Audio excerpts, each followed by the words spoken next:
entertained? Are you not entertained? Is this not why you are here?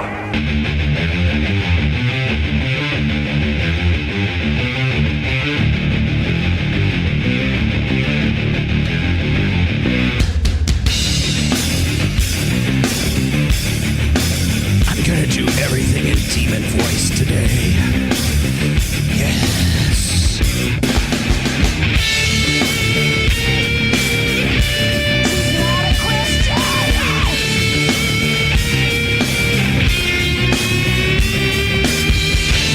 Yes, we're going to be celebrating Halloween early. No, this is not the Halloween show. You know how much I love it, but... Apologies, this took a lot longer than expected. No, Rolo does not actually believe in demons. No. What'd you think, though? What do you think of that? What do you think of that thumbnail, man? I spent a lot of time doing that. It was just too easy. It was like Damien the Omen 2.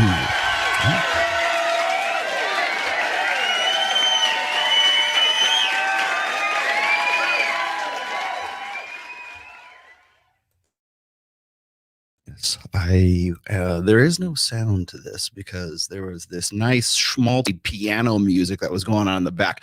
And I know damn well that if I played it, look at this. Oh gosh, it's almost better without the music. You can concentrate on this a little bit more.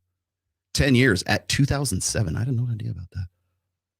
Oh, today we are going to exorcise the demon that is Jada Pinket-Smith. Yes, we are going to press the cross to her forehead and burn the crucifix into her flesh. 18 years. Oh my God. 18 years. 3 years separated. Yeah, separated. According to them. Yeah. Well, let's keep going. Shall we, children? As it is to hear Donald Trump talk, and as embarrassing it is as an American to hear him talk, I think it's good. We get to hear it, we get to know who people are, and now we get to cleanse it out of our country. Now this is a story all about how your wife got flipped, tossed upside down, and I'd like to take a minute, just sit right there. I tell you how you became the butt of the joke everywhere. In 2022, on the Oscar stage, you heard a joke, and then you went into a rage, screaming and cursing, slapping, won't cool, popping off at the mouth, made you look like a fool, cause your bald-headed wife, who was up to no good, started smashing kids in the neighborhood. She got in one entanglement, and that means an affair. She said, hit it from the back, cause I don't think Will cares. You pulled up to a table, and yes, it was red. We yelled to our frigidaire, Daddy said, now look at your kingdom. It looks more like a dump. Focus more on Jada Bell and less on Trump. Many surprising things in the book, but the thing that surprised me the most, that I actually had to reread it because I said, is this true? Right. Was that in 2016, you and Will decided that you were going to live completely separate lives. Well, it was not a divorce on paper, right, but it was a divorce. So from the year 2016, which is 7 years ago now, yes, y'all have been Catch that laugh? Wait a minute. apart. Catch that laugh? Oh man, I need a sound drop of that laugh. That was too good. Might not know, but he proposed to you while he was in jail. I talk about this in the book when I go to see him in Rikers, when I wrote about that in the book, and when I had to talk about it, speak my words for the audible version of the book. That was probably one of the more painful parts, seeing him there, the condition that he was in, and having to leave him there. And he was in bad shape. And so when he asked me to get married, he was at Rikers. And I knew at that time that, he needed somebody to do time with him, which I was going to do anyway. He didn't have to marry me to do time. Right? I'm here. I see why we love you. And then but Like he needed a rock. He needed, because of our friendship and because of everything we had been through together, he just wanted to feel that solidified foundation. You know, because I promise you, he would have married me and divorced me as soon as his ass left jail. He would have. Right. I'd be real with it. Right. Because so many people in that position don't have support. Right. None at all. None. You know? And he got the best. Right. He was just like, look. And I just think it was the mind state that he was in. You know, he wrote me this long letter. And I think even before Pac went to jail, he was starting to shift in a certain manner. Good or bad? Good. Really good. And I think that for him, he just felt like, okay, if I can tether myself, it'll keep me on a trajectory. He chose poorly.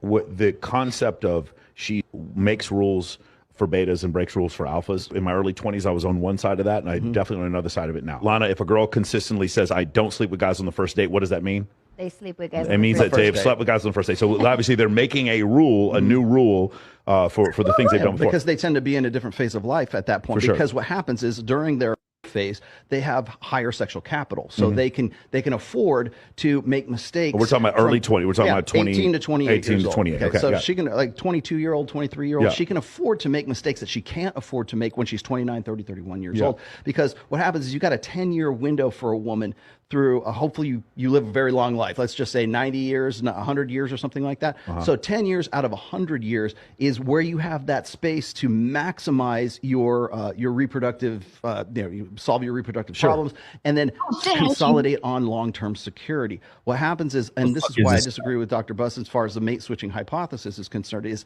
it takes place after the mating is already there. So why do women cheat? Okay, we can have that discussion, but why do they get into the situation that they get into in the first place? Tell these bitches to go to hell. So just based purely on physical attributes, what would you rate me 1 out of 10? Check out the outfit too. Overall, 8.5. Okay, and what could get me to a 10? Not your type, not your type of a 10. Maybe a little haircut. Okay, I appreciate it. Thank you. Two species of men now.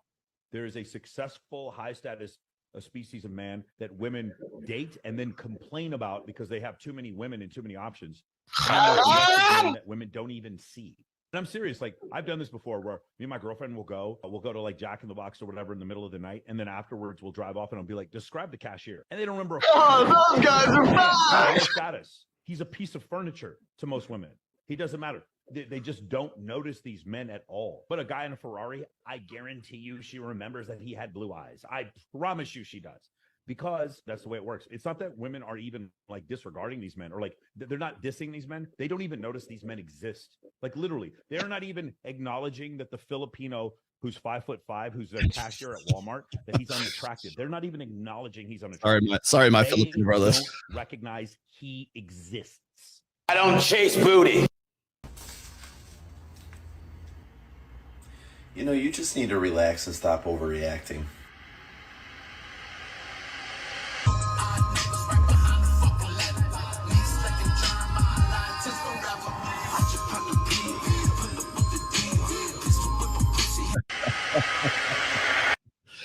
Should I explain this joke to you now or later? Yeah, I think I'll do it later.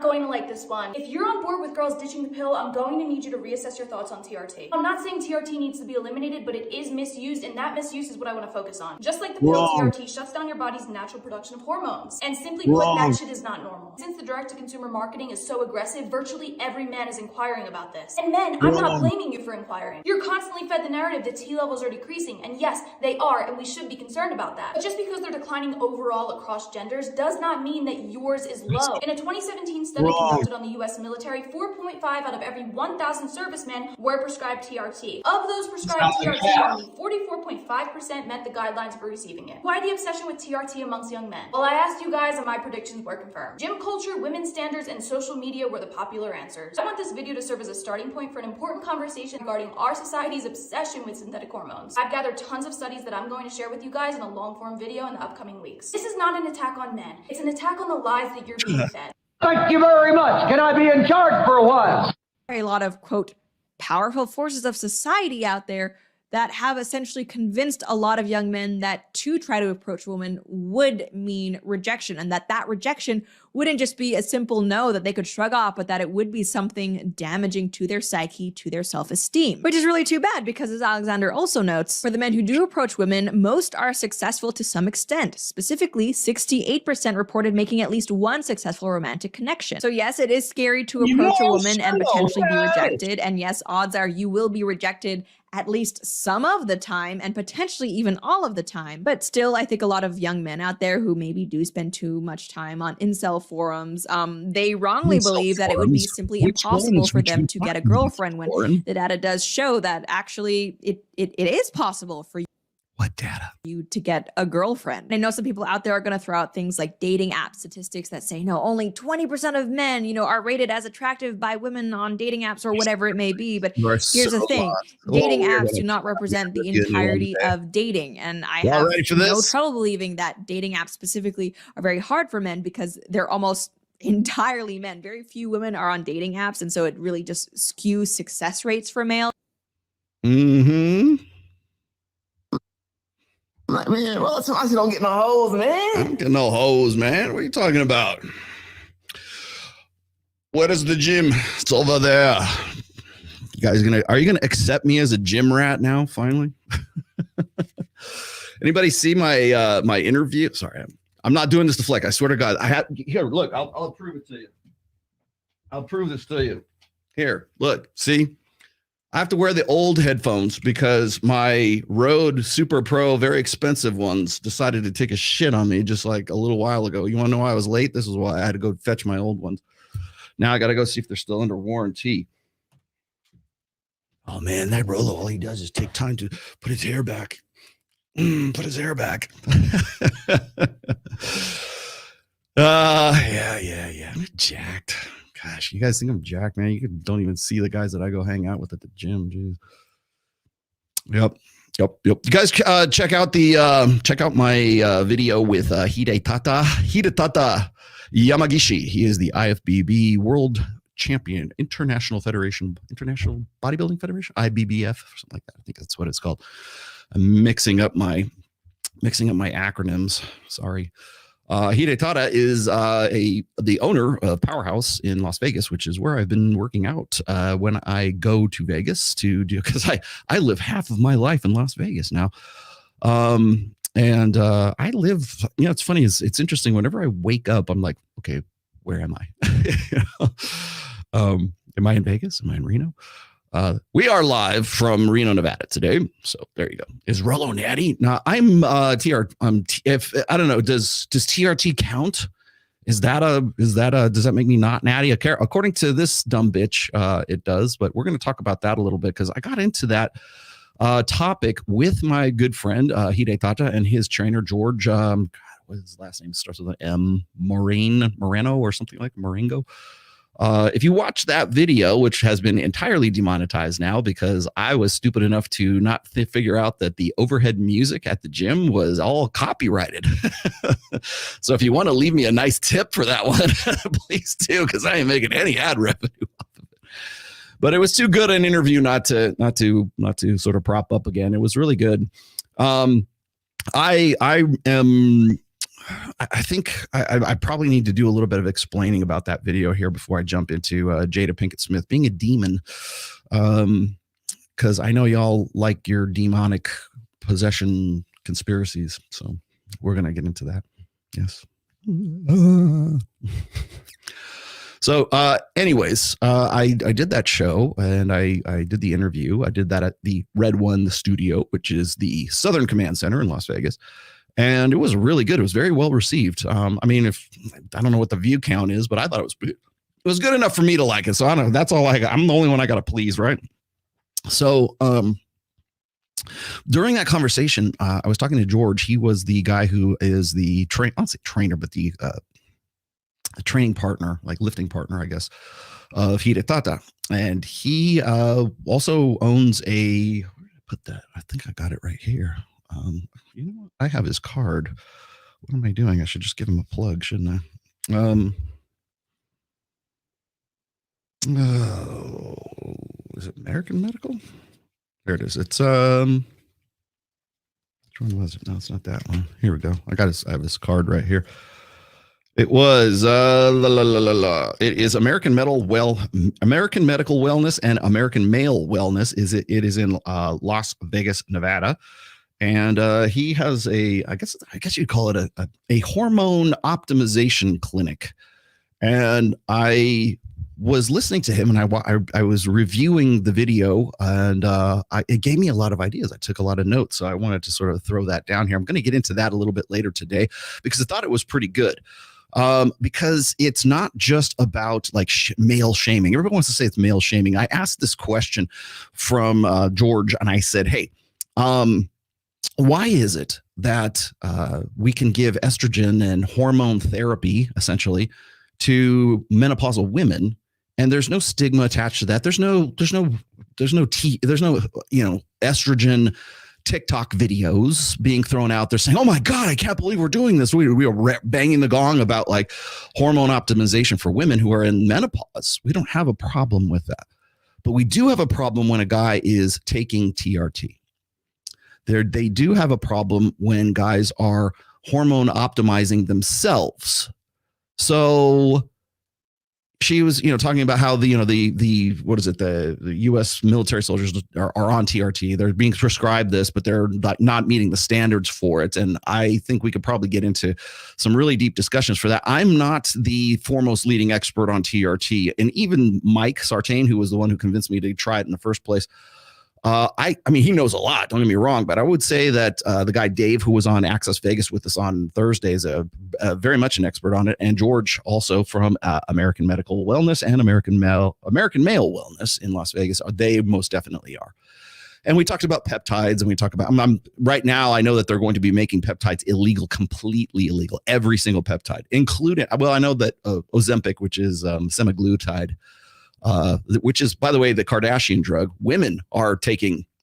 I guess it's Ozempic is the that's not the clinical name. The clinical name is semaglutide, but it's so that it's for weight loss. And some people are saying, oh, it's going to be the new fen or something like that. And everybody's like up in arms because women are taking it and losing weight and looking good. And when Rollo Tomasi goes on and takes TRT, and I've been doing it since January of this year, by the way, so I haven't even done it for a full year yet. And it makes effort feel good. It makes going to the gym feel good. I mean, I look forward to it. I want to anyways. I've always lifted. People just like, even before I was on TRT, I was, where was it? Oh, it was 2022, and I'd be on Myron and Fresh's show, and I'd be wearing like a tank top because it's hot as fuck there, right? And I'm wearing a tank top, and it's freezing in the studio. So you go from like really super hot and humid outside because it's Florida, and you go inside, and they have to keep it like the whole room has to be refrigerated because they got so much hardware in there. But so you're going from cold to hot, and I'm in there, and people are looking at me and they're going, "When did Rollo get so jacked?" I'm like, "Dude, you only see me from like here down, right? In this like every Sunday, 1 p.m. Pacific, 4 p.m. Eastern. You only see me like this. You don't see me in the gym. You don't see me like, I mean, a few of you follow my band. So if you go and check out my band shots on Trial of Ascension on my Instagram, you might catch a full body shot of Rollo Tomasi. I'm not fat. I'm not even like, I used to be very thin, and people are making comparisons right now to like when I was doing the talks for the 21 convention, and oh, look, his hair was all like, he must have beat cancer. I'm like, no, dude, I didn't beat cancer. All right. I just had a different lifestyle then, and I have a different lifestyle now. So the long and the short of it is you can change your body composition. You can change your mind about yourself. You don't have to be in the shitstorm that you're in right now. You can choose to do something different. And I think that's what bugs dumb bitches like this. Not going to like this one. If you're on board with girls ditching the pill, I'm going to need you to reassess your thoughts on TRT. I'm not saying TRT needs to be eliminated, but it is misused, and that misuse is what I want to focus on. Just like Okay, so I want to just like, you know, because this is just like hot in my brain right now. So I'm just going to throw this out there. I'm going to come back to this later on in the show today. But did you notice how she tries to compare this with the pill? Like right from the jump. Like, well, any of you, because who talks about that, by the way? Mostly red pill guys, right? Mostly like, well, I mean, you could also say like some of the more tradcons also talk about, you know, the pill makes women fat and crazy. Yeah, but it is what it is. The pill's been, by the way, the pill's been around since like what, the early 60s, actually. I think maybe even the late 50s. Didn't become like super popular, or they didn't really start the sexual revolution until the mid 60s. But be that as it may, nobody was like, I mean, we've had well over 60, let's just round it off, 60 plus years to see what the effects of hormonal birth control have done, you know, messing with estrogen levels. And by the way, there's more than one pill. There's different effects. I'm not just talking about what you call it. I'm not just talking about the progesterone. I'm not just talking about those. There's actually different forms of pills, and there's of course Norplant. There's this. Last I checked, I think that somebody can correct me if I'm wrong on this, but I believe there are something like 23 different forms of birth control for women right now, and there's one for men. Well, two technically. One is wrapped rascal. Two is keep your pecker in your pants. Those are the two forms of birth control for guys, right? Why so when men decide that they're going to get on TRT, and usually it's men who are, I don't know, late 30s, maybe, certainly into their 40s. Let's round it off again because we need a starting point. Let's just say mid 40s, right? Maybe early 40s. That's when you have a problem. That's when it's a big deal, you know? And the reason for that, I think, is really comes down to intrasexual competition. And the latter half of our show today is going to be dedicated to intrasexual competition. And I've got 3 parts today. I'm going to try to stay on target as much as I'm going to stay on target as much as I can today. The first part of today's show is going to be dedicated, of course, to the demoness herself, which is Jada Pinket-Smith. And get out of here. Get out. So I'm going to talk about Jada Pinket-Smith because I stand vindicated. I should say I have been following the Jada Pinket-Smith, Will Smith drama, be it as it may, since let's see, June or July of 2020. That's when it came to my my attention. People said, "Hey, check out this Red Table Talk with Jada Pinket-Smith." I'm like, okay. And if you go back through my backlog, and I was going to go and pull clips from my own videos out of, just so you guys get a fair context. I still might go and do that. I don't have them really queued up, but the reason why I didn't is because if I do, I know damn well I'm going to face copyright strikes and everybody and their mother, because right now they're a hot commodity, and I'm sure the algorithm is looking for Jada Pinket-Smith. There is the interview right now, and I don't know the interviewer's name, the woman's name, but I showed it just briefly, and I think I might come back to it here in just a moment. But the woman who was on the the Today Show interview with her, and what I think is interesting is that if this had been a guy, not Will Smith, but let's just say for sake of argument, you have a guy who explains to you that, well, we're still married and I'm all on board and everything else, but we're living separate lives and blah, blah, blah. And then later on, 7 years later, it comes out, sorry, it was all bullshit. And here's my expose book. And by the way, they both have books. Do you remember Will Smith's book? Do you remember the interview with Oprah Winfrey? I sure the fuck do, because I did a full-on video about it back when that happened. Because everybody was saying, well, if you're not talking about Will Smith, then what good are you, Rolo? And there's a lot of red pill lessons that go along with Jada Pinket-Smith. And I am not the foremost leading expert on hip hop culture. I am not the foremost leading expert on Jada Pinket-Smith and her wild ways and her background and Tupac and everything else. But I do know enough to see the patterns. I am very good at pattern recognition. So when I was talking about Will Smith and I was talking about Jada Pinket-Smith when they were on the Red Table Talk, everybody gave me just a heaping helping of shit. And then when she started mouthing off again on Red Table to her girlfriends, I started talking about, the cucking of Will Smith. Then the cell phone video that came out because she was, I think people want to say it was leaked, but there was a leaked cell phone message or whatever it was and I can't remember the name of the psychologist, but whoever their marriage counselor was, who was like a celebrity pop psychologist at that time. And I can't remember. It's on the tip of my tongue. Somebody will remember this. But the video was Jada Pinket-Smith, and she was the one who was shooting the video saying, oh, look, it's Will Smith, and he's behaving childishly, and look at him. And then she goes, she looks at her phone, and she's like talking to her psychologist or whatever, saying, tell him he's behaving like a child, and Will Smith is there kind of not having it.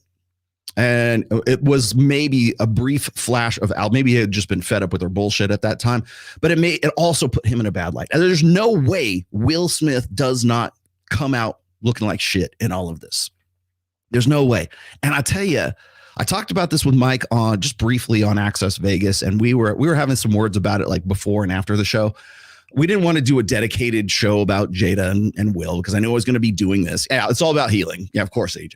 By the way, today I'm only going to be reading like $20 and up super chats. I should have put that in the thing. Maybe Sammy, if you can do me a favor and announce that it's $20 and up, and I'll read those. I'll still be happy to put your stuff up there, only because I got a lot of stuff to get to today. So it's just going to be this is a very content dense show today, and I got all kinds of notes here about what we're going to get into.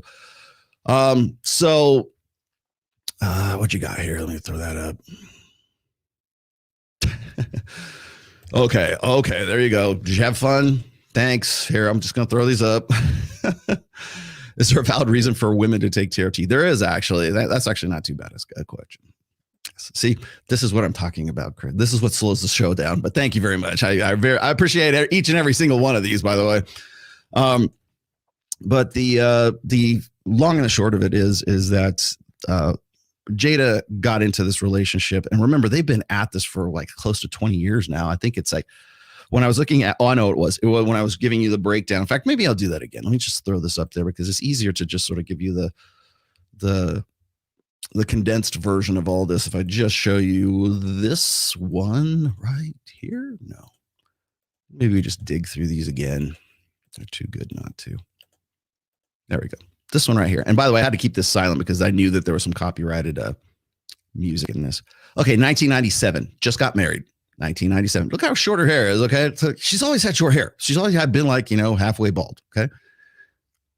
That seemed like a passionate kiss? No. Okay, so wait. Because we have to look at the body language in all of this too. Okay. Because I want you guys to see this. Look at the look here. Wait, I've got to see if I can. There. Oh, that was it. Hold on. There, that one right there. That's what the fuck are you doing? You've seen that look before. Have you guys seen this look before? I know you've seen this look before. If you've been with a chick for any amount of time and she's just kind of like, I'm just with this motherfucker because I have to be. That's the I have to be. Just married, 1997. Okay. And you are most definitely. That is a look of disgust. Okay. Now, keep this in mind. I threw all the intro videos. All my intro videos were carefully curated today because it's gonna tell the narrative of the demoness here. Okay, so that looks like, what were you doing? What were you just thinking? Smile. Okay, see that? See the big toothy grin? That one right there. You got to remember that when you're casual and you're sort of emoting with your face, with the facial gestures, we communicate in so many different ways. Now, remember that the cameras are on them always. Just married still, 1997. There's the kind of, it's almost the, what is it? The fear grimace, the primate fear grimace, which is like this. Whenever you see like a chimp, or you see a monkey of any kind, like a gorilla or a bonobo, or even macaque monkeys, they all do that. If you see them do that, that's actually a fear reaction, response, a reflex, I should say.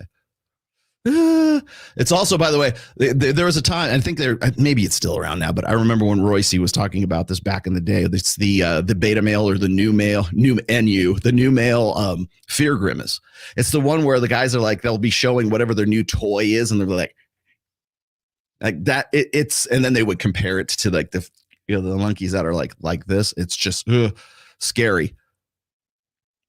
Okay, see that? Wow, wait a minute. Oh, this is a good one here. We have to look at the body language now. Now, here's the thing is like people are going to watch this right now. And before you start talking shit about me and saying, oh, well, that doesn't mean anything. It could have been just a passing glance. Okay.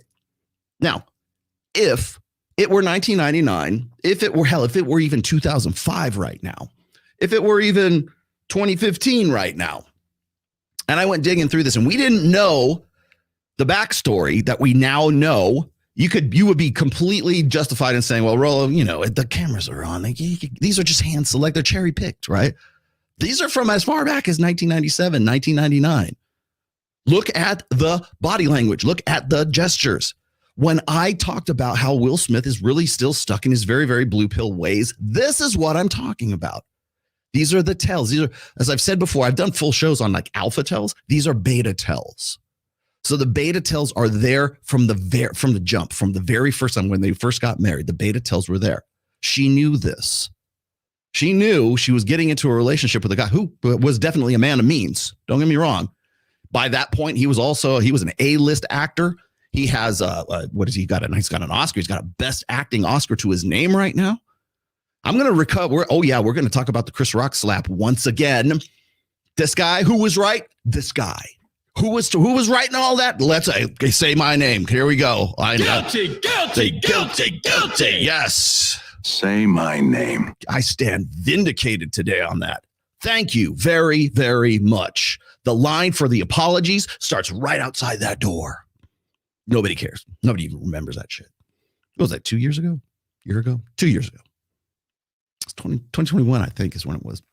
I did a full video on that. People just, Rollo, let's throw rocks at Rollo. He's imagining things. This is not how it really is. Get the fuck out of here. Who was right? Say my name. That's right. Who was right in reading that situation? Say my name. This guy. Who was right? You're goddamn right. Yes. 100%.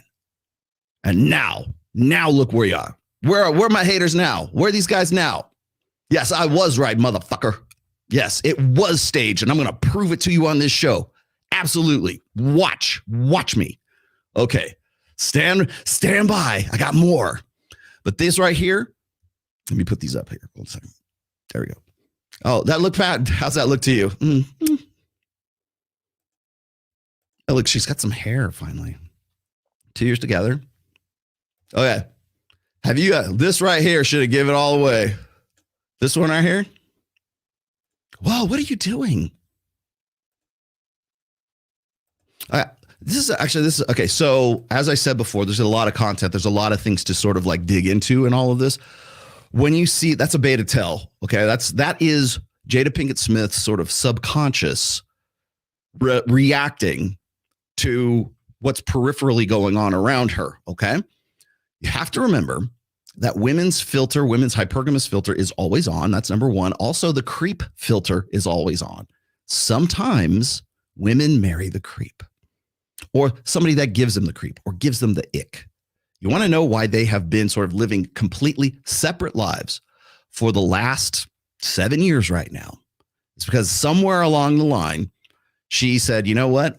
I can't get over Tupac. I can't get over the alpha. I can't get over August Alsina. I can't get over the fact that I am with this dude who, by the way, is a shining fucking example of why Dr. David Buss and the mate switching hypothesis is absolutely wrong. Absolutely 100% wrong. She's with a guy who's an A-list actor. The guy makes more money than God. He's got an Oscar for best actor, for fuck's sake. All of that means jack shit. Status, he's got it.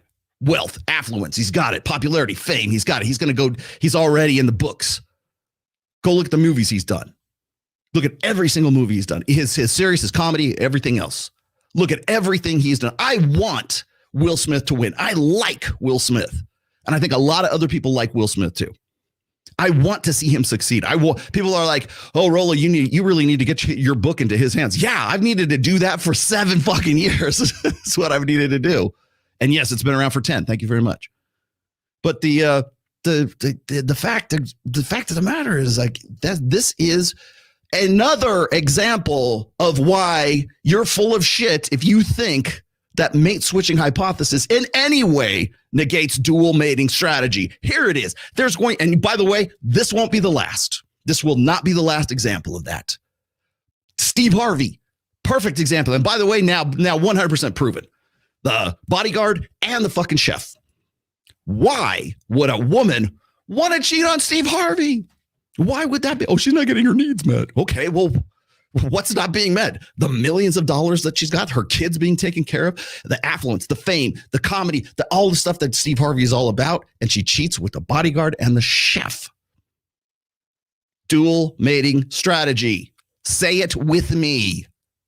You guys are fucking idiots. Like, God, I hate this shit because, well, you're only coming out against mate switching hypothesis because it counters everything you've been talking about for a long time, ovulatory shift and dual mating. And it's like, yeah, you're goddamn right I am, because it's horse shit.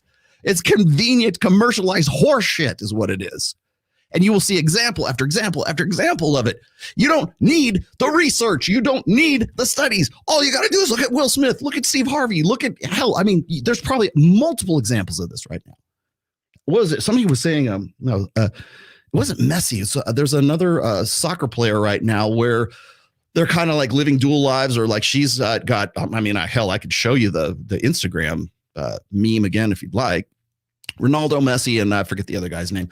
And you look at their Instagram and it's like they're with the kids and they're with the girls who, whether they're married or whatever, they're supermodel girlfriends, supermodel wives. And you look at their wives or their girlfriends' Instagram and same beach, everything else. No Messi, no Ronaldo, no whatever the guy's name is. I can't remember. I'm sorry, I'm bad at soccer. I even called it soccer. Sorry, football. Very bad at football. Unless it's American football, then I'm good at it. But yeah, just example after example after example. Tupac. Yeah, thank you very much. Tupac. 5 minutes of alpha trumps 5 years of beta. Or in this case, maybe 25 years of beta. One encounter. She can't get over him. She's having her kids sing songs to him. She is having she's writing letters to him posthumously. Sorry, you're supposed to say that together, right? He's dead. She's writing letters to a dead guy because that's how significant that impact was with that dude. That's it, right? God damn it. Why does everybody decide that they want to text me when I start the show today? Dude, I'm in the middle of things here. And yes, I have to answer that one. That's Andrew Kibe. Yes, I am coming to, I'm just going to announce this at the hour mark, but I will be in Kenya and I will be in Dubai, and I'm thinking about going to Qatar as well. That might be in the offing. Anyways, let's have a look at the more of the body language here. This is the ick, right?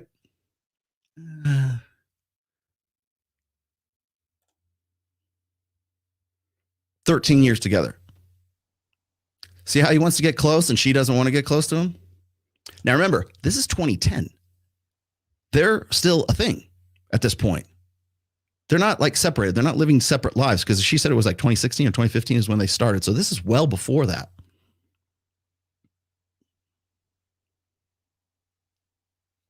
Look passionate to you? 2015. Now, 18 years together. This is, I want to say, the year of or the year before they decide that they're going to live completely separate lives. A little more passionate, but she's trying to sell it a little bit more, but that right there. Now, this one I have used before in the past. In fact, I was I was thinking about actually using this one as a thumbnail at one point, but oops, wait a minute. There we go. Using that as a thumbnail. You want to talk about beta? Peck on the head. Oh, it's okay, thanks. Now, this is well after they've already been. Let me pull that out. There we go. Well after they've already been, separate, legal, I guess, mentally separated. But remember, that's 2019, and the Red Table Talk was 2020.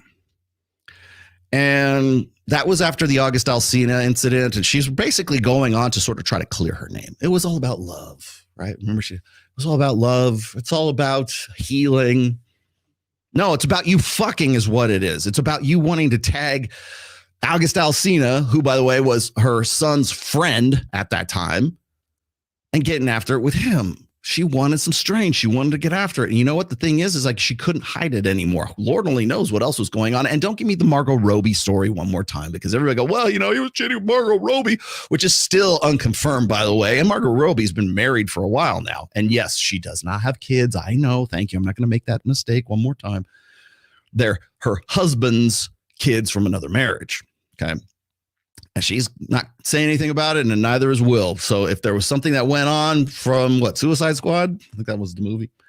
There's something going on. Nobody ever really mentioned it. But I'll tell you right now, the fact that we even know anything about that now, okay, it's gossip, whatever. Okay, you can call it gossip, but there's so much more to this than just that.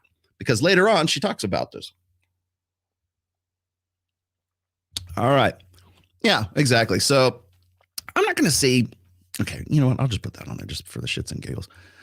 No, their marriage is a scam. Okay. She says, so, yeah, well, that's a really good observation there, Soralita. In fact, I'm going to leave that up for a second. She hates him so much that she cannot fake it. Yeah. This is so bizarre to me to stay with a man who disgusts you this much. Well, okay. We have to remember, now let's do a little bit of math here. How old is Jada Pinket-Smith? I looked it up. You know, she is 52 years old. Sound like menopause? Sound like she got no use for... Now, 50-year-old women still want to get laid. Don't get me wrong. They're still, especially if they're on hormone therapy, because it's okay for women to be on hormone therapy, on estrogen and whatever hormone. I want to feel more like a woman, so therefore I'm going to take estrogen now that I'm in menopause, right? I talked about that too. I'm like, why is it that we need like hormone blockers for Pontiac Trans Ams to feel more gender affirmed? I got into that. I'm like, well, if gender is just a social construct, then why do we need like medical means and hormonal means to sort of reaffirm that? Well, you can make a case, I guess, for guys who are on TRT. I want to identify as a guy who is a bodybuilding yoked ass motherfucker. Okay, you could make that. I mean, you could twist that theory all you'd like to, but let's just say for sake of argument, I agree with it. I don't, but let's just say I do. Okay. The fact of the matter is why would, if gender is just a social construct, then why would it matter that Jada Pinkett-Smith is 52 and maybe she's on estrogen? Who knows? Why does it matter that, if I want to feel differently about myself, why do I have to change my physique to do that?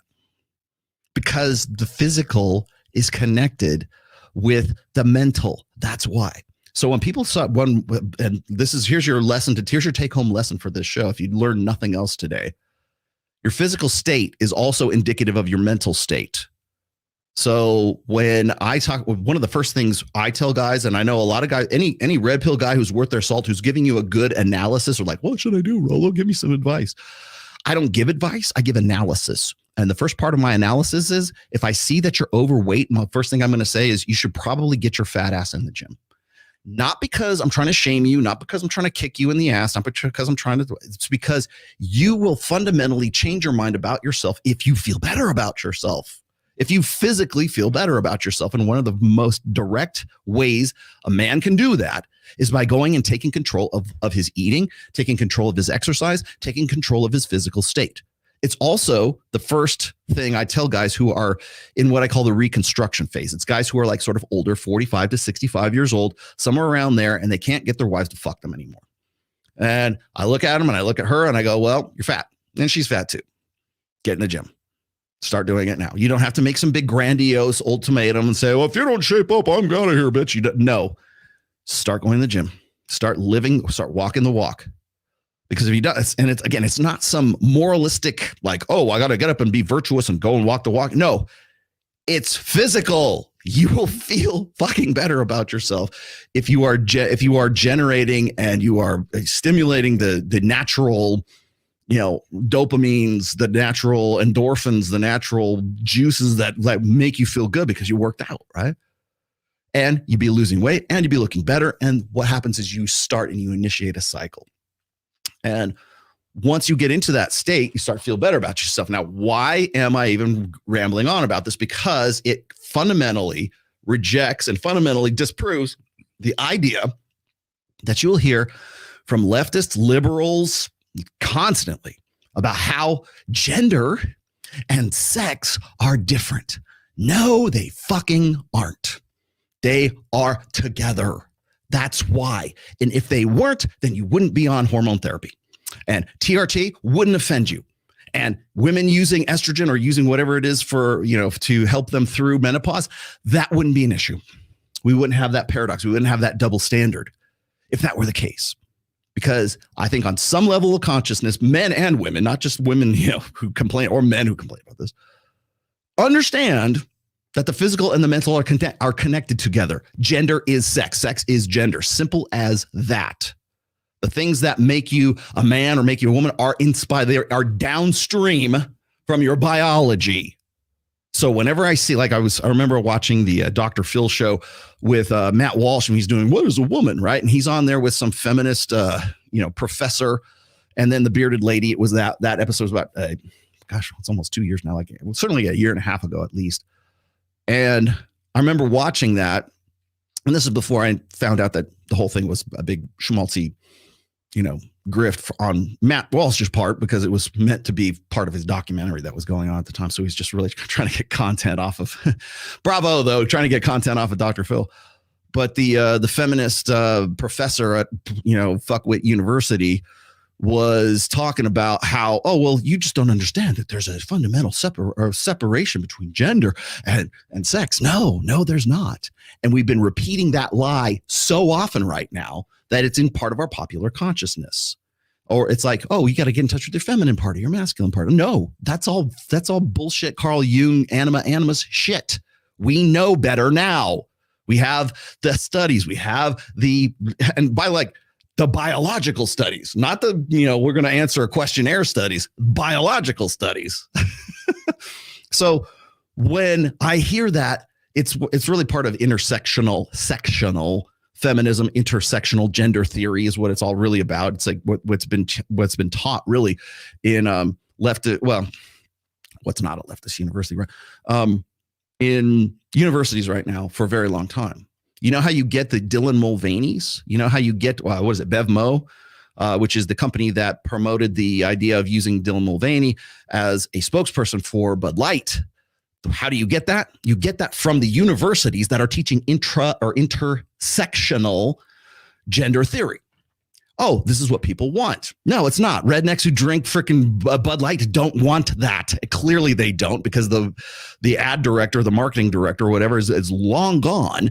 And essentially basically cut their profit margin in half because of that very, catastrophic mistake, all based on what? Based on the idea that gender and sex are separate, that we're all the same. It's basically, it's a spin-off, I should say, of blank slate equalism as well. So how does this all relate back to the TRT question that I was talking about before? Well, that's how we get to that point. Why would you even need any kind of hormone therapy or any kind of hormone, injectables in your body if gender is just a mental state? Because it's not. That's why.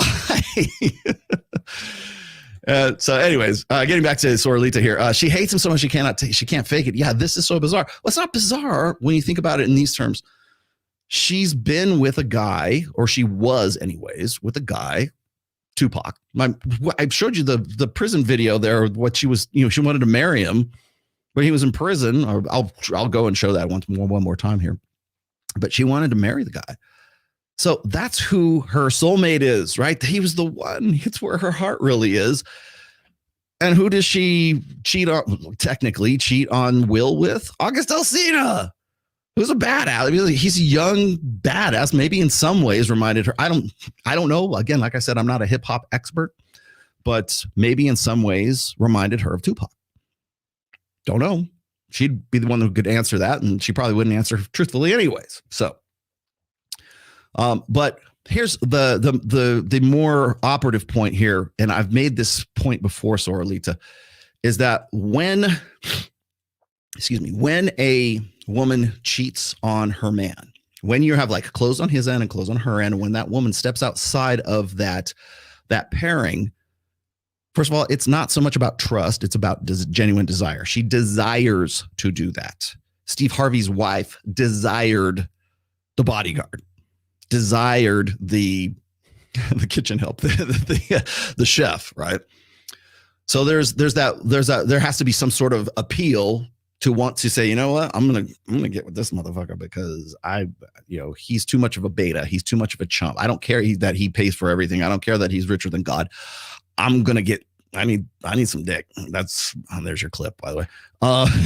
But that's essentially what she's thinking at that time. And when that happens, once that step has been made, as I said before, 5 minutes of alpha trumps 5 years of beta per hour. So you've been 10 minutes with the alpha. That's 10 years of beta. Just that's how the logic, the bonehead red pill logic works. Okay, is 5 minutes of alpha equals 5 years of beta.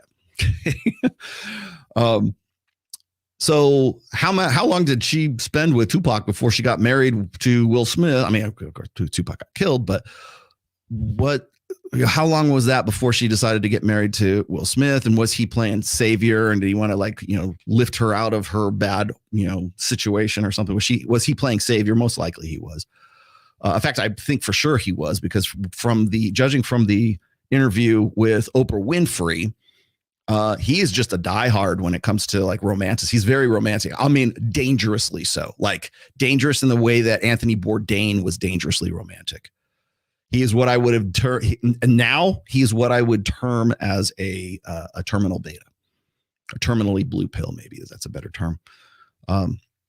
So, anyways, once that woman has that alpha experience, that's when that fixation is created in her. So Tupac that's the benchmark for Jada. And you want to know why you see all these little, it's the ick factor. She has ick factor with Will Smith as early as their first year of marriage, because that's what she's, and again, it's not her deliberately going, it's the subconscious that winces, that it's instinctual. If I were to throw something at you, you would get out of the way. Or if you see a dead carcass of an animal or something like that, and you smell it, you want to get away. It's like that revulsion response, or feces, or anything that would make us like vomit. Like if somebody like throws up, you have this instinct to throw up as well. That's a human revulsion response. Now, those are like, that's easy to understand because we go, who wants to be around that? Well, the reason for getting away from those types of things is because they usually meant pathogens. They usually meant that a dead corpse is like a necrotic or whatever. And so you've got pathogens that I don't want to die, so I'm going to get the hell away from this dead. That's why we bury our dead. That's why we burn our dead. Right? It's pathogen control essentially is what it is. Right? Same thing with getting away from feces. Same thing with getting away from like when somebody vomits. The reason why you feel like you have to vomit after somebody else does it, you smell like, I gotta puke too. Even though you don't feel queasy, you will when you see somebody else do that. It's because there's this I want to say it's a reflexive response, because if somebody's throwing up and maybe you ate the same thing that they did and now they're throwing up, that you should probably do it too, because you need to get the poison or the pathogens out of your body. That's, again, this is bonehead Evo Psych Rollo talking here, but that's the principle behind it. Now, there are more subtle ways of revulsion, and I should go dig those up. I've got studies and stats that prove that women have more sexual revulsion than men do. I think that's probably fairly obvious. Women are, because of the reproductive costs, they have a higher, hesitancy to get with guys who they don't necessarily want to have babies with. Even when those guys are the pinnacle, at least in affluence, and when it comes to money and fame or affluence status, whatever it is, they still, because there's something in their brain that says this guy is not the best I can do. That's the hypergamous filter. And that's what you see in Will Smith with Jada Pinket-Smith as far back as 1997. So it's that sexual revulsion, even though she's with a guy who is, unparalleled high value man, especially in 97, right? When did he do Independence Day? Was like early 80s or early 90s, I think. And he had other, I mean, it's not like that's the only thing he ever did, but I mean, I think we kind of like I do anyways. When I think of Will Smith, I think of that, or I think of Bad Boys, or I think of Men in Black, you know. His sci-fi stuff, his funnier stuff, you know. But he's a fantastic actor, you know, like when he did Ali and the rest of that stuff was really great. But doesn't matter because the ick factor is there. How do women get to that ick factor? And I've been actually polling women on Access Vegas about like, what is it about guys that sort of gives you like, what's the cue? What's the prompt? What's the dead giveaway? That's, you know, I was so into this guy, and then he like picked his teeth or some shit like that, and and then I broke up with the guy, even though he looks like Jason Momoa. I was like, I can't tell you he picks his teeth, which I think is bullshit. But there's still that sexual revolt. I mean, women have a higher threshold, or I should say lower threshold for sexual revulsion than men do, because men are opportunistic breeders. Let's just be honest. But when you see that wincing, you see that body language, and you see that, you know, that kind of stuff, it's because she's been with a guy who is the apex alpha, who is the guy that she could have gotten with, but now he's gone, right? So she's pining for this guy, and again, it's the one that got away, and in this case, she is literally an alpha widow, meaning that Tupac was her, and even you could say Tupac was an alpha. He wasn't. I don't care. In Jada Pinket-Smith, her brain, her female brain, he was. That's all that matters. He was the archetype for as good as she could do, and will sure the fucking Tupac, right? Up to this day, and she's still doing interviews talking about how the impact that Tupac left on her, and she will be. It's just like the end of Titanic, right? When Jada Pinket-Smith gets to be 100 years old, and I hope you live a long life, Jada, she's going to be Rose with the heart of the sea, the diamond that she's going to leave. She's going to drop it into the ocean, and she's going to see all this big sweeping shot of all of the shit that she's done, courtesy of Will Smith, and all this wonderful life and her kids and her grandkids and everything else. And you know what? The moment before she dies, she's going to take that heart of the sea, that diamond, and she's going to drop it. And you know who's down at the bottom of the sea? Tupac Shakur. That's who's down there. That's who she's dropping the diamond for. Not Will Smith, Tupac, down at the bottom of the ocean in the ballroom of the Titanic.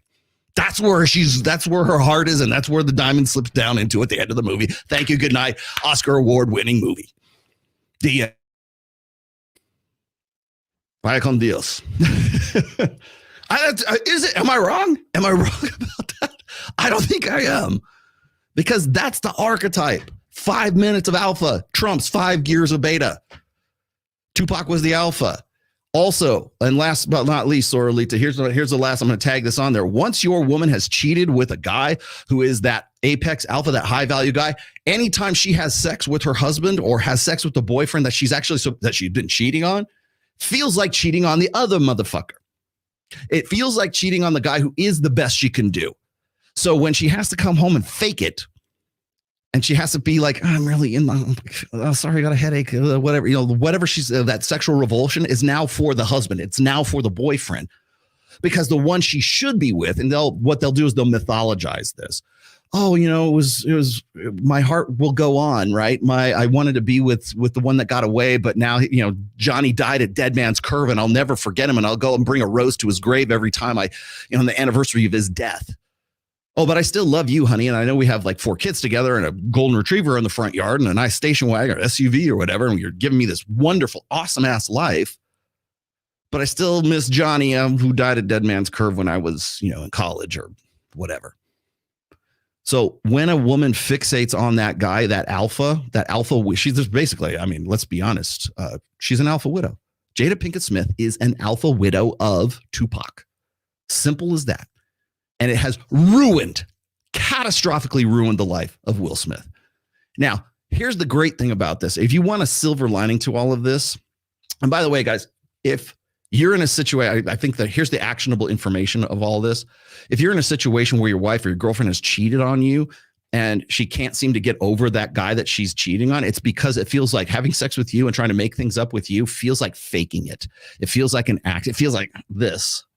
that wincing, because her instinctual psychology, her we call it subconscious, really an instinct,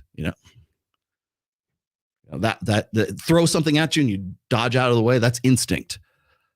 So that instinctual desire, that flinch reflex to get away from you, that's there because, first of all, she has no desire for you, and second of all, it's there because there's some other guy who she's changed her sports team for. She started listening to Swedish death metal instead of country music, who as she's trying to align herself with, suddenly she wants to go to the gym more. She wants to listen to this kind of music. She likes the Raiders instead of the Niners. How dare you? Right, not there. How dare you? She loves the Raiders instead of the Niners. When women start having like strange interests, it's usually because there's a guy that has those interests and she feels like she needs to align with them. That's the time you need to either like check the fuck out or check the fuck out, basically, because at that point the desire is gone. Again, infidelity especially for women, is based on desire. It has nothing to do with fucking mate switching. It has nothing to do with trading up to a bigger and better deal. Okay, especially in the situation. I mean, I'm not saying it doesn't happen. I'm just saying in situations where the bigger and better deal is who she's married to, you have no other recourse but to say the reason she's fucking these guys is because she wants to fuck. She wants a guy with a bigger dick. She wants a guy who's in better shape. She wants a guy who's younger. She doesn't want Will Smith. She wants August Alsina. Which one of those guys, let's say, objectively speaking, has more fame, money, affluence, status? Which one? August? Who's a good-looking kid, don't get me wrong. And probably has some status. But he ain't no Will Smith status. People will remember Will Smith's name long after he's dead. They might not even remember Jada after that, right? Or maybe they will, because she will end up being the downfall of Will Smith. Now, before you go and say, well, he should have picked better, get the fuck out of here. How is he going to pick better when all this stuff took this long to develop into it? He should have been able to vet. Well, you know what? Hindsight's 2020, and we are all fucking geniuses when we look back over this thing. The fact of the matter is, here's the one fatal flaw for Will Smith. He's a blue pill. He's blue pill. He's always been blue pill. He's always been romanticized. I told you, man, men are the romantics pretending to be pragmatists. Women are the pragmatists pretending to be romantics. That's the nature of the machine. Always has been, always will be. The burden of performance is on men, and as a part of that, men have to, they certainly feel like it, but they have the burden of romance is not on women. They're supposed to be the ones on the receiving end of romance, not the ones delivering it. They just got to show up naked and bring beer. I mean, at least today, by today's standards, they do. Women don't know anything about seduction today. Are you fucking kidding me? They don't need to seduce men.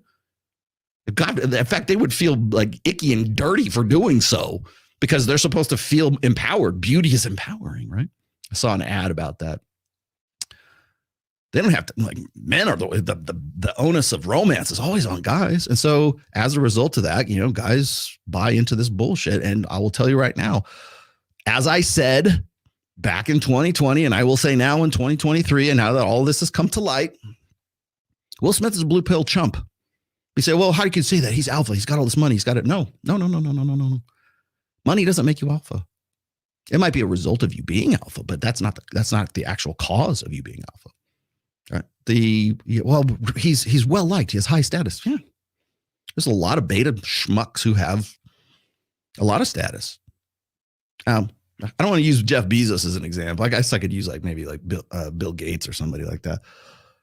They got money, definitely have status. Elon Musk, he's not the best looking dude in the world. He's funny enough, I guess. It's personal. I think of all of those guys, I probably would want to hang out with Elon. But let's be honest. Take away the money, take away the status. Are they getting laid? Probably not. You want to know what Elon Musk's biggest problem is? He's beta. He buys into the same horse shit that Will Smith does. Maybe he's a little wiser now after the whole Grimes thing. Maybe he knows what he's doing a little bit more these days. But he's equally as much a blue pill alpha as anybody else. You can still, see, I think a lot of people think that when I say red pill, it's synonymous with alpha. No. Those are mutually exclusive terms, my friends. You can be blue pill and be alpha. You can be blue pill and be a chump beta. Most guys are. but it's entirely possible for you to be a blue pill alpha. It is entirely possible also for you to be a red pill beta. Just ask any black pill doomer. Ask any MGTOW on the more extreme end of the MGTOW spectrum. Oh, there goes Rolo again.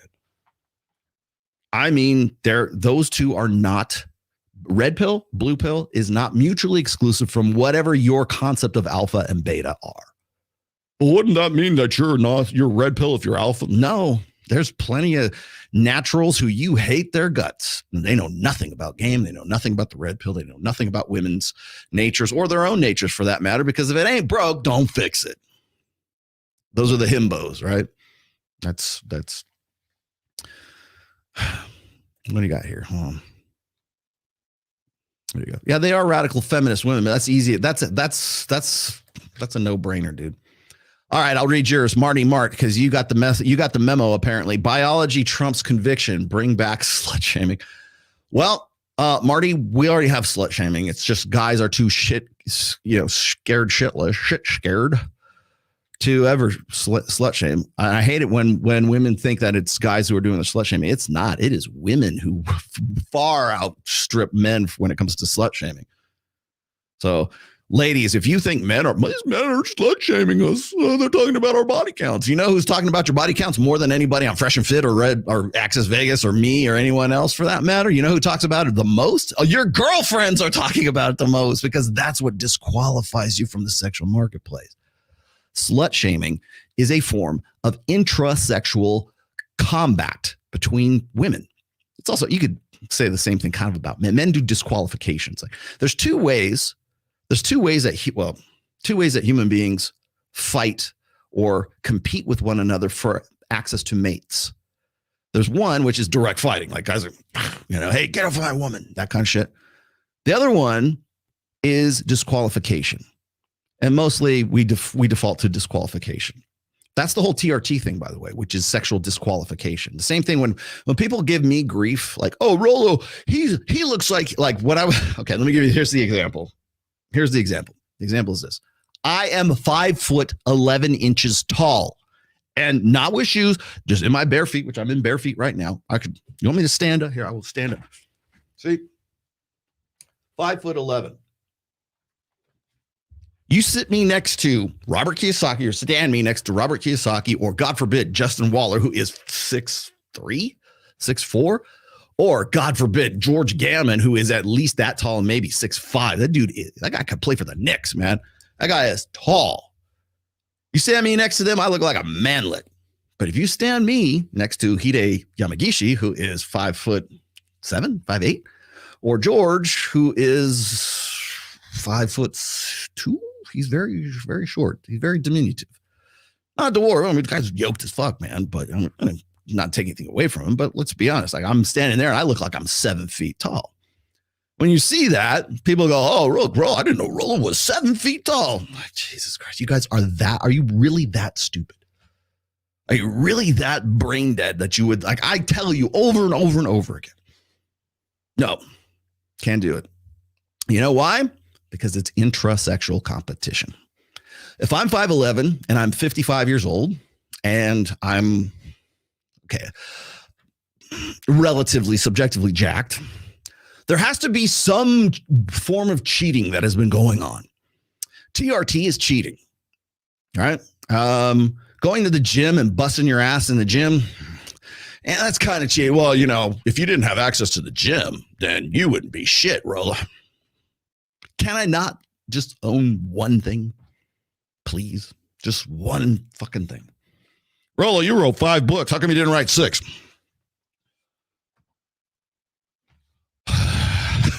Actually, that criticism motivates me. But I did if you go and you look at the Hide Yamagishi video, and you look at the comments in there, because it's a pre-record, so I didn't do it. There's no live stream stuff. But if you look at the comments, everybody's like, oh, Rollo looking jack, Swallow Tomasi, this. And I got a lot of positive. I would say 90% of the comments were pretty positive about that. And people really like that content. And yes, I will do some more. Thank you very much. Because it seems to me like people like I will turn off the overhead music for the next one. But people really like that content, right? But what do you think the 10% of people who are critics, what do you think they said? Never skip leg day, Rollo. Like, God damn it. It's like, oh man, you look pretty good, Rollo. Your upper body's fantastic, but you know what? You need to really step up your calf game. Here's 10 different calf exercises because I'm a black belt in calfology. God damn it. Can I just is there one thing I cannot win? Do I get one video where I get a full, complete 100% win? No, never. There's always somebody who's going to give you shit. I mean, and please keep giving me shit because it just makes me that much more motivated. But thank you, by the way, for all that great feedback. What do we got here? Thanks, Rational Agent 47. Jada feels like she is forced to cheat on August Alsina. Yeah, with Will Smith. Yes. So good observation. That's probably a better way to say it. I don't know. I'll give you the long one. I'm monologuing again. Sorry. But that's true. Like when a woman is with a guy who she thinks is better than the guy that she's with, or the kind of like the hypergamous doubt, the hypergamous question is always this: is he the best I can do? So when that question comes up in the back of instinctually or subconsciously comes up in the back of Jada Pinkett-Smith's head, the answer is always no, with Will anyways, because she's already been with the best she could do and he's dead. Sorry. Right? The one that got away, her heart of the sea, her heart of the ocean, right? Goes down to, or whatever it is, that stupid diamond that goes down to the bottom of the ocean after Titanic. It's going to Tupac. It's not going to Will Smith. Trust me on that. But the having sex with Will after having, and now of course we find out they weren't fucking at all. Right? But if you go and you look at the video of Will Smith's interview with Oprah Winfrey, it was right after his biography came out, and now of course Jada's comes out, and we make here. I want you guys to do. I can't do this because I don't want to. I can't do the cop. I'll get a copyright strike for this. But if you go and you look at say the interview between, God, why didn't I think of this before? Look at the interview between that chick from the Today Show, who I showed you the quick hit Instagram, or whatever it was the intro video. Look at that interview, and then look at the interview of Will Smith with Oprah Winfrey after his book came out, and do a compare and contrast between those two. I really wish I could, but I'll just get a strike. But look at those and look at the fundamental differences between this married couple. And by the way, everyone on planet fucking Earth was giving me so much shit when I said, I don't think these people I don't think Jada and Will are even together, right after the very first red table talk between the two of them. Like, oh, you don't know anything about Rollo. No, but I'm wise enough to know pattern recognition. I'm wise enough to see the body language. I'm wise enough to know what sexual revulsion looks like. But it goes against this romantic, touchy-feely emotionalist. Oh, well, you don't know, maybe they're living the life that this is just, well, if it makes them happy, then why do you have a problem with it, Rollo? Because they end up setting the role and the model for people who are getting married. But maybe that's the moral to this story, right? Because they set an example. So when I have to go and I have to say, here's why Matt Walsh, here's why Michael Knowles, here's why Ben Shapiro, that I say that I am married. I've been married for 27 years, I'm very happily so, but I'm not against marriage. I'm just against the way we do it now. Oh, Rollo hates marriage. Okay, well, then I'm going to show you Steven Crowder, and I'm going to show you Will Smith and Jada Pinkett-Smith, and you go and see the mess that is Will Smith's life because he simply didn't have the cojones to get out of his blue pill bullshit, right? You know who else didn't? Anthony Bourdain didn't, and it would have saved his fucking life. But no, Rollo's one of those red pill, guys who hates marriage and wants you to get a vasectomy, and he's against kids, and now the red pill wants gender affirming surgery for 9-year-olds, and let's go down the slippery slope that much more. Where does it end? I'm going to show you where it ends here. It ends with Lauren Chen later on. We're going to get to her in just a second too. But why is it that I'm the one who's been in I've been married longer than all those names on the Daily Wire than any of those guys who are like coming at me. My daughter is older than all of their kids. She's married and she's gone. She's out the door. Well, how can you say that, Ro? You sound like a hypocrite. I'm not advocating anything. That's the thing is, when you're a hypocrite, you're advocating something that you don't actually live. I'm not advocating jack shit. All I'm doing is showing here's the mirror. You can choose to look in it or not. I just work here, man. And you don't like that because the very fact of me holding up the mirror means that I must be against something. I'm not. I'm just simply saying that's all the red pill really is. It's praxeology. This is what's going on. Take that information, use it for the betterment of your life or use it for the detriment of your life. I don't fucking care, to be quite honest with you. I'll use it for my own betterment. Thank you very much. And have done so for quite some time. But just because it goes against your ideological bent doesn't mean it's any less true.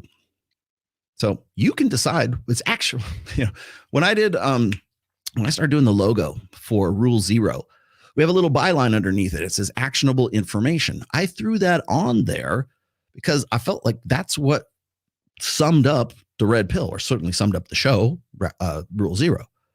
It's actionable information. Whether you use it or not is up to you, man.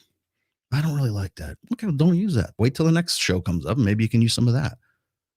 It's like 48 Laws of Power. It's not a guide to your fucking life. Especially like there's some parts of 48 Laws of Power that like you would never want to use. I mean, one of them is outright plagiarism, right? Which is what get others to do the work for you and take all the credit. It's a law of power. It doesn't make it any less of a law of power. It's unethical by our standards, anyways. It's unethical. You can say it's immoral, but sorry, I'm just going to go with ethics here. It's unethical. And I would never use it. I want my own victories to be my own victories, right? I want my own product, whether I pass or fail. I want it to be good, right? I want it to come from me. That's why plagiarism is such a big deal in colleges, and all this AI shit that's going on right now is so concerning. But it's still a law of power. I'm not saying you should use it, but people will use it if you're not aware of it. And sometimes that's I forget who the guy was. There's a maxim saying that, the glory of men should be measured against the means they use to acquire it. It's a maxim. I want to say it's Foucault or something like that. But the glory of men, the achievements of men, the praise, the worship, the whatever, the glory of men should always be measured against the means they used to achieve it. So if you use Law 10, I think it's Law 10, where you get others to do all the work and you take all the credit. Yeah. What does that say about the guy? Okay. I have done Jada Pinket-Smith and Will Smith to death, but I still have a couple of other little things here, but let me get to you guys. Tupac and them went to high school together and spent a lot of time together when they were bald. Yeah, but Tupac is the one. That's the one for her. Okay, now I'll read yours. I'm looking into TRT tomorrow with my doctor. I've lost 40 pounds. Good for you. I will lose another 80 pounds. My new carrier has a your insurance, your medical insurance carrier has a fully equipped gym. Carrier? Oh, is it an aircraft carrier? What are you talking about? Carrier. I'm 47. It's never too late. Will Smith Will Smith ever wake up and realize he's Will fucking Smith? You mean like Tiger Woods? You know what? I would say there's probably, I wish I could say I was hopeful. I want Will Smith to win. That's the thing, because he's so damn likable. He's funny as fuck, and I've always enjoyed his movies. I think he's a fantastic actor. I think he's a good artist too. It's just like he's just had this touchy-feely bullshit new age crap. That's why he goes to the high priestess of new age, which is Oprah. To discuss, you got to remember that when the story came out that Jada Pinket-Smith was fucking August Alsina, the only reason she brought him on the red table was to protect him, because everything she said in that whole interview, and again, I could go back and dig up my videos of this, but the whole time she's talking about it, it's like he's like a third party. He's like an accessory that she has to wear. Well, meanwhile, he's trying to clear his name. Like, I'm Will Smith. I wouldn't be with a woman who cheated. I wouldn't be with a bitch like this. And honestly, that's where the slap came from, if you think about it. Now, I want you guys to remember a few things. There's another video floating around right now about the slap, because that was my first thing I thought of when I saw the Today Show video, which is I wonder what the fuck Chris Rock's been sitting here like, what the fuck was that all about, right? Apparently there was some sort of like attraction or something. I don't know if it was I doubt it was a fling, but I know that Chris Rock, this is rumors, I'm not saying this is true, this is allegedly, Chris Rock had something going on or wanted to have something going on with Jada Pinket-Smith. Also, remember this. The jokes that when nobody wants to, this has gone over everyone's fucking head. The jokes that Chris Rock was telling at the Academy Awards 2 years ago were not written by Chris Rock. They were written by the producers and the script writers for the Academy Awards. Everything down to the last decibel, down to the last syllable of those things. All of that is scripted.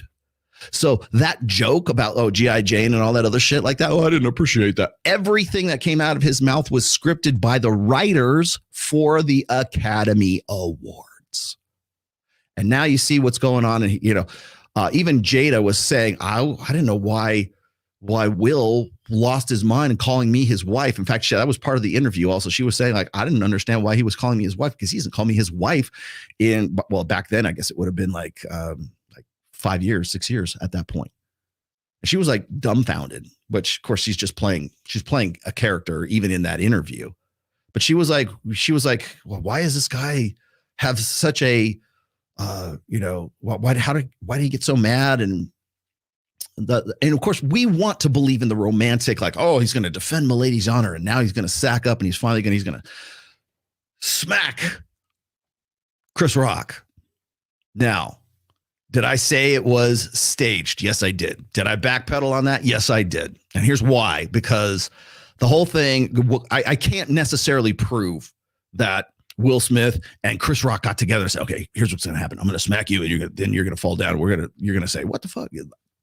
That's not what happened. And that's actually not what I said was happening. I said it was scripted by the writers. At the very least, they knew that there could have been some friction between Will Smith and Chris Rock. Remember, Will Smith knew by that point that he was going to get the Academy Award for Best Actor. And if you want to question me on that and say, well, he didn't know until they read the name from the envelope, bullshit. The reason why they put him up in the front right there is because they're the fucking winners and they want the clear path right up to the stage so he can apologize and do whatever the fuck he wants. Now, here's where I will give you half credit. It's now my opinion, let's just say, that the whole thing between Chris Rock and Will Smith was probably because of this idea that you've got, remember, it's Will Smith getting Best Actor. And this is all after the Red Table Talk had already gone on. The other interview had gone on. I forget which one that was. Oh, and then the leak of the video for the psychologist had gone out. And I'm trying to think what the other one was. But this is like post Will looking really bad for even sticking around with Jada Pinket-Smith, right? And I think the slap was really more of an effort to sort of reclaim masculinity, to reclaim his like, he's just about to win Best fucking Actor. It's going to put him in the history books. You want to talk about affluence? You want to talk about status? That's it. And yet he's going to go up there and he probably somewhere in the back of his head, on some level of consciousness, realizes it's going to have an asterisk next to it because he's a cuck, because he's a pussy. And he had to prove to the world before he picked, because remember, that happened before he was given the award. He had to prove his quality before he was going to go up there and accept that.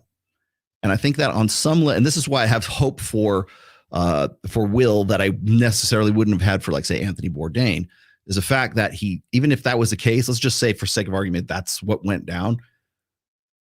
At least it says that somewhere in the back of his head that he knows well enough That's what he needed to do. Keep my wife's name out of your fucking mouth. Bleep, bleep, bleep, bleep.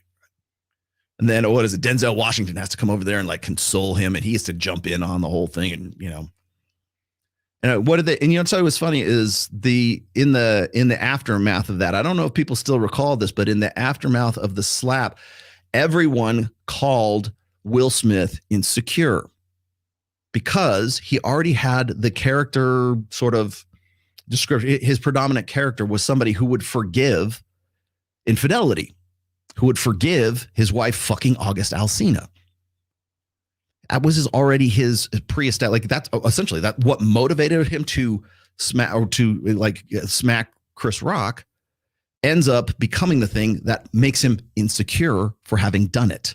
Because we live in a gynocentric world, and anytime a man like resorts to that, it's usually because he's a little boy, or we can find some way to like explain it away after the fact. And so when he goes and does that, he actually suffers from it because nobody believes it's legit. Hell, I didn't. I don't know if anybody else did. Pursuit of Happiness was a great film. Yeah, it was good. Damn it, I told you I wouldn't read all these. You guys slow me down. So that's the slap part. And again, I wish I could throw it on here without risking a copyright strike. But if you go and you look at the interview between the chick from Good Morning, it was a Today Show, the NBC, and Jada Pinket-Smith. And I'm going to tell you, I threw the word demon around for the thumbnail. Do I think she's an actual demon? No, God, for fucking bit. But there is something that is sinister. There's something that is just like calculating in all of this with her, because I think that you could probably have given her a pass if it was just like, if she was stupid, like, well, I didn't know, just like if she's trying to pass it off as naivete, that's one tactic. But Jada Pinkett-Smith will never do that. It comes down to solipsism. Basically, all women are inherently solipsistic. How that sort of manifests and how amplified that is really is up to the woman and up to her circumstances and up to the context of her life, I guess. In Jada's situation, she has to be the badass bitch. She's the alpha, quote unquote, alpha female, right? She's not alpha female. She's an alpha male in a female body is what she is. But there's something calculating. And when we look at somebody who is calculatedly malicious, or does things that look or appear calculating and by design, and that design is maliciousness, that's when we say this person is sinister, this person is evil, this person is a demon, this person is a devil, whatever it is, because that's the name we want, the magic name we want to give to something that we can't really explain ourselves. But that calculation, it's one thing if a woman goes, I didn't know. It's the Pearl Davis fucking, gambit. I didn't know. That doesn't fly with Jada Pinkett-Smith. Jada Pinkett-Smith knows damn well what she was doing, to the point where she's giving interviews and like explaining, this is what I did. That's demonic. And I don't mean that in the biblical sense. I mean that just sort of in the general sinister. That's pretty much that's maliciousness for the sake of maliciousness. And that is evil. At least by the Tomasi definition. You want to, what's the definition of evil for Robert Tomasi? Maliciousness for the express purpose of just being a fucking asshat. That's it. Being malicious. Some men just want to watch the world burn. That's pretty much. I could at least understand if there was money involved or if there was some personal gain involved. I would almost have more respect for that. But when you're just malicious, and you want to, especially somebody who's like trying to make your life a better life and loves you like practically unconditionally, and you're still a fucking cunt. That's demonic. Hey, I'm doing calf exercises right now. Chill. God damn it, dude. Wait. Hold on. Derek, you're 4. I said I wouldn't read these, but your avatar made me want to read it. Sorry. Just throwing that out there, Derek. You are strong like a bull. We had another Russian chick on Access Vegas, and I tell you, it was all I could. God damn it, I didn't do this, but whenever I hear that, like Elena Barre is, I'm sure she's in the chat right now. Whenever I hear women speak with a Russian accent, I can't help but think, kill moose and squirrel. Oh, Derek again. Okay, so technically you give me $15, so I have to read this. Thought of a book on male nature. No, I could. Example, help men avoid traps other men lay in intrasexual competition to avoid guys poaching. Guys cock blocking, crabs in a bucket mentality, sneaker effects. Sneaky fuckers. Maybe you get me. Great, thanks. You're a badass, Derek. You have official badass status. Thank you very much. Can I be in charge for a while? There you go, Derek. That's for you. She's evil for sure. She's a succubus. Doja Cat demon. Yes, she's a sleep. What is it? A sleep apnea demon? Is that what they call that? By the way, Doja Cat, get the fuzz. I'm offended. I'm absolutely offended by Doja Cat and that demon shit. Was it sleep deprivation demon? I don't even know what the hell it is. But she's like this. You're appropriating my culture. God damn it! Take that stupid costume off. You want real demonic music? You go to Behemoth. Go check them out. You want to stop appropriating my culture, young lady. Go and jump in the pit and slam around in the next Behemoth show. Go watch not Hate. Go. I'm trying to think who else. What's the most evil band I could think of? Behemoth is pretty. That's the first one that comes to mind because they're very theatrical. Behemoth did it better, Doja. Go take notes at a Behemoth concert, and maybe you'll do better next time. Come back later. She's a Dooney demon. What the hell's a Dooney? She's a semen demon. Shut up, God, please. All right, Rocky and Bullwinkle. Yes, that was. Thank you. Well, bravo, Lisa. Kill Moose and Squirrel. Remember Natasha and Boris? Natasha and Boris from Rocky and Bullwinkle. Somebody's a Gen Xer in there. Let's see. Rick Sanchez. All right. So, should we get into something else here? I'm really kind of sick of Jada Pinket-Smith. I hope she goes away. A lot of the stuff that I'm going to talk about now, I'm going to get. We're at an hour and a half. Okay. So, we're at the hour and a half mark. So, I have to make the announcement. I am going to be in Kenya. What language you speak when you're home? English. Everyone speak English. What language you speak when you're home? Redneck. Okay, so this is Andrew Kibe's radio.live. Okay, so I'm not going to be at the SAMHSA Awards because that's too early. November 25th, I will be, however, at the Dubai tour, and then I will also be at the graduation day, which is in Nairobi, Kenya. I will be there for 10 days. He's trying to talk me into doing the 21st, which is of December, which is the Qatar tour. I'm still debating on doing that. So just to give you a heads up of what's going on, I will be going to that. And Andrew just sent me something else. People try to get in touch with me while I'm in mid-show. Oh, you know what I didn't? Oh, here's last thing. Last word on Will Smith. This was a quote from his book that I pulled from the Oprah Winfrey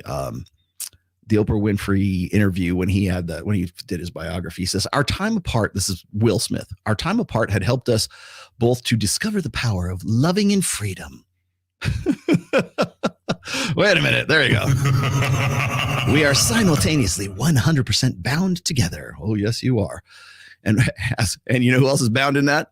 Tupac Shakur. And 100% free. We agreed that we were both imperfect people.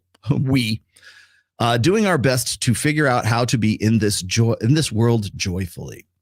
Does that sound like the words of a guy who is in touch with his innate, natural, divine masculine? No, it sounds like a dude who sounds like a bitch. Sounds like a dude who sounds like a pussy. It sounds like a guy who's been gaslit by the idea that he's supposed to stick with his girl no matter what, right? In fact, we can even go and look and see what the traditional conservative perspective is on all of this. Where did he go? This is why Jada Pinket-Smith can't get a divorce. Heard for years that Will Smith and Jada Smith have a little bit of a difficult marriage. This came to a climax when, during the Oscars, Chris Rock made an anodyne joke about Jada Smith, and Will written by the Oscar scriptwriters. Let's continue, Michael. Will Smith got up there and smacked him across the face. It was very, very strange. But for years, Will and Jada Smith have been open about cheating on each other, and Jada Smith had some very young boyfriend, and it just seems rough. But they said, we're not going to get divorced ever. Bad Marriage for Life, which was a play on Bad Boys for Life. And well, you got that? Bad Marriage for Life. The dedication that Will Smith had to the concept of marriage outweighs the shitty life that he has with Jada Pinket-Smith. And you know what's funny is I use the example of the Titanic, the last scene of Titanic, where Rose drops the heart of the sea into the ocean, right? But the real salient part of that scene is looking at her life and her past, right? She's English. She wants to be like Amelia Earhart. She flies planes, right? She rides English horses, and she has several grandchildren and great-grandchildren, and she's lived this wonderful, glorious life. Even has shots of her and her husband, who's probably, we presume he's dead now. I don't know. Maybe he's not. Probably dead because she's 100. He's probably gone by now. But the idea is this. No one stands up and says, what a fucking cunt. I can't believe you. You're still pining for a guy who you met, over 80 some odd years, like almost 90 some odd years, or 80 some odd years ago. And that's the last thing. And I'll tell you the thing is, that's romance. That is the definition of romance for women, to be reunited with their one, even in death, even at the bottom of the fucking ocean in the ballroom of the Titanic. That's what passes for romanticism. So whenever we talk about ethics and we talk about morality and we talk about, evil this and evil that, like, those are judgment calls. Okay. But also look at the fact that it's pretty fucked up. It's absolutely fucked up that there's this guy who thinks he's in there. He's providing her with this wonderful life. She's Amelia Earhart. And every woman in the audience is in just tears. Teenage girls are just, because they understand it at 13. They understand the concept, 12, 13, 14, 15 years old. They're streaming, oh, so romantic. And they look over at you and you're not crying and they go, what's wrong with you? Because it's such a bullshit story. It's pretty fucked up. That's why. Look at all this shit. Look at this life that was provided to her by the husband and the kids and everything else. So she should be throwing the heart of the sea to her husband or pouring it into his grave or something like that, instead of some 16-year-old kid she met on the Titanic. Nobody brings that. Are you kidding? God, well, that was actually 1997, by the way. I think that's when. 1997 was when. 1997 was Titanic. I think it got Best Picture that year. And then 1998, it was Best Picture? Saving Private Ryan, which, by the way, was another ending that was really a contrast between how men look at life and love and how women look at life and love for the Titanic. Titanic versus Saving Private Ryan. Right? Men's estimate of themselves at the end of their life is based on performance. For women, it's, this magical one that got away. Plunk. Yeah, that's pretty messed up. And women don't even think twice about that. They'll cry. They'll be crying, streaming tears down their eyes. That's such a wonderful, beautiful, romantic love story. It's a horror story. It's a horror story for the guy, for the husband. But we don't see that. But you know who does see? I'll tell you who else doesn't see that. This son of a bitch doesn't see that. Now, Jada Smith has revealed to the Today Show that she and Will have been separated for 7 years. Why did the relationship fracture? Why it fractured, that's a lot of things. Yeah. And I think by the time we got to 2016, we were just exhausted with trying. I think we were both kind of still stuck in our fantasy of what we thought the other person should be. Jada says she considered a legal divorce, but could never go through with it. I made a promise that there will never be a reason for us to get a divorce. We will work through whatever. And I just haven't been able to break that promise. Yeah. Why? Because it would ruin her life. Here's the reason why we're having this conversation right now. Look, she's 52 years old. She's in menopause. I feel pretty comfortable in saying it. She's in menopause right now. Okay. Kids are grown. Kids are at least somewhat bigger now. I don't know. I forget what the youngest one is. The one that's, gender confused, right? I forget what the youngest one is, but close enough. I mean, well beyond the point of self-sufficiency, let's just say. Willow. Was it Willow? But the fact still remains is like, she's, oh, you haven't been able to break that. Yeah. Guess what's coming next? Will. Good. That's good. I know everyone's going to attack Jada Smith because she seems just absolutely awful in most ways. But I tell you, that is a really redeeming statement that she just made.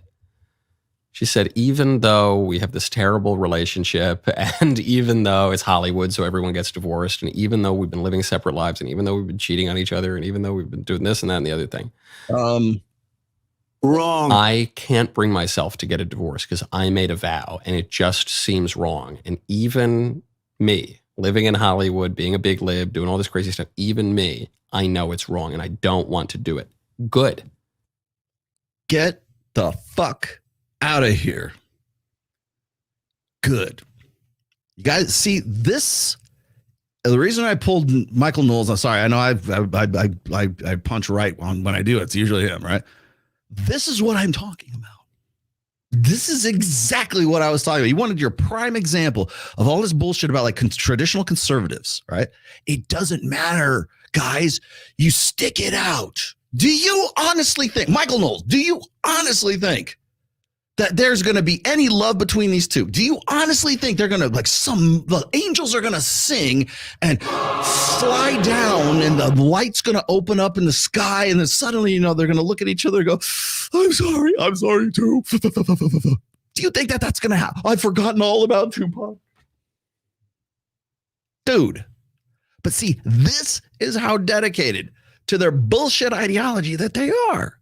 That's what he's talking about. Oh, well, so my question is this, and I've talked about this. Yeah, August Alsina rule. What about that, man? How come we're not talking about that, brah? How come you're not talking about August Alsina? Do you not know of that? Of course you don't. Most of these guys have their scripts written for them by their people and their handlers at Daily Wire. Unlike here, I'm freestyling now. What the fuck, man? Yeah, thank you. Yeah, no, that's total bullcrap. She wants to just keep up appearances. She doesn't give two craps about the institution of marriage. Never mind the vow she made. Thank you very much. You know what? You get one of these, girlfriend. But it is like, okay, let me just dial it back a little bit here. In my first book, The Rational Male, available on Amazon, please go get it right now. And get it soon. Get the original. I have there's a chapter in there, and it talks about commitment. Now, the one ability that women will always have to lord over men, and have really since the Stone Age, really, is that men have to be men of their word. They have to be the one. You have to honor what you said. You have to honor your commitments. You promised to do something, and so you have to do it. If you're not, then you're the kind of guy who doesn't keep his promises, right? There's no real onus on women to keep their promises. Certainly not today. Now, Rich Cooper has, and I'll credit where it's due. Rich Cooper came up with this quote, which is, we tell men today, or we tell women today, to do what's best for them. It's all about healing. Did you, like Michael Knowles, I can't believe you're this stupid. I can't believe you didn't see this, or you realize, or look at the tape, man. Look at the past videos. Did you not see the Red Table interview between Will and Jada? Like, where was the video for that, bro? Where was that? Do you not know the history of these two? But it doesn't matter. Because it's all about the commitment, and it's all about performance, right? Men have a burden of performance. Part of that is you got to keep your word. You got to be a man of your word, because if you're not, then you're not honorable. Well, that comes back down to debt and what we owe and everything else. Got that. But for men, honor and duty and loyalty and everything else means something entirely different than it does for women. There is a separate standard of justice for men than there is for women. We hold men to a much higher standard than we do for women, and always will, always have, always will. So when women want to say, oh, we're equal, we're 50-50, we're in an egalitarian, we're just as smart and just as heavy and just as hard and just as strong and just as, whatever. Anything you could do, I can do better. We're all equal. No, we are not. There's a separate standard of justice for men and for women. You don't believe me? Go look at the punishment that's meted out for men and for women. Women, has been studied since the mid-90s. The same offenses that men go to prison for 10 years, a woman will go to prison for 5 years. The leniency factor is very common. We put women away for the same crimes as men, and we give them far more leniency because they're women than we do for men. But well, you should have known better. Why? Because you're a man. It's a man's world, right? Well, how come she got 5 years and I got 10? Well, because she's a woman and she doesn't know any better. She doesn't have the same moral agency that you do. Or at least there's a presumption for that. And so here's this guy who wants to say that commitment is the benchmark for everything. So in my book, in the commitment chapter, I ask this: what is more imperative? Your commitment to yourself, your commitment to your own cause, your commitment to the things that you are about, or is your commitment better directed towards the concept of commitment itself? So what I'm saying is that even if you get into a bad commitment, you are supposed to stick it out no matter what. You bought a lemon and you have to stick with that lemon. You're committed, and your integrity and your value as a male is determined by the fact that you made a bad fucking decision. You bought that car and it's a lemon, but it doesn't matter because you're sticking with that. You bought a stock that went from here to the bottom, but you stuck with it, man. At what point do you go, you know what? This is a bad investment. I'm out. Oh, I shouldn't do that. Why? Imagine me saying this. You should stay in that. Now, I realize it was worth a whole shit ton more, and now it's a penny stock, but at least you have more respect for you because you stuck it out, bro. Because you stuck it out even though you went bankrupt doing so, because your idea is that you have a commitment to the idea and the concept of commitment rather than your own interests and who you are. That's the difference between me and Michael Knowles. I will tell you it's all about mental point of origin. I will tell you that it's about enlightened self-interest. If I do well, the people around me do well. But I have to think of me first, and then the people around me do well.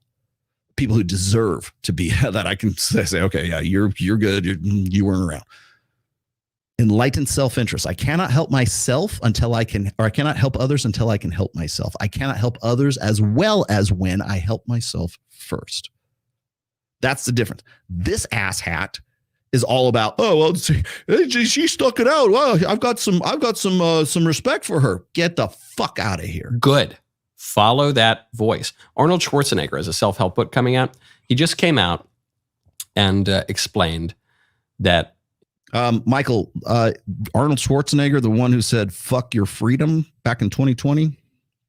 Just reminding you. He doesn't want to talk about the explosion of his marriage anymore because that is the biggest failure he's ever had. He said, I blew up my family. No failure has ever felt worse than that. Darius Rucker from Hootie and the Blowfish, he just split with his wife after 20 years of marriage. He said, you feel like a failure. You try to express those feelings, and it's hard to say, and it's hard to put that on paper. You know what else is hard to put on paper and hard to express is a sexless marriage after 20 some odd years. Let's be honest here. Arnold Schwarzenegger was banging the help. Arnold Schwarzenegger said, you know what? Instead of what's her face? Kathleen, I forget what his wife's name was now. She was a Kennedy. I know that. What the fuck? Somebody give me her name. But the help, the maid, looked like a better sexual option for Arnold fucking Schleifer. Conan looked like a better. Conan, what is best in life? Seemed like what is best in life? The maid. The housekeeping seems like what's best in life to Conan. Yeah. But what? So what? Would I have more? Or should I have more? Like, is it the moral imperative? Is it the ethical imperative? However you want to slice it. Are you going to have more respect for me for doing what's best for me? Or are you going to have more respect for me because I stuck it out, even though it was a shit situation? I committed to a shit sandwich.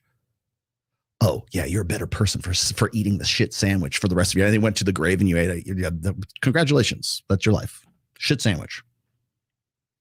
Who do you have more respect? Who has more integrity? Sticking it out in a bad situation, sticking it out with a penny stock, or saying, you know what? Fuck this. I'm better than this. Because that's what we tell women. We tell women, you're better than this. You are enough, girl. Where the fuck is that, Michael Knowles? Oh, they should be committed to this.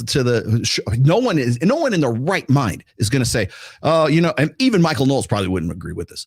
Well, you should stick it out, girl. I know he beats you up. I know he abuses you. I know he's a fucking idiot. I know he makes bad financial decisions. I know he's abusive. I know he's an alcoholic. He's on prescription drug. He's on heroin, whatever. But you know what? I have so much respect for you for sticking it out for the sake of the marriage. Said no one ever on planet Earth. There's a reason why we have battered women's shelters, because we encourage people to get the fuck out of those situations. But if it's a guy and he ain't getting no pussy and he goes through a divorce, or who knows who initiated the divorce? Maria Shriver. Thank you very much. The Crypt Keeper. Maria Shriver. I know she's a Kennedy, but not anymore. Maria Shriver was a piece of ass in her day. I mean, I'm sure that's probably why, maybe it was a marriage of convenience, because I know that Arnold wanted to get into politics, which he did. But he could only get so far. He could only be the governor. He's never going to be the president. You're never going to have President Schwarzenegger, sorry, unless they change the rules. It was Governor Schwarzenegger for a while. I remember that. I lived in California when it happened. But yeah. So is it better to be, do you have more respect and integrity for a guy whose commitment is to himself, or his commitment to the concept of commitment? See what I'm saying there? Again, I wrote about this in the first book. You try to do it as real as you can. I'm not a big talk to you guy, but I can sit down and write a song about it. That stuff hurts. You feel like a failure, but we're still a family. A piece of paper is not going to change that. We're still a family, and that's all. Only Michael Knowles could turn Jada Pinket-Smith and Will Smith into an advertisement for sticking it out in a bad fucking marriage. Really? All because Beth is awesome. She knows it's best for the kids. She's a great human being. Okay. You see really big people here, really big, successful, lauded, praised people. Once again, I guarantee you he wasn't lauding Arnold Schwarzenegger when he said, fuck your freedom during 2020 and the lockdown. Saying divorce is the biggest failure I've ever had. In some cases, saying divorce is such a scary failure. When I get Jim Sexton, by the way, I'm working it out. Here's the other announcement, by the way. I'm working it out. So myself, Jim Sexton, and Michael Sartain, we'll be going out to Miami probably the first week of November. We're going to go on Fresh and Fit. We'll probably go on Adam Sosnick's show, which I'm going to talk about a little bit later too. I know the CMA is going on. I'm not at the CME. I'm here in Reno, Nevada. But we're going to go out there. We're going to make the rounds, but it'll be myself and Jim Sexton, who's divorce attorney, James Sexton, and Michael Sartain and myself. We'll probably do a panel show with like me, Fresh, Myron, and all of us. I'll probably do. I know we'll do that. I know Jim wants to do the after-hour show too. I'd like to get him on Access Vegas, which will probably happen because I know he likes to gamble too. But anyways, we're going to be doing that first week of November. But one of the questions I'm going to ask Jim is this right here. Like you've got Darius Ruck. Really? Hootie and the Blowfish. That's the guy that you're using as your example.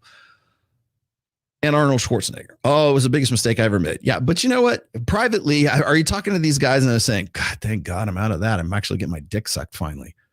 Are you talking to the guy who is being like losing half of his, like $400 million is now down to $200 million because he was in a sexless marriage and he was getting hand jobs at the Asian massage parlor because it seemed like the best solution instead of like cheating on his wife? Does that factor in to your assessment here, Michael Knowles? Because I would really love to have you on that show so we could all sit down and talk about that. But I'm not going to sign your NDA for it. I can't bring myself to do it, even though we're separated. Some people saying I did get divorced and I'm rich and I'm famous and I'm powerful and I'm this and I'm that. I was the governor of California and it's the biggest failure ever. Even huge stars are claiming that the biggest failure they could possibly have is divorce. You have two, bro.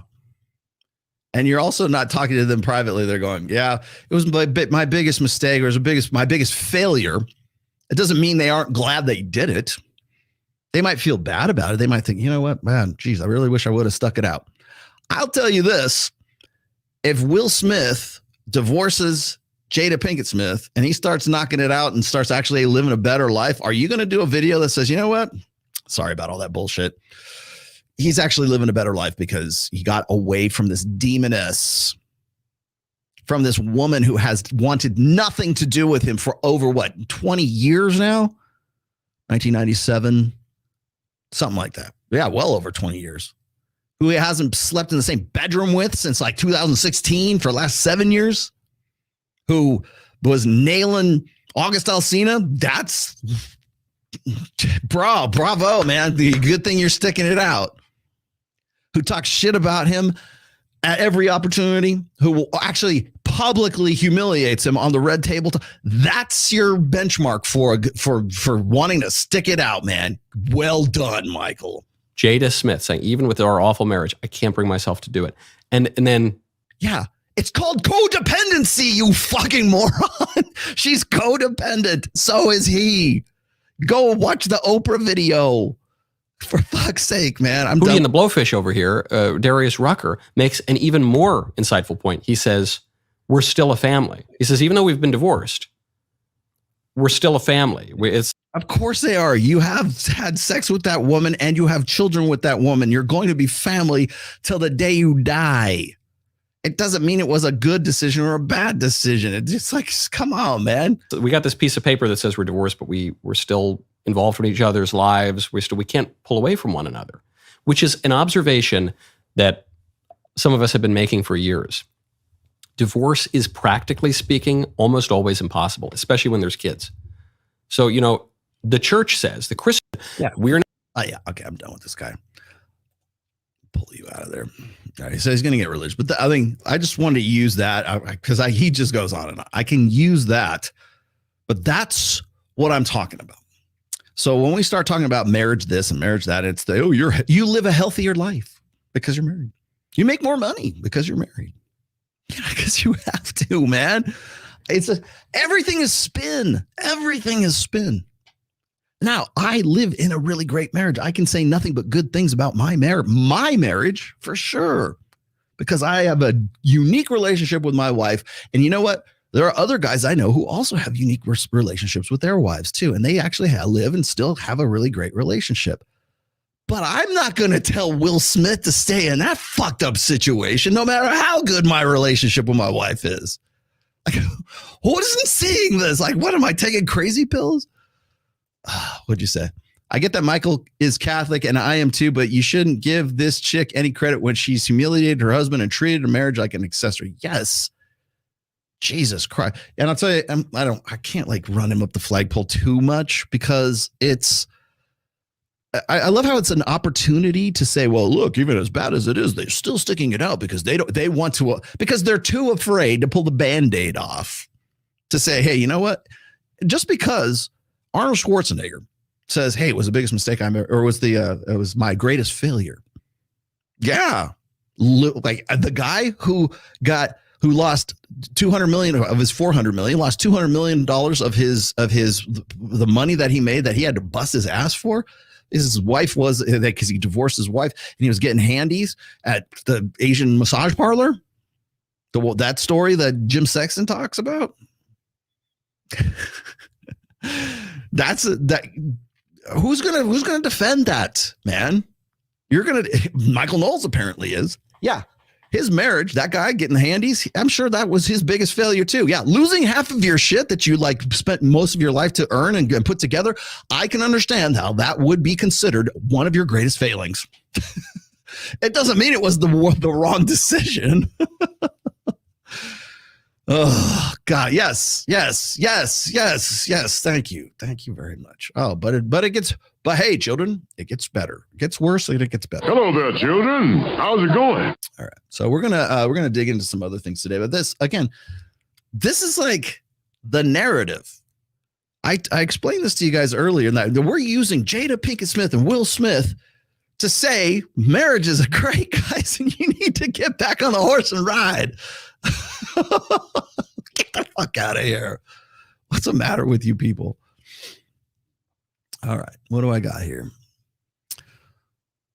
Sorrelita, I wanted to come back to that really quickly. Yes, there are valid reasons for women to take TRT. I will explain to you what those are here too, as well, because I happen to know. I was made aware of them. Back at uni in 25, I'm a CPA. I'm feeling like I can. Okay, I already got to you. Let's see. Put you up. You. Biology trumps conviction. Yeah. Sorry, I'm clearing out the supers here now. Get them in while it's hot, boys. Get them on while it's hot. Pursuit of Happiness is a great film. Yes, it was. Oh, here we go. Now we go. Ha! Thank you. Yes, you can have this. Thank you. Have you seen? You see Andrew Wilson, I presume, exposed the scum on X lately?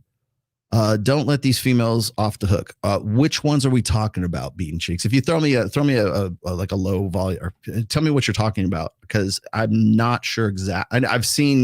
I know that Andrew Wilson has been he's been talking about, like, I think it was Erudite, Not So Erudite, and some of these other girls as well. Is that what you're mentioning? Because I would love to. If you can name names, I would definitely like to talk about that.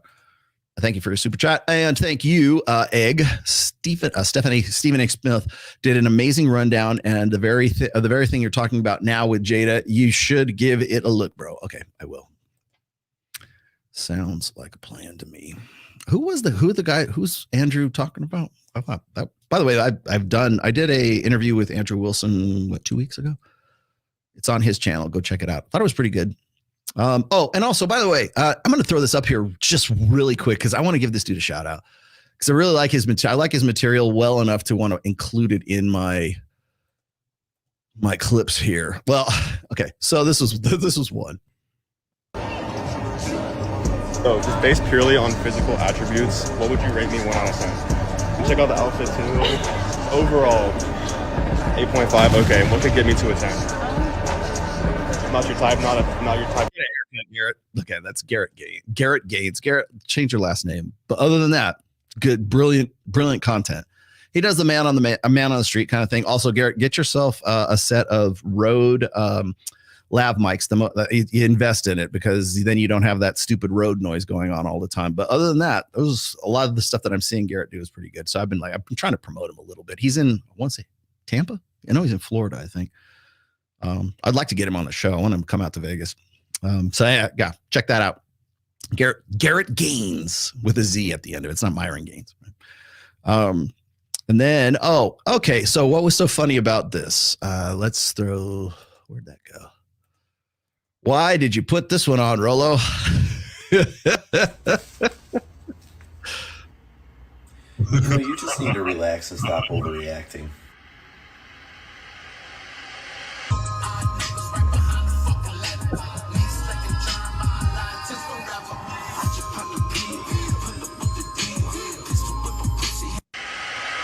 All right. I'm sure I just got a copyright strike for that song being in there, but I don't care. I'll chop it out. That's Aaron, or did I say Aaron? That's Sydney. Sydney was the bodybuilding chick, the fitness competitor that was sitting next to me on Access Vegas on the last show that I did. She's actually not like freaky. We talked about that. She's not as like she was, the eyes roll back in the head. It wasn't roid rage. She was just she explained what was going on with that dude. She's kind of borderline a little bit, but not in a bad way. People love that one. She was on with us on Thursday's show. What else do I have here for you guys? Oh, there we go. That wasn't it. Was this it? All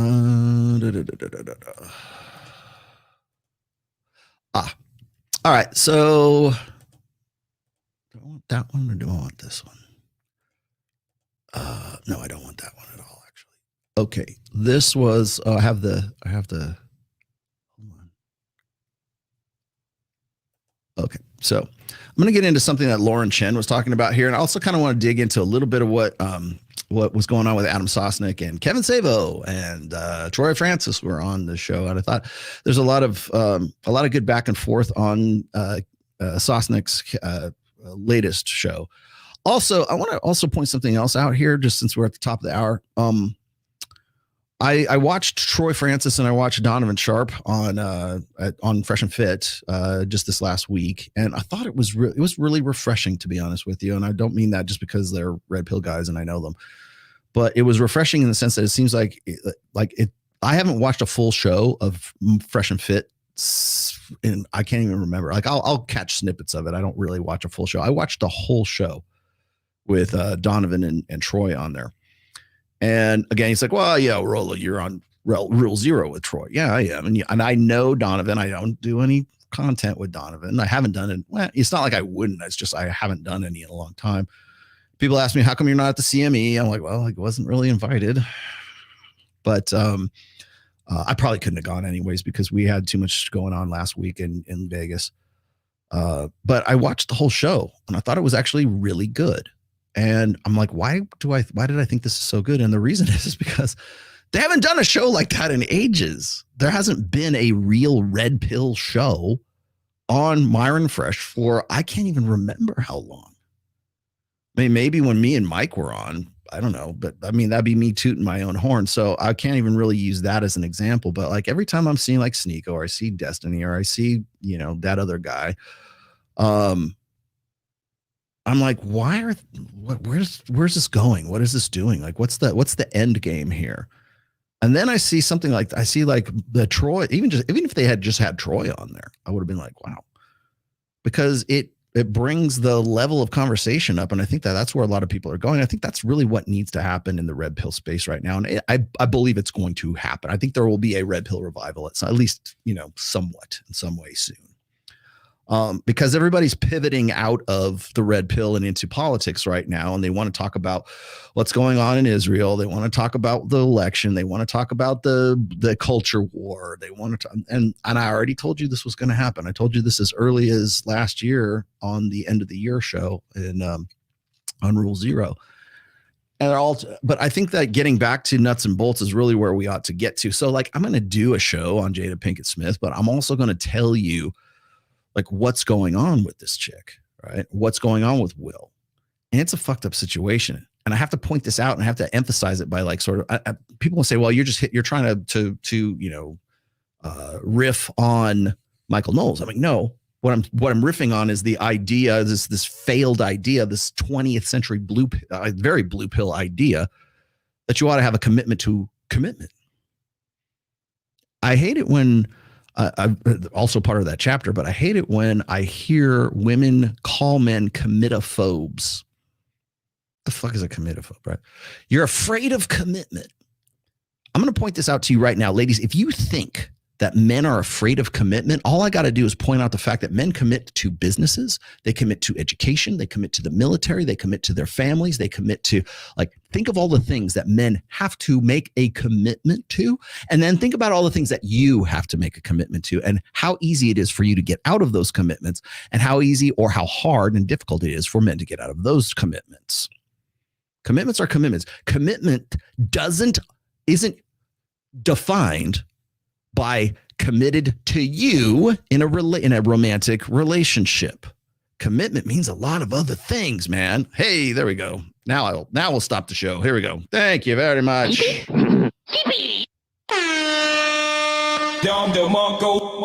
PP is back in the house. Thank you very much, PP. There you go.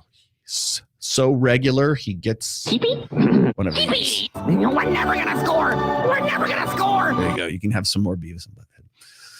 Thank you, PP. Much appreciated as always. And Ned thanks you too. You've just paid for his dog food for the rest of the day. All right. So are you committed to commitment or are you committed to your own purpose? In fact, that's a law of power, by the way. Don't commit to anyone. Well, how can you do that, Roll? You have to commit to somebody, blah, blah, blah. Otherwise, you seem like wishy-washy and you don't, nobody can trust you because you're not commitment worthy. Commit to no one but your own cause. That's Robert Greene from 48 Laws of Power. It's not that you shouldn't commit to things. It's just understanding that the things that you do commit to should in some way benefit you. Now, what happens when you think that's the case and then it doesn't? Should Will Smith, should we have respect for Will Smith for sticking it out? Do we think more of him or less of him for having stuck it out and having nothing but nice things to say? And by the way, Jada Pinket-Smith, according to the interviews anyways, in her book, she is just nasty as a freaking snake in the grass with Will. But Will says nothing but nice things about her.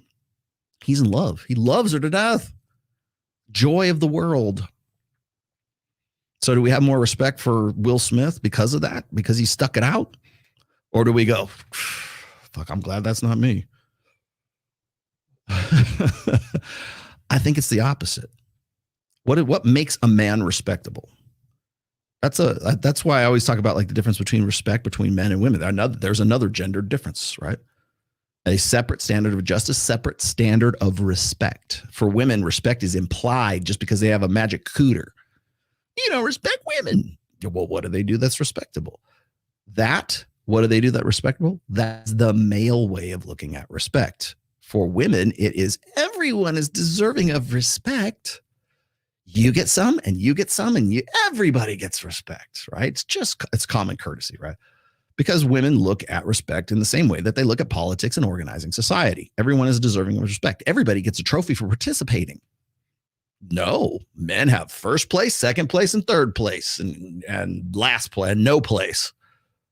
Because we're hierarchical. First place, second place, third place. You did the best, you did the second best, you did the third best, and you guys need to try harder. That's how it works. Respect. What have you done that makes you respectable? And any man worth their salt, any man who's not a pussy, any man who's not been trained by the gynocentric social order, and even the guys who have, will to some degree are into the competition with other guys. That's the intrasexual competition part, and that's what I'm going to get into here in just a minute.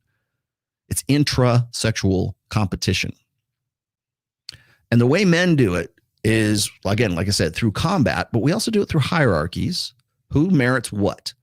And really, when you think about how men measure themselves against other men, it's always based hierarchically, right? There's the colonel, the general, the lieutenant, and down to sergeant, down to the corporal, private, blah, blah, blah, chain of command. The CEO, the CFO, the COO, the janitor, like down at the bottom of the heap. Who's more respectable, the janitor or the CEO? You could say, well, the janitor, because he's committed to his job. He sticks it out, man. He's been there for 50 years and now he's dead, but he stuck it out and he was committed to his job. You got more respect for that guy, Michael Knowles? Or do you have more respect for the guy who has a bigger, greater body of work, has left the dent in the universe and has done his own thing as a result of actually watching out for himself first and then helping other people, maybe being a benefit to society? Which one do you have more respect for, Michael Knowles? I'll wait for an answer that's never coming. Oh, $20. Hey, wait a minute. There you go. Why is it that women I've known for years are never supportive when I talk about what I'm trying to change about myself? Because it's talk. That's why. And always tell me I'm fine the way I am, because they want to keep you in the bucket, my friend. They want to keep you predictable. Human beings are always looking for predictability. We want to be certain in an uncertain world. So, for instance, when I go and I lift weights and I hang out with Hide Yamagishi, right? Or I go on TRT and I lift more and I look better, people will always find, this is the intersexual competition portion of today's show. They will find a way to disqualify you. They will say you didn't earn it. You're not respectable, Rolo. Look at your calves, you slacker. Never forget leg day. You need to work on your calves. But dude, I'm like way more yoked than you. And I'm like 55 and I do more work than you. And I bust my ass and it's like no sleep, no rest. If that's what it takes to be the best. I'm on my game. But you know what? It doesn't matter. Because people who aren't on their game will find some way to disqualify you being on your game. And by the way, that's what women will do with each other as well. Men do it just in a different context. Women do it as well. And what happens is when they say, oh, you're just fine the way you are. Because On some level of consciousness, J-Pot, women want to have a mental evaluation of you, let's just say. I'm gonna throw this out here because this is actually a very good question. I'm gonna star this and hang on to it because I'm gonna come back to it here in a second. Don't worry, J-Pot. I will get back to you. Here's the thing. Men will disqualify other men in different ways. So the first one is direct competition, right? They'll fight you. I'm gonna fight you for this. I'm gonna beat your ass. That's my woman right there, mate guarding, right? I'll kill any. Oh, it's remember Steve Harvey when he was talking about, man, I'll kill anybody in this room if they start talking about, but they tried to get with my wife. Remember that? Remember that from the Steve Harvey show that I did? Yeah. No one talks about that. Somebody went, hey, what about the bodyguard, Steve? What about the chef? Those guys who like don't make nearly as much money as you and can't offer her the same lifestyle and she's still fucking them. Those guys. Where's that? Do we have respect for Steve Harvey for not following through and murdering his bodyguard and his chef? No. Will we have less for him if he did? I don't know. Did you have more respect for Will Smith when he smacked Chris Rock? Did that increase his level of respectability or did it decrease his level of respectability? Because what happens is when women tell you, you're fine the way you are, just stay the way you are. That's what women tell other women when they want to disqualify them. So if a woman is fat, don't worry, you're fine. Don't worry, girl. You know, men like a guy, or men like a woman with a little extra poundage. They like curves. Here's some science that shows you this. No, they don't. No. But women will tell each other they're just fine. Hell, you see, go on Twitter right now. Go on Instagram. Go anywhere where there's social media and there's women like congregating and talking to one another. They will reaffirm their own weaknesses. They will reaffirm their lack of accountability amongst each other. And then when you don't, as a guy, then there's something very wrong with you because you're not communicating with them like their girlfriends do, because their girlfriends, they love talking to them because they get that affirmation from them. It's okay. You're beautiful at any weight. You're beautiful at any age. Doesn't matter. Oh, you're not having sex with your husband? Well, it's his fault. Oh, you're getting divorced? His fault. You cheated? His fault. He cheated? His fault. Where's the respectability in that? Should you stay in a committed relationship? Should you stick it out because of this for commitment? Do or die. I'm on team commitment. Now, the reason why women tell you that, J-Pot, is because they want you to remain predictable. So when that's why you want to know why the red pill rubs women the wrong way, is because it motivates, and it's at least usually it should motivates or incentivizes guys to live their lives differently. There's not a program. There's not 12 steps, 12 rules of the red pill. Right? What about the 9 rules of Tomasi? Those are maxims. Those are not a step-by-step guide to a better life. They're maxims. Simple as that. Just like 48 laws of power. That's not it. Oh, I've already got to law 12. Boy, I got a long way to go before I live a perfect life. No. Those are their maxims. That's all their proverbs, right? They're Confucius say. That's what it is. Take it or leave it. Actionable information. How you choose to apply that is up to you. But that being said, women want that, especially women, but men as well. They want predictability in a guy. They don't want you changing, because if you're a beta and you just say, you know what, fuck this, man. I'm not getting. You will only get what you've gotten if you keep doing what you've done. Fuck it. I'm going to do something different because I'm not getting what I want. Well, how dare you? How dare you change your life? How dare you try to improve? How dare you put on some muscle, Rolo? How dare you get a little more jacked and juicy and tan, Rolo? Size is the price, swell's the goal. How dare you? You're not living up to my low expectation of you. You're not the fat loser that I think I have a mental image of, who would say those horrible things that you do, Rolo.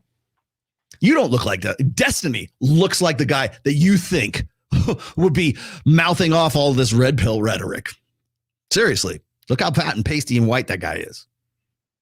That's the guy. That's I think is probably the mental image that most people have when they think of a red. I mean, for like a physique wise, physiognomy. I think people want to believe that the guys in the red pill are all like these worthless, hapless, 5 foot nothing losers.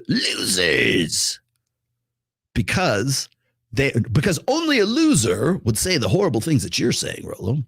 Because it doesn't align with what my in this case, your ideology dictates. So I'm not going to sit here and be a fat ass just simply because I don't want to be. I'm not trying to live up to any kind of, not trying to ruin your expectations with my physique. Well, I hope I do. But that's not what I'm doing. I enjoy sex far too much to let myself turn into a fat ass, put it that way. I don't want to see fat me. That's why. I don't want to see skinny. I've always been a hard gainer, by the way. I think people don't understand that. I've always been like skinny, thin, wiry, ectomorph. Is that a thing still? Ectomorph, endomorph, mesomorph? Maybe it is. I think it is. Anyways, I've always had like the sort of the swimmer's body, I guess. I've always been a hard gainer, like putting on muscle. So like when people saw me, like when I was doing the 21 convention, they go, "Oh, look, he's got gray hair," and he's going, "Yeah, okay. Can I diet and make myself look younger?" You're not really that young. The reason why you get offended by that is because of intrasexual competition. It's also why this bitch is wrong. The pill TRT shuts down your body's natural production of hormones, and simply put, that shit is. No, it doesn't. Anabolic steroids might do something like that. And then also for the guys who that would happen to, they're probably old enough that it's not going to make any difference. I can also get an HCG shot every time I get a TRT shot. What's that? It's to keep your balls manufacturing your own natural TRT or your own natural testosterone. So in the event that you have to go off of it for a while, in the event that you drop it and then want to come back to it, at least your body has a jump start to create natural testosterone. It's not that if you go on testosterone replacement therapy, and not anabolic steroids, testosterone replacement therapy. There's a difference to that. It's not that you're going to stop functioning testosterone wise. You're still going to produce this testosterone. I'll tell you the other thing is that there are women, postmenopausal women, who create no estrogen and no testosterone. Where's the video for that, bitch? That's what I'd like to know. Not normal. Since the direct-to-consumer marketing is so aggressive, virtually every man is inquiring about this. And men, I'm not blaming. Did you catch that? That is not normal. What is normal? Is normal the hair color that you've dyed? Is normal your big tits that you had implanted? Is normal your Brazilian butt lift? Is normal the makeup that you're wearing for this video? Is normal the lighting in the background of this video? Is normal the hat that you have on your head or those yoga pants or whatever? Is that normal? Because we need to define some fucking terms here before we start talking shit about whether or not guys should be on TRT or not. Okay. What is normal in the first place? And the reason why the word normal, normalcy, normative, the reason why that is invoked in all of this right here is because it's to encourage men to feel like they are inadequate, that if they get on TRT, they are not normal. There is something very, very wrong with them. How dare you want to improve yourself, J-Pot? Let me come back to J-Pot. Where is he? Oh, wait, it's right here. There's J-Pot. Sorry. Trying to change myself. Well, guess what? Here's the thing. You're fine the way you are. You're normal. Nothing special about you. You're just steady Eddie. Normal as can be. No testosterone, low T, feeling like shit.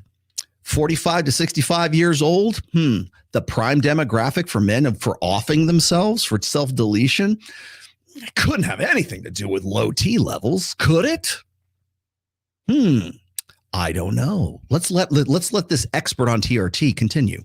Thank you for inquiring. You're constantly fed the narrative that T levels are decreasing, and yes, they are, and we should be concerned about that. But that's not why I started TRT, dear. Oh my gosh, I need to do something about the T levels. Let's get a shot. Nobody thinks in those terms. I would say most guys are getting TRT because it makes them feel better. It makes effort feel better. Getting back to that normative, the real normative state, which is like I had when I was, say, 18 to 38, somewhere in there.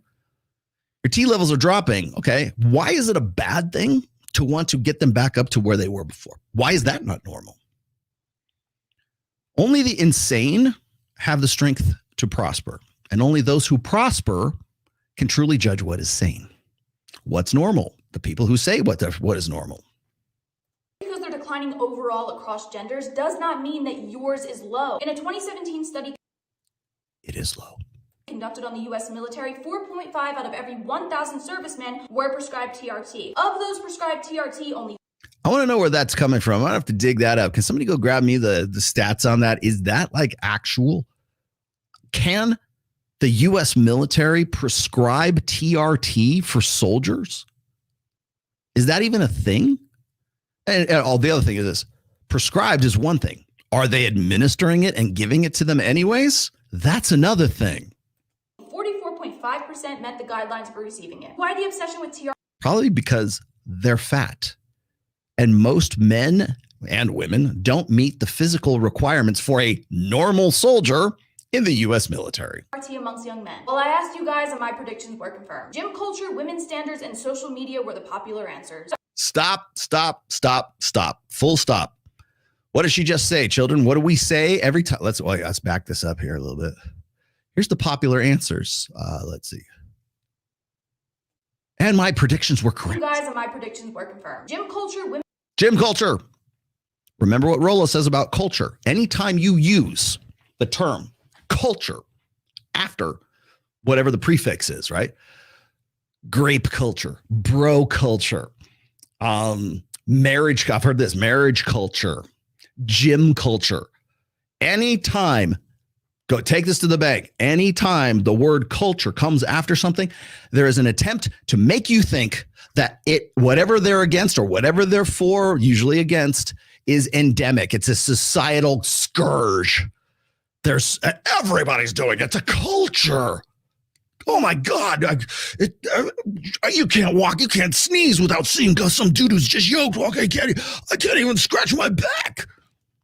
They all look like Robert Frank or that dude from 50% Natty, who I'm very much enjoying right now. They all look like Yamagishi. What are we going to do? It's endemic. It's a culture. It's gym bro culture. No, bitch. 75% of the U.S. population is overweight. That's normal. 35% of men are morbidly obese. 40% of women are morbidly obese. If there is a culture, it is a culture of fatness. That's what it is. You are barking up the wrong tree.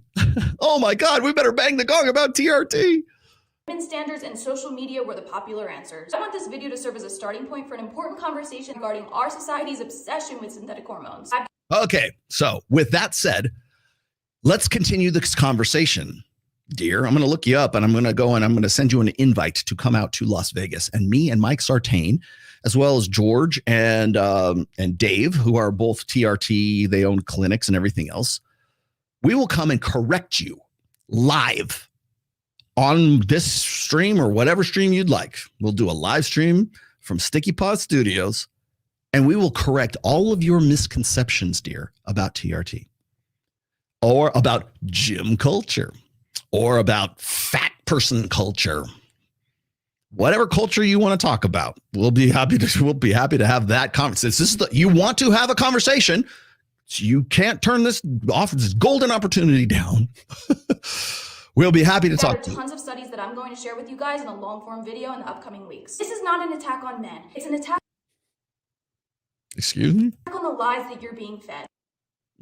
Okay. Well, clearly the only lies we're being fed is that there is a gym culture, and the normative state right now tends to be guys who are just like injecting themselves left and right. And by the way, this comes hot on the heels of, is it the FDA banning all forms of peptides right now? I just got the word from Thor, Red Pill Thor, just over the weekend. Was it Friday? I think he's when you told me about this. They're banning peptides. That's not even TRT. That's not anabolic steroids. Those are peptides. I know we call everything peptides, right? Melanotan, which I have taken, Melanotan 2. I did one cycle of it because I was like, and I thought it worked pretty good, actually. I'll take some more if I can find some. It's great. But is that bad? You're not actually that tan, Rolo. Don't you go to the tanning? But yeah, so do I, and so does a lot of other people. Why is he taking melanotan? He's a fake poser. He's really white. Why is that a problem? Isn't she a soap salesman? Is she? I don't know. Well, thank you. Who gives a fuck about TRT? I give a fuck about TRT. I do. I'll tell you what. Yeah, I do. And this is not a hit on you, man. I get what you're saying, right? Who gives a fuck? Well, I'll tell you who gives a fuck about TRT. People who aren't on TRT. People who are threatened by men taking testosterone. That's why. And by the way, not anabolic steroids. Testosterone, exogenous testosterone made from yams. According to Mike Sartain, I don't know how the fuck yams get tested on them, but apparently they're high in T.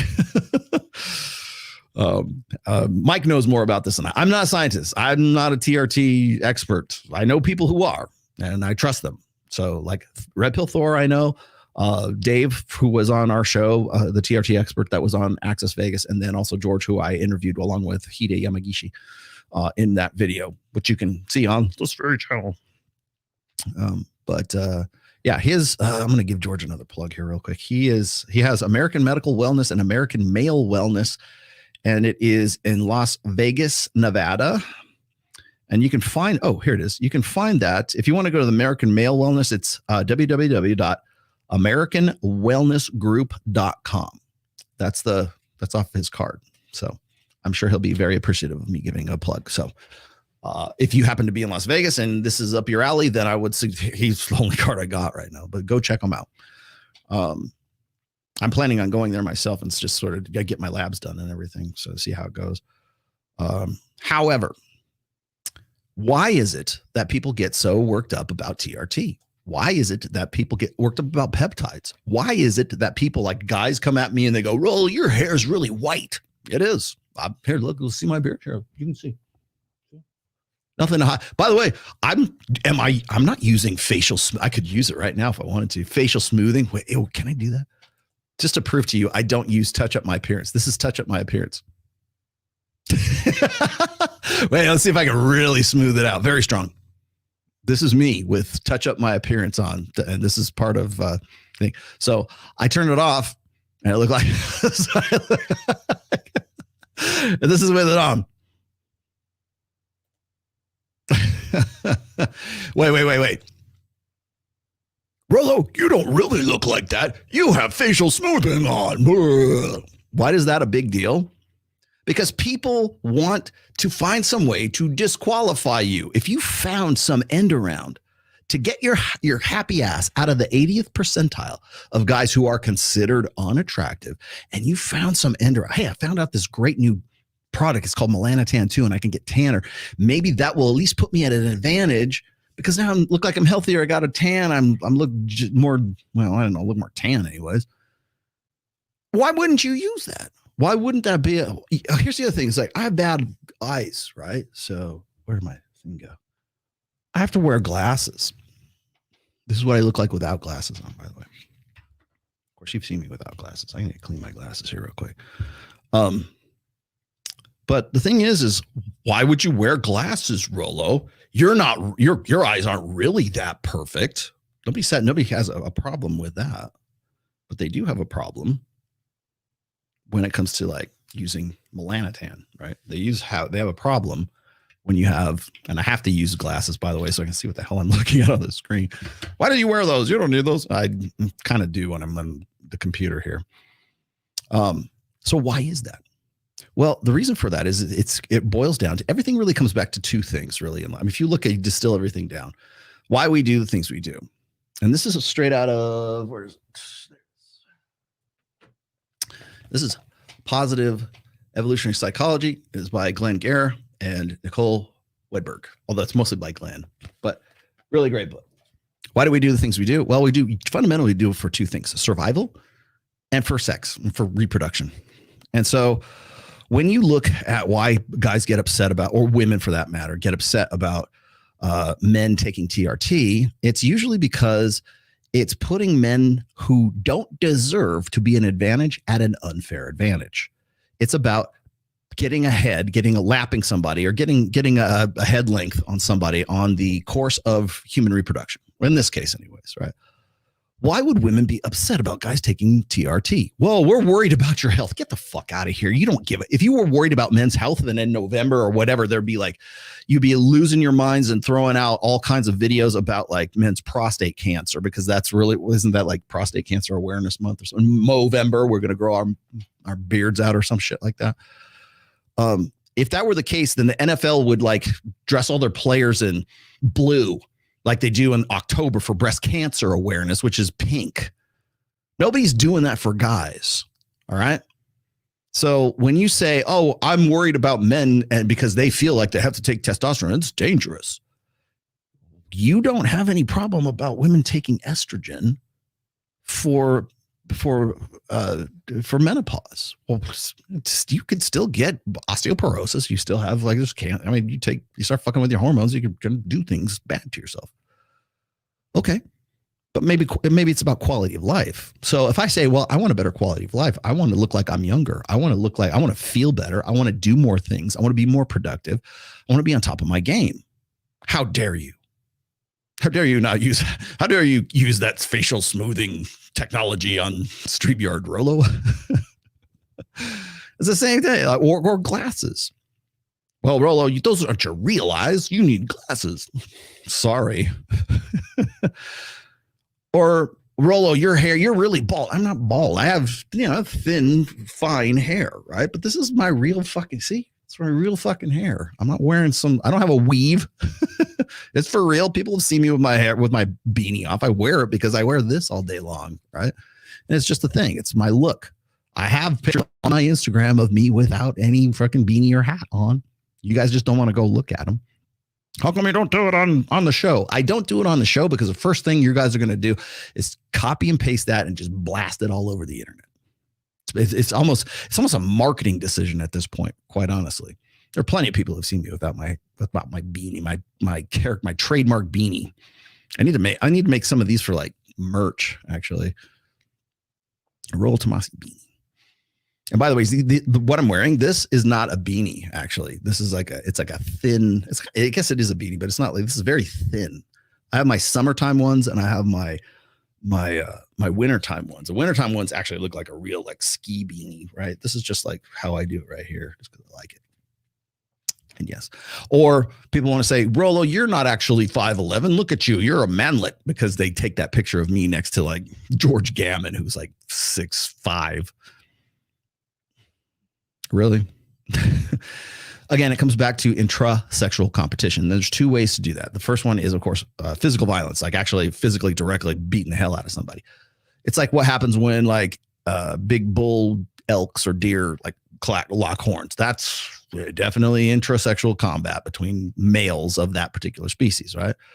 The other way is to disqualify, and that's what human beings do largely. It's not like we don't beat each other's ass, we do. But it's what you would. James Sexton. Oh, shit. Oh, my God. Oh, my God. Holy Mother of Mary. There you go. Wait. Jim Sexton. Hopefully. Jim, are we going to go to Miami? Tell me now. Are we going to Miami? You could text me right now. You text me on my phone. It's open. I'll get it. It says I got it on silent, but I'll get it from you. Are we going? Because I still need to confirm with you. Thank you for your support, my good friend. For some reason, I cannot say the name of the female here, but she debated Andrew's wife 2 nights ago. Oh, the girl who's the TRT girl? Andrew exposed her lies and she made up about me. Now she is on damage control. This is what happens when we believe all women BS. Yeah. Thanks, VPN. Thanks again, VPN. Looking great, Rollo. Who gives a fuck about TRT? I do. Isn't she a soap salesperson? Like pheromone soap? Sir, I'm curious. If promiscuity hurts women so bad. So what about female porn star and a lot of have very successful LTR in marriage? They do? Not digging into that one right now. When you're done with your ESL class, then come back and retweet. Sorry, bro. I meant I love you, TRP. I know you do. Thank you. I love you. I love you back, bro. No homo. Women use TRT for breast cancer treatment. Some of them do. Also, right after, one of the things that happens to women's bodies after menopause or during menopause is their T levels drop to 0. Generally, women have anywhere between like 1 and 10, I think is what the serum, 1 to 10 milliliters. I forget whatever the measurement is, 1 and 10. So like the average would be around like 5, 6, 7, somewhere around there.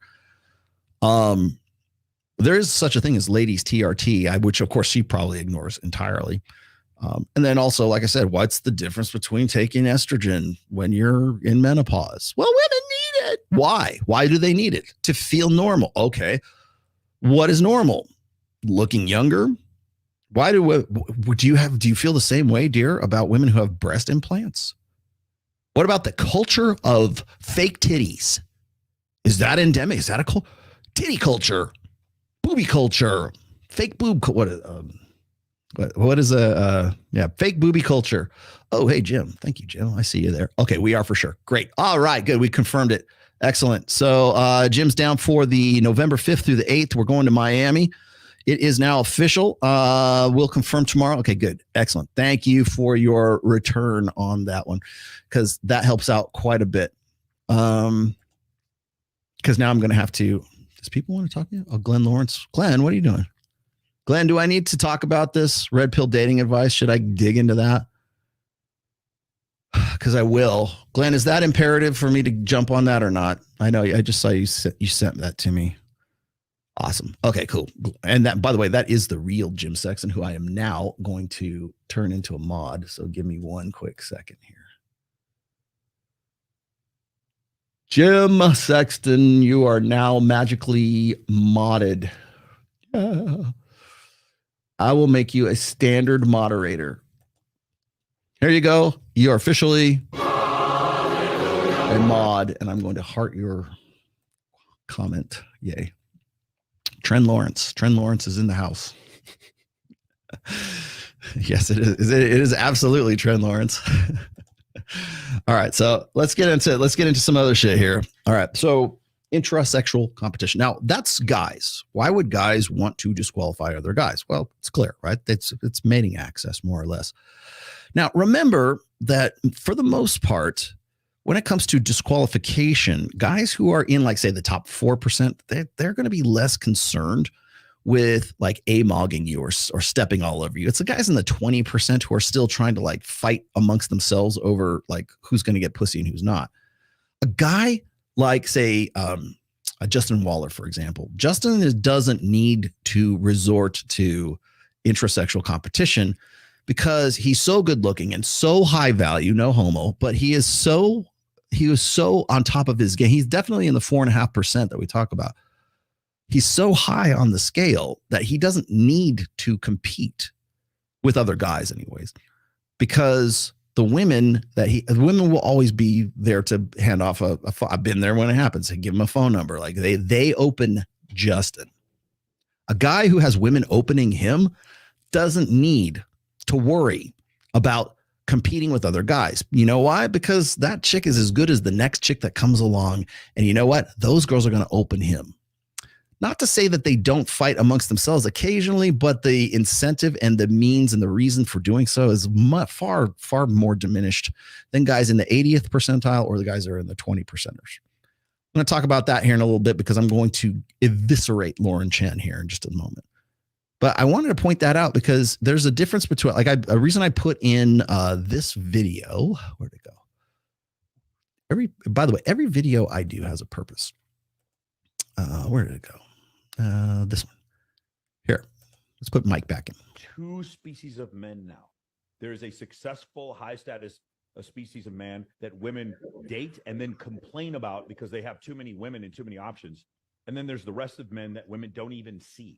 Okay. The first one, the Justin Wallers of the world. The others, the 80 percenters, those are the invisibles. And I'm serious. Like, I've done this before where me and my girlfriend will go to like Jack in the Box or whatever in the middle of the night. And then afterwards we'll drive off and I'll be like, describe the cashier. And they don't remember a fucking thing because it was a man who was low status. He's a piece of furniture to most women. He doesn't matter. They just don't notice these men at all. But a guy in a Ferrari, I guarantee you she remembers that he had blue eyes. I promise you she does.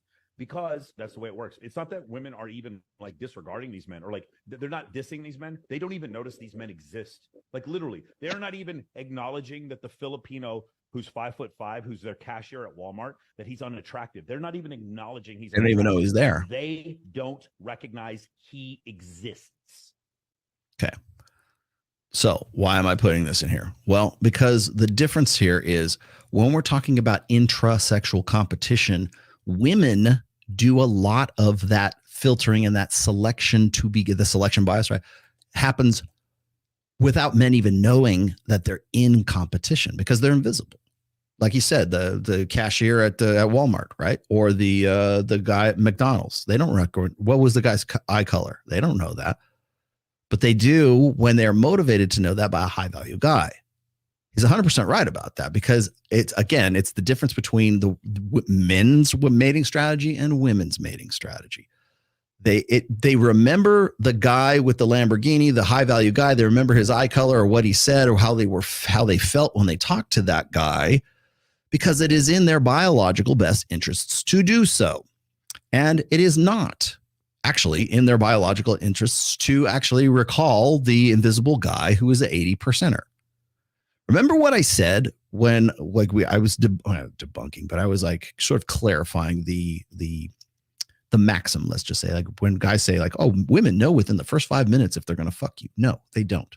They know within the first 5 minutes that they won't fuck you because they don't even acknowledge your existence. A lot of intrasexual competition amongst men is already done by women. It's already pre-selected by women. You don't even know that it's happening. It's just like you just simply are selected out because you're invisible. So far be it from somebody.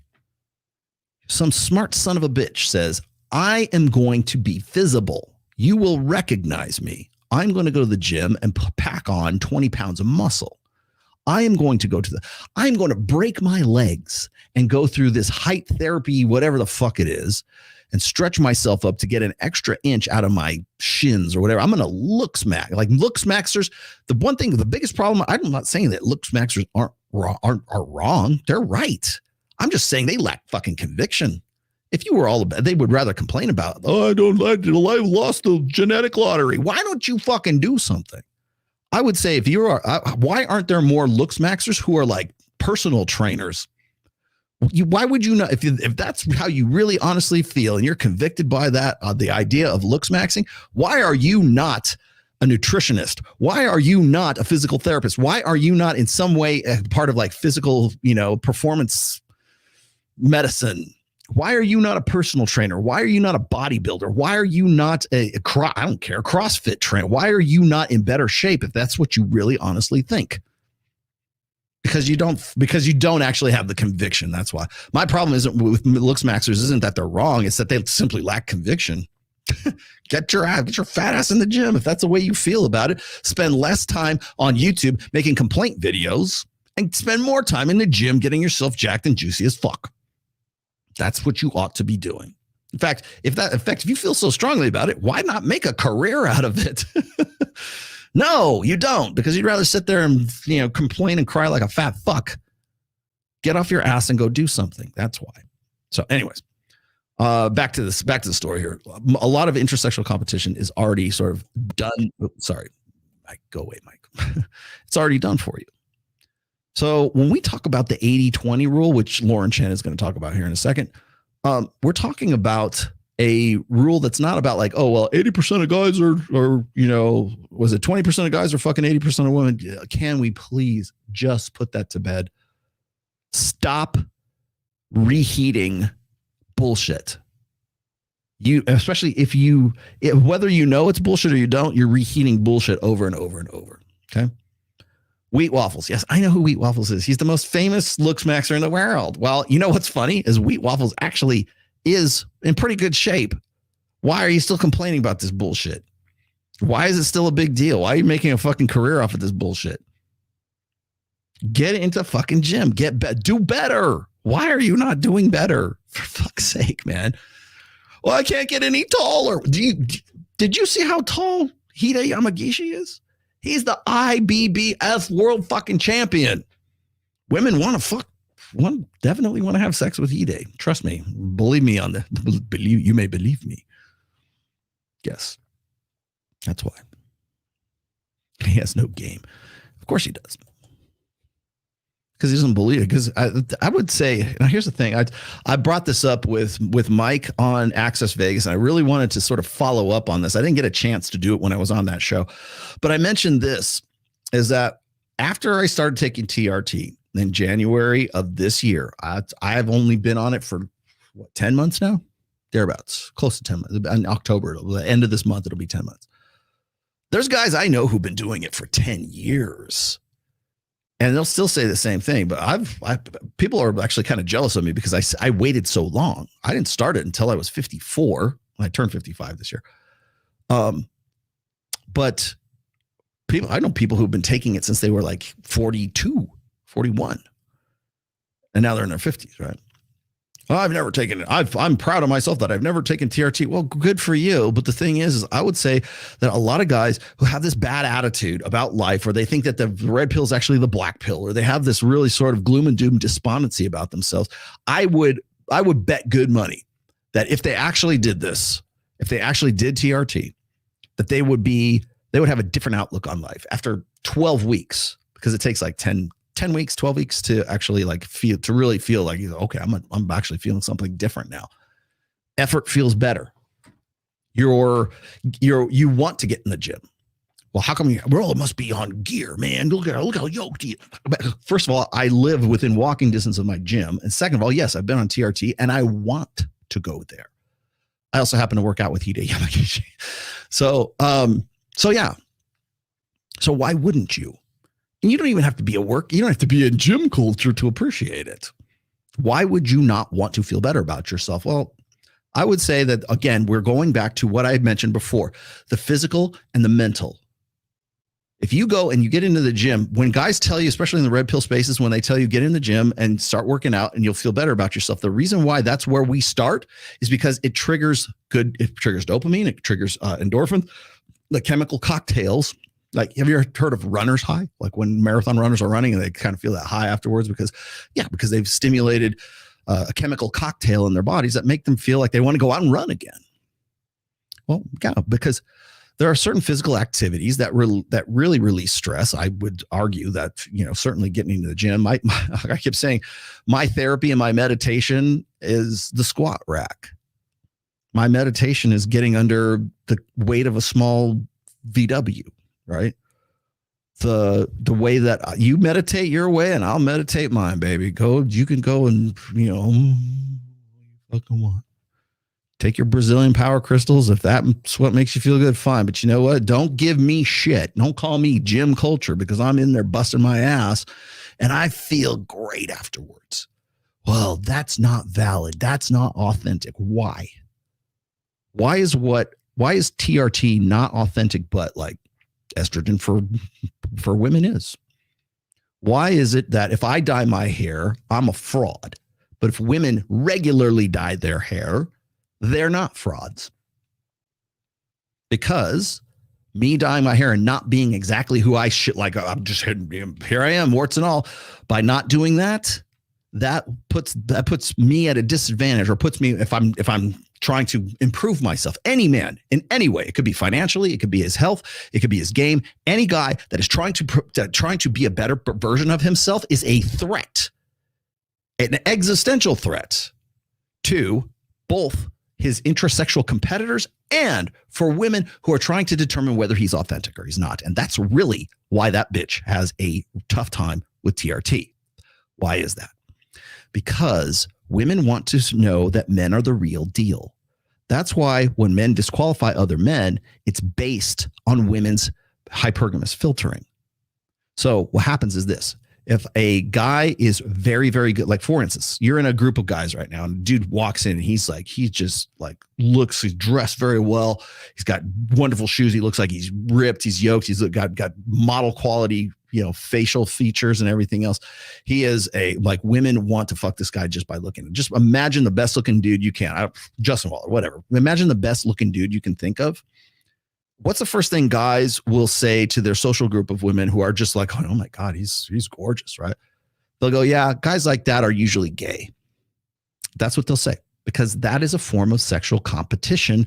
So what they're doing is they're disqualifying the guy who they can't possibly match. They're completely outclassed by that guy in the physical realm. And they know on an instinctual level that women want, that's the kind of guy that women want. That's the 4.5%er. Women want to fuck that guy. Their only recourse is to remove him from the sexual marketplace. Guys like that are gay. He's good looking. He might get your blood, he might get you into a hot lather, ladies, but he's gay. So he's not going to want to fuck you. He only likes to fuck men, right? So therefore he's disqualified from at least the heterosexual sexual marketplace. But hey, don't worry, I look pretty good too. And I'm a great guy and I'm funny and I'm dedicated. I'm committed and I'm not part of gym culture and I'm just normal like everyone else. Yeah, you are.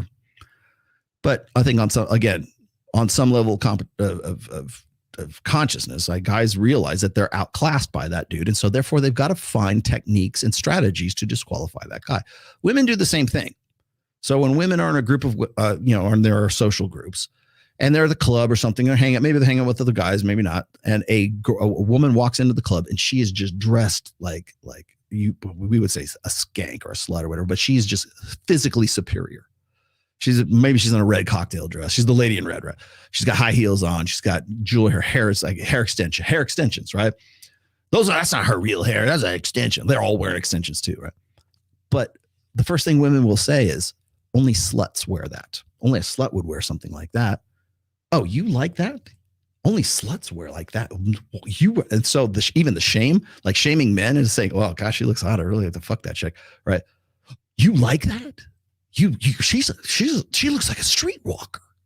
What's wrong? Like that, making you think that there's something wrong with you for liking that and not her. And what that is that's another form of intrasexual competition by disqualifying a superior competitor that outclasses them. There's only one way. So there's two ways. She can either go and claw her eyes out and tear her hair out and fight her, which ain't going to happen. But in modern times, we disqualify. And that's why women have a problem with TRT. Hear me out. Because TRT gives men a distinct advantage against other men.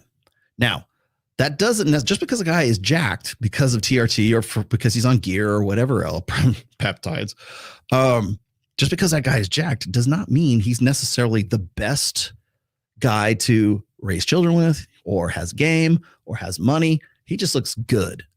And women hate it when the guy just looks good because he looks like the guy that they just might want to fuck. And that's it. They're done. And they hate that because they have an emotional investment when it comes to sex, because they have a higher reproductive cost than men. So when a guy does that, it's an insult to what I've called women's existential fear. The existential fear of women is that they would be forced to reproduce with someone who is not of their choosing, or somebody who tricks them into believing that they should be fucking them when they aren't.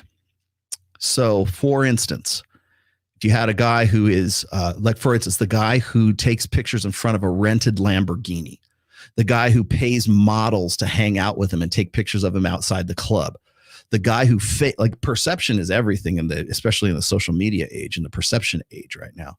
So it's very easy to fake the cues of high value for men today. Hell, there's like valet guys who will go and change their clothes, go take a picture next to a McLaren, put it on their Instagram, then go put their uniform back on as a valet runner or whatever, and then they go back to work, right? Because it's very easy to present the appearance of high value or conspicuous consumption, right? It's very easy to fake those signals, especially when it's as immediate as it is, because we just flip through. All these women who are complaining, or like especially OnlyFans girls, right, who are saying, oh, AI is going to ruin OnlyFans. The reason why they're upset about that is because it also, I think on some level, it reminds them that it's all about perception. It's all smoke and mirrors. So an AI generated girl who's like, big tits and like has a neotenous, a young looking face, and 12 fingers.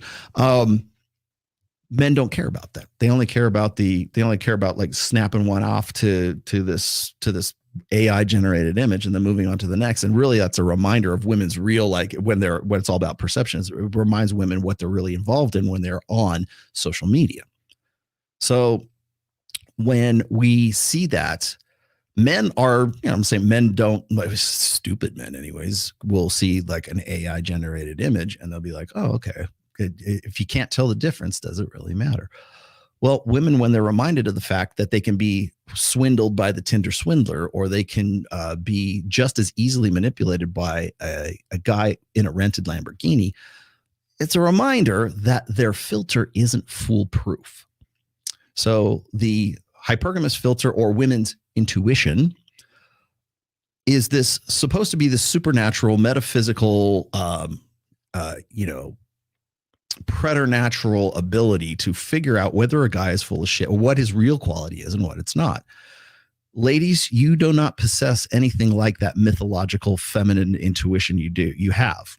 We know that in the data age, because for women who have the superior ability to filter out, losers and freaks, you tend to make a lot of really bad decisions when it comes to having sex and when it comes to having babies and marrying the wrong guy. And because we have access to that data, and we don't even need it. We could just see it on social media right now. It doesn't seem to be working as well as you think it is. Tinder swindler, anybody? So that filter is not foolproof, and women hate to be reminded that it might not be foolproof. So a guy who gets jacked on anabolic steroids or on TRT or whatever, any guy who is building himself up and trying to become the best version of himself, all of the things that traditional conservatives will say, well, men need to man up and be better men and be the best versions of themselves. For women, and they gotta go to college, and they gotta get a job and start a business, and they gotta get into the gym. All of those things they agreed with when Andrew Tate was saying all of those things.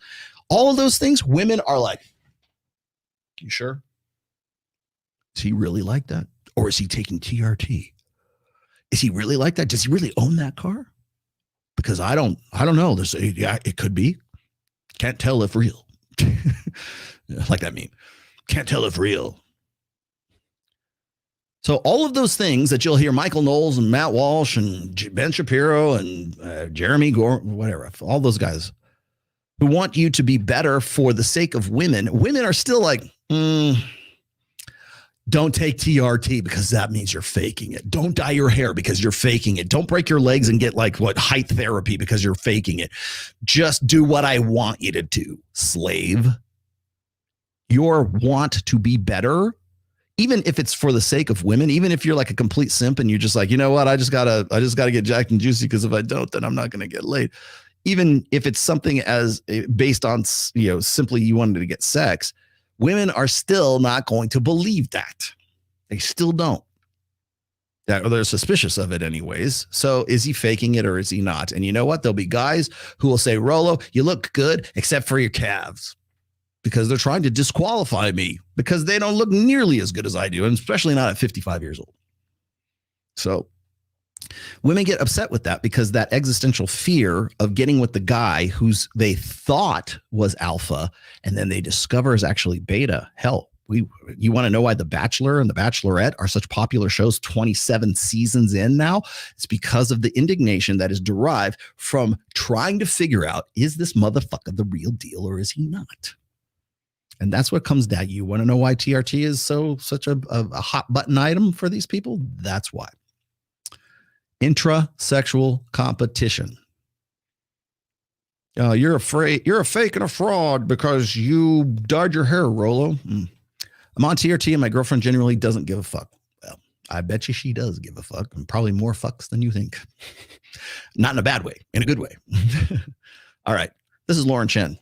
There are a lot of, quote, powerful forces of society out there that have essentially convinced a lot of young men that to try to approach women would mean rejection, and that rejection wouldn't just be a simple no that they could shrug off, but that it would be something damaging to their psyche, to their self-esteem. Which is Okay, so I already touched on this earlier.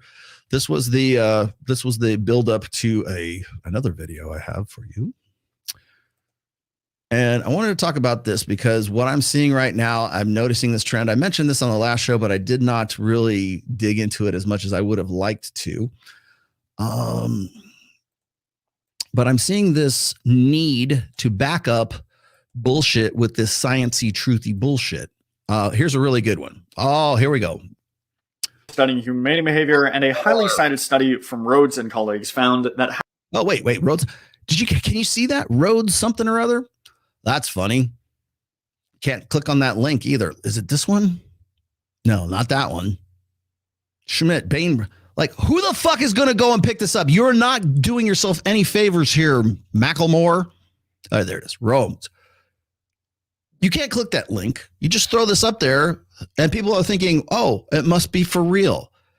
Go and try to just like copy and paste this in and see what comes up. Dude, if you want to be taken seriously, don't use Date Psych as your sources. He is full of shit, and I'm about to prove why. Rhodes. Okay, how do you get anything out of that? 2005 study on top of that. 2017 bus. Okay, great. How do I get anything out of this? This is not a clickable link. Schmidt. David Schmidt, that one. Have Brain Sci 2005. Okay, dude. This isn't citing sources. You are a fraud. You are a fraud if you are using this to back up anything you're saying, which is having a sexier face predicted more short-term partners, but not long-term partners in men, and more long-term, but not short-term partners in women. Well, shocking. Oh, well, I guess the red pill's wrong. Oh, wait, no, that's right. They're not. Just one study, and the effect here is small, but it's consistent with other results. What they did is they took hundreds of people, had others assess their facial attractiveness, and then asked those people about their romantic histories. Yeah, because we're all honest online taking those surveys. I press the radio button here. What they found was that the really good-looking dudes had more flings, and the really good-looking girls. Catch this? Can you see all this? Even by the way, I've got the I copied and pasted this just so I screen capped this so we can have a look at this. Now, here's the funny thing: is I don't necessarily disagree with what he's saying. The fact is like it's presented in such a shoddy, slap-a-dash freaking way. No one can take you seriously, but they are. Girls had more relationships. Why? Well, it might be useful to think of a sexy face as a trait that empowers you to get whatever you want in your relationships. A sexy face. Well, that's funny because the same sons of bitches who want to tell you that ovulatory shift and facial masculinity don't make any difference. Congratulations, Macklemore. You're on my side for this one. Finally, I got you on one thing. Yeah, well, oh, sorry, David Buss and the rest of these people, whoever the fuck you're quoting, thinks that, oh, that's really Rolf Dengren. Rolf Dengren thinks that you're full of shit, by the way. Just throwing that one out there because his most recent tweet was about how facial masculinity doesn't make any difference. Some men, this will be long-term relationships. And for some women, this will be short-term relationships. Okay. What's the normative? What should we be striving for, Macklemore? Long term? Short term? What's the best better? So let me just throw this out there. Perhaps if I want to just have short term flings, then maybe I ought to do something about maybe I need jaws or size. Oh, maybe I should grow in a 5 o'clock shadow instead of doing this. Maybe that'll work better.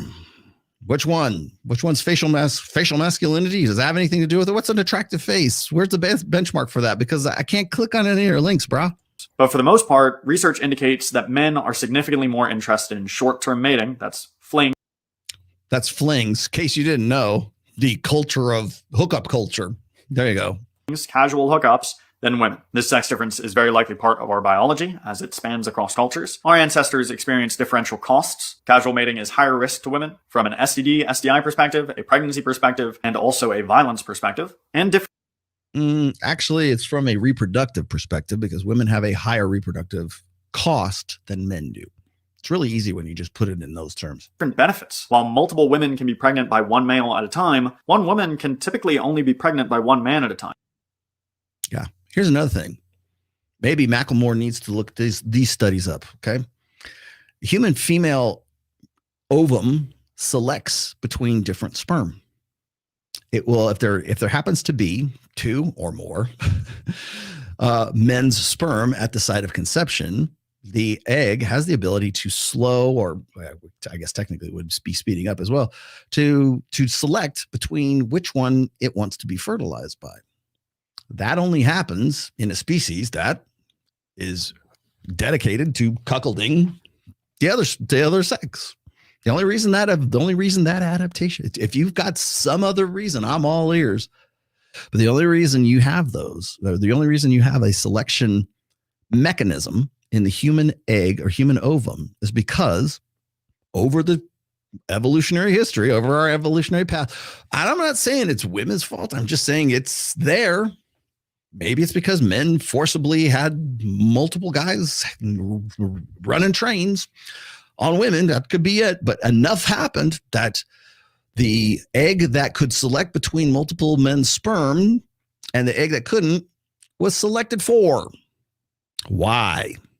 Now, that's the miracle of evolution, my friends. It's a Scooby-Doo mystery. And the result of this very different cost-benefit analysis seems to be that men are just more inclined to casual mating than women on average. Yeah, well, that could be it. Could also be cuckoldry is a sexual strategy. To be that more men than women want to engage in casual mating, they would if they could, and more women than men want to engage in long-term committed relationships. I'm glad we have scientists like Macklemore to tell us these.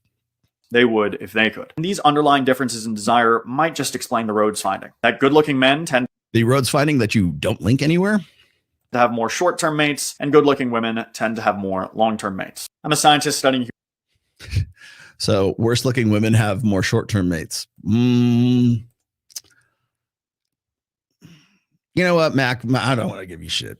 Come to Vegas. I'll take you to Omnia. I'll take you to Hakkasan, and I will take you to Zook. And we'll see who has more short-term mates and who has more long-term mates. I'll put you on. Let's see. I'll put you on Access Vegas. I'll sit you next to, let's see, CJ Sparks, 38-year-old CJ Sparks, who needs a guy to make, I don't know, what is it still 5 million, CJ? How many? I'll let you ask her. How many? What's your body count, CJ? I don't think I've ever asked her that. Do you have more long-term mates or more short-term mates, CJ? I mean, come on, dude. Like, can you at least give us something here? Now, here's the thing is date psychology is full of shit. He has no degree in any form of psychology and wants to pass himself off as some sort of scientist. The reason why this is Alex from Date Psych. The reason he's trying to do this is because he wants to get a full-time job at, Peterson Academy, courtesy of Michaela Peterson, that wonderful woman who only goes to Romania for business reasons. But what's happening right now, and this is the last thing I'm going to get to today. What's happening right now is I'm seeing this concerted effort to, at least in some way, disparage the red pill, because I don't think you can really discredit it. Even Macklemore here is not really discrediting anything red pill. In fact, pretty much everything he's talking about is more or less, Wheat Waffles should debate him because apparently Wheat Waffles actually beat him to the punch, right? The better looking your faces are. What is it? He did like the facial symmetry, like there's green lines for men's faces, and this is like 100% perfect, and this is like 89% out of whack. Oh, I'm sorry. I'm only 65% perfect, but I'm really good at salsa dancing. Yeah.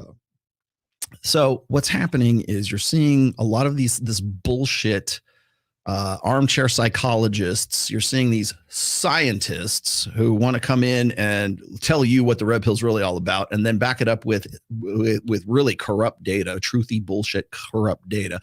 I'll tell you why that is here in just a moment. I think I still have these up, don't I? Yeah, good. Okay, I do. We'll get to that here in just a second. Now, before we do, we're gonna run Lauren Chen up the flagpole just briefly. Where is Lauren's video? That's not it. That's not it either.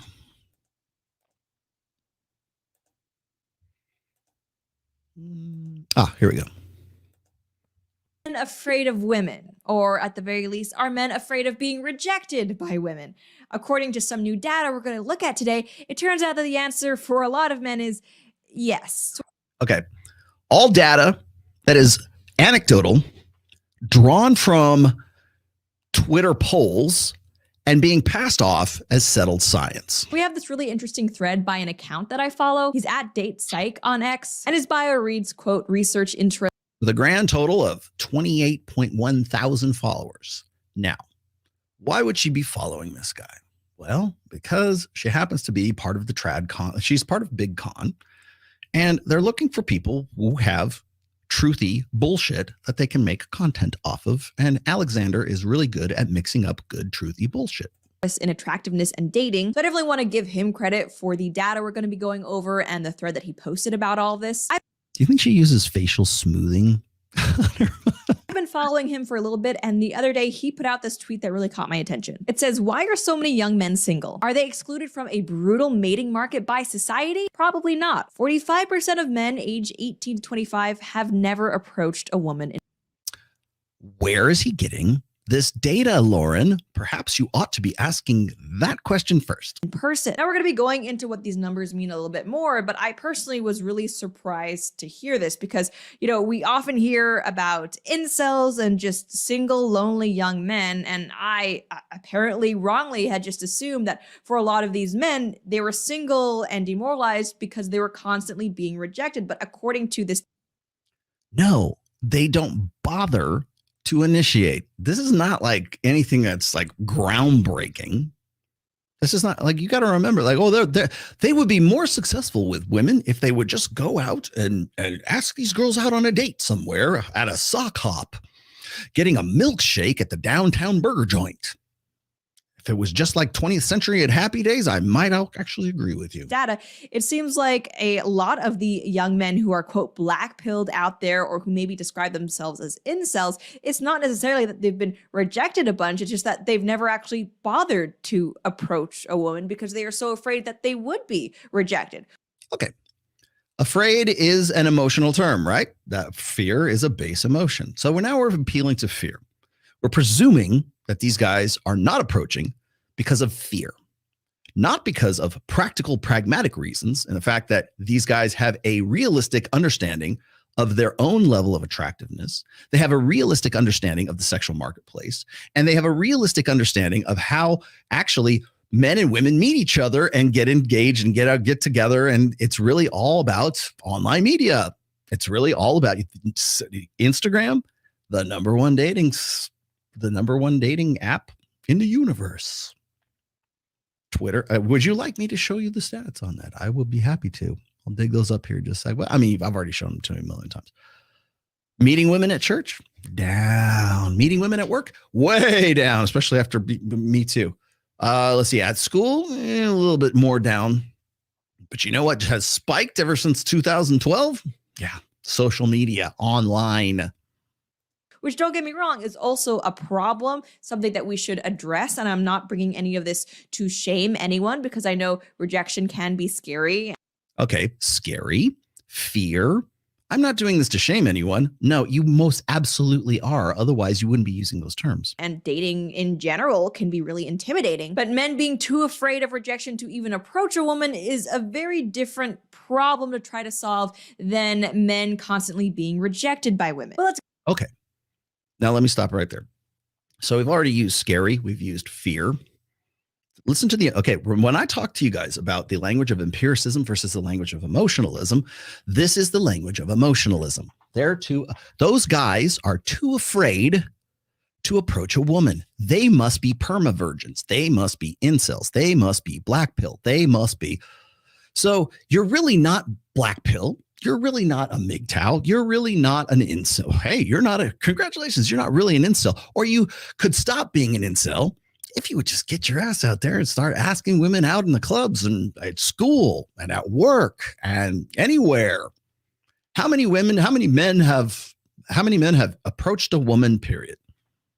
Well, if you're going to go to incels.co and ask them, you're going to get a much different answer. Use a pool of candidates answering your poll, your Twitter poll. Again, everything she's talking about here is based on bullshit. It's based like she hasn't qualified how this data. She just says 45%. According to who? According to DatePsych? who I know made a poll to get this and did his own personal studies. This is his personal shit. Wasn't funded by anyone. It wasn't peer reviewed by anyone. It didn't go through any university system. It didn't go through any review process, period. It has no cycle. It has no, academic rigor. Those things that you don't know anything about, Lauren, but you're going to promote this on your channel as if it's settled fucking science. You haven't given one aspect of credibility. Just even Macklemore. At the very least, he tries to like throw in a couple of things that you can't link on or you can't click on. The Rhodes study, this. You all know the Rhodes study.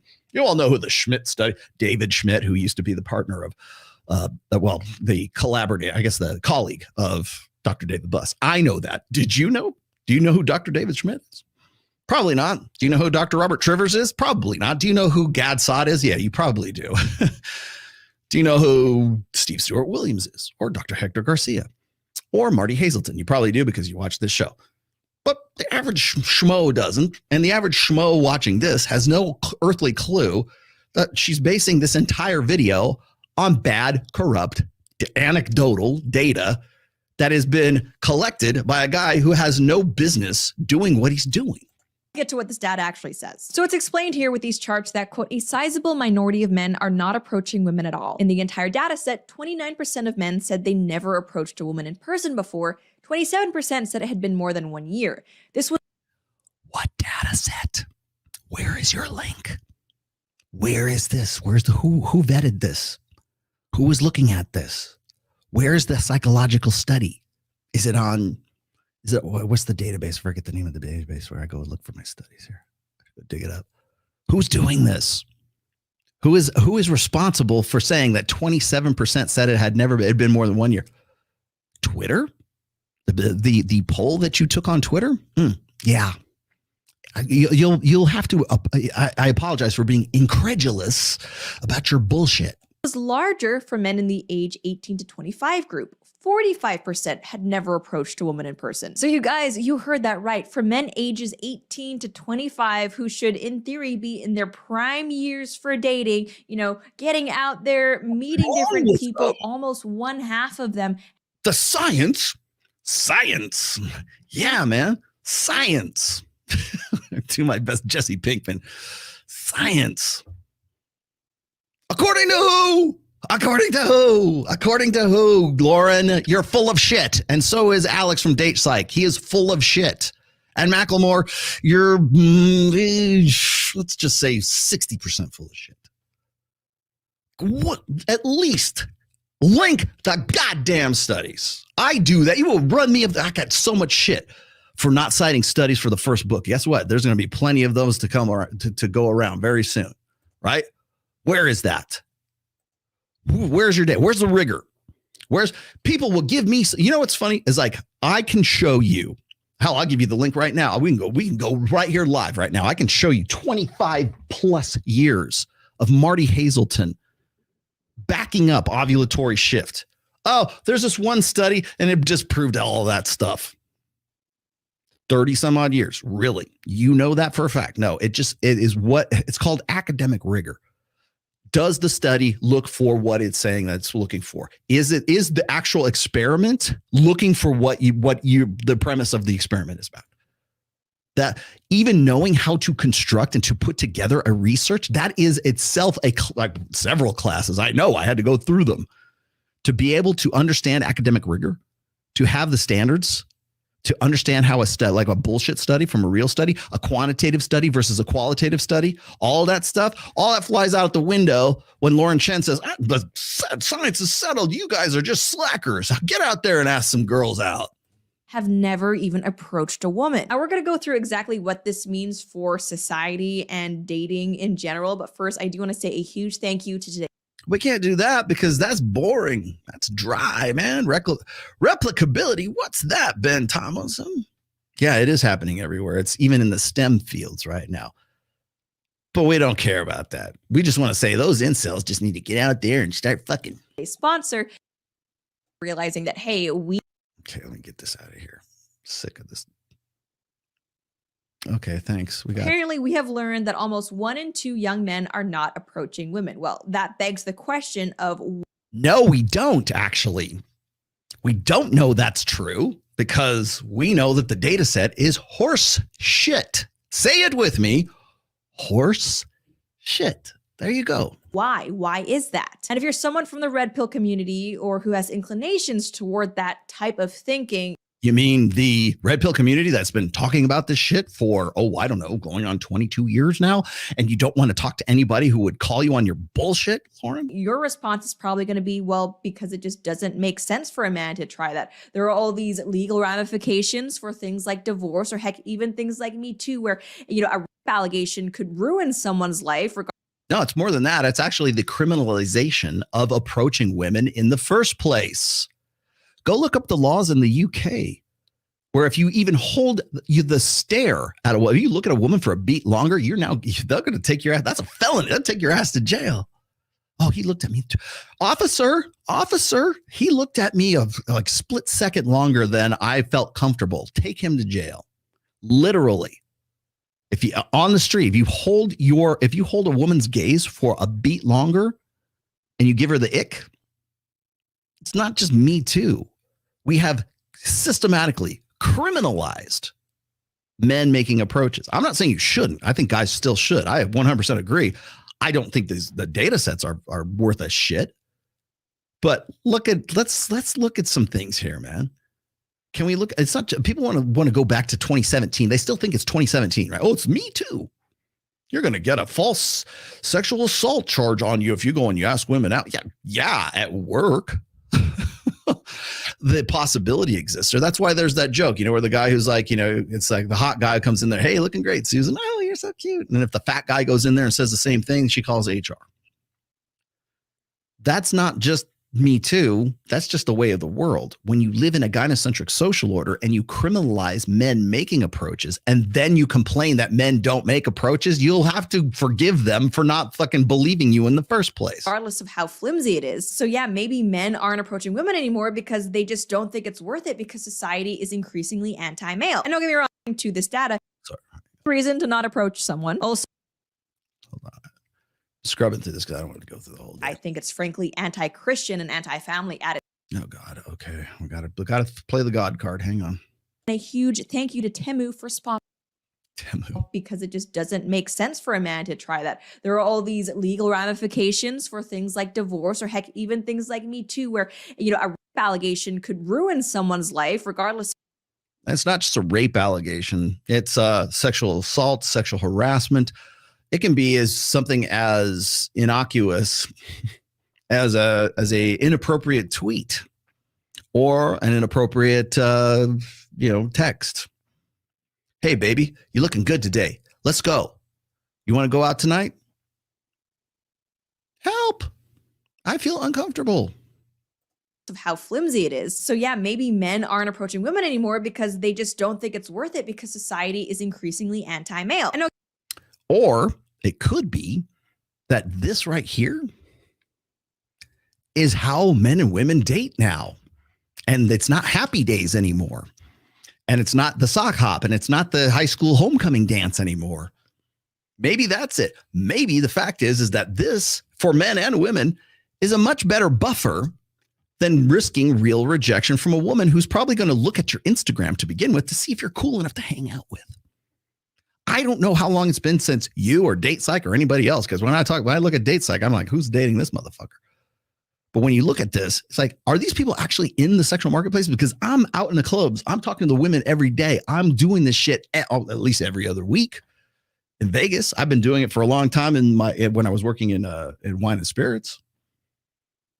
I know how women date. People say, oh, Rollo's out of touch. He doesn't know how we go. No, dude, trust me. I've made it my business to do so for a very long time. I've written books because I've made it my business to do so. A phone number means fuck all.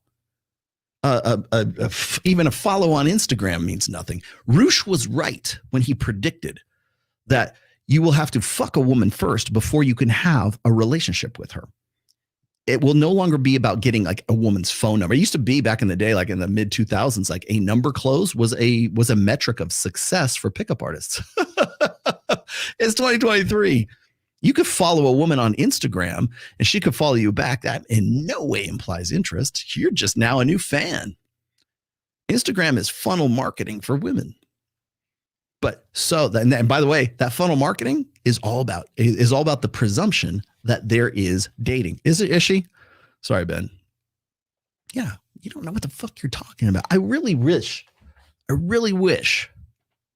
Like it's not okay. So even if I'm married with children as well. The difference between me and Lauren is I do shows like Access Vegas. I'm out in Vegas. I'm around people all the time. I have got my finger on the pulse of actual human beings that I'm sitting across the table from talking to. Not on here. Not on Instagram. I talk to them live, face to face, living, breathing, actual. Have you ever talked to a real actual girl? That's what she's essentially saying. Yeah, the men don't do that because this generation, the latter half of the millennials and all of Gen Z, are used to the buffer of digital media. That's what you're complaining about. It's not that's just how we do it right now. And the guys who would actually have the cojones to go out and make a live, real approach on women, they have to also be the ones who have to have that buffer against rejection. And a lot of them simply don't have the social skills to deal with that. Be glad that they don't. Be happy that the guys who aren't making those approaches are, because we've criminalized making approaches. The way we do it properly is through digital media. Don't get me wrong, even though I don't subscribe to the red pill view of the world or consider myself part of that community. Because there's no red pill view of the world. Okay. Can I correct you now? Facial smoothing girl? Because I think it's frankly anti-Christian and anti-family at its core. You know where to find me. I do agree that society is very gynocentric currently, and men have a well done. Got one term in there. Got the one jingle. Got one little bit of hope for you. Gynocentrism. Thank you. She must be reading something. lot to lose if they try to hook up with or even marry the wrong woman. But according to the data, and here we have. I'm sorry. Maybe you need to go get on the same page as Michael Knowles before you talk about these things, because apparently it doesn't matter if she's the right or the wrong woman as long as you stick it out in marriage. Something else that's pretty shocking. No, those reasons do not top the list of why men are not approaching women. You see, here we have another graph that breaks down the data. And while we can see that around. You know what's funny is I can show you this graph and people will give me shit. Where is it? Roll is full of shit. Where do you get all these? Where do you get all of this stuff? Yeah, screw that guy. Here's a graph. By the way, here's a great, legit, not legit. Legit, not legit. It's bullshit. In fact, at the very least, if you read the actual post that I put this in initially back in 2014, you'll understand where all this comes from. Here, there's nothing. It's just fucking made up bullshit from Twitter. Around 25% of those who describe themselves as black pill, yes, do not approach women because of a fear of legal consequences. How many people involved in this? Where was the data generated from? Who was the one who vetted it? Where's the academic rigor? What was the study? Who was funding it? What university system did it go through? You're telling me, Lauren Chin, that this is settled science. I'm telling you, you're full of shit for putting this out. And second of all, Date Psych is full of shit because he's trying to sell this to people like you as settled science. It is not. This is just as legitimate as this graph right here. If that's how it is, I'll be happy to show you where I pull all my data from. Nothing. Zero. In fact, you are guilty of this as well, Lauren, of lack of academic rigor. The overall population, that number is way, way lower at only around 10%. Instead, we see bigger contributing factors. According to who?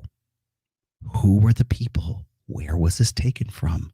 Does the experiment look for what it says it's supposed to be looking for? Where did this all come from? You doe-eyed piece of shit. For both black-pilled and all men include things like not being attracted to anyone, which, okay. All men versus black-pilled men. Okay, what makes an all man and what qualifies you as a black-pilled man? Identifying yourself as such? You know what? Am I black-pilled or am I all men? Where is it? This is like the worst of all of this. All of this shit. Where is this coming from? Who is doing the studying? Dates. Okay, fine. You can go look the shit up. Please do. And you'll find out it is an anecdotal study that you are selling as settled science. You are contributing to the problem. You are the problem, Lauren. Okay, that's a pretty good reason to not approach someone. Also, the amorphous other, but then higher up there is a fear of social consequences. The amorphous other that accounts for 40% of the respondents.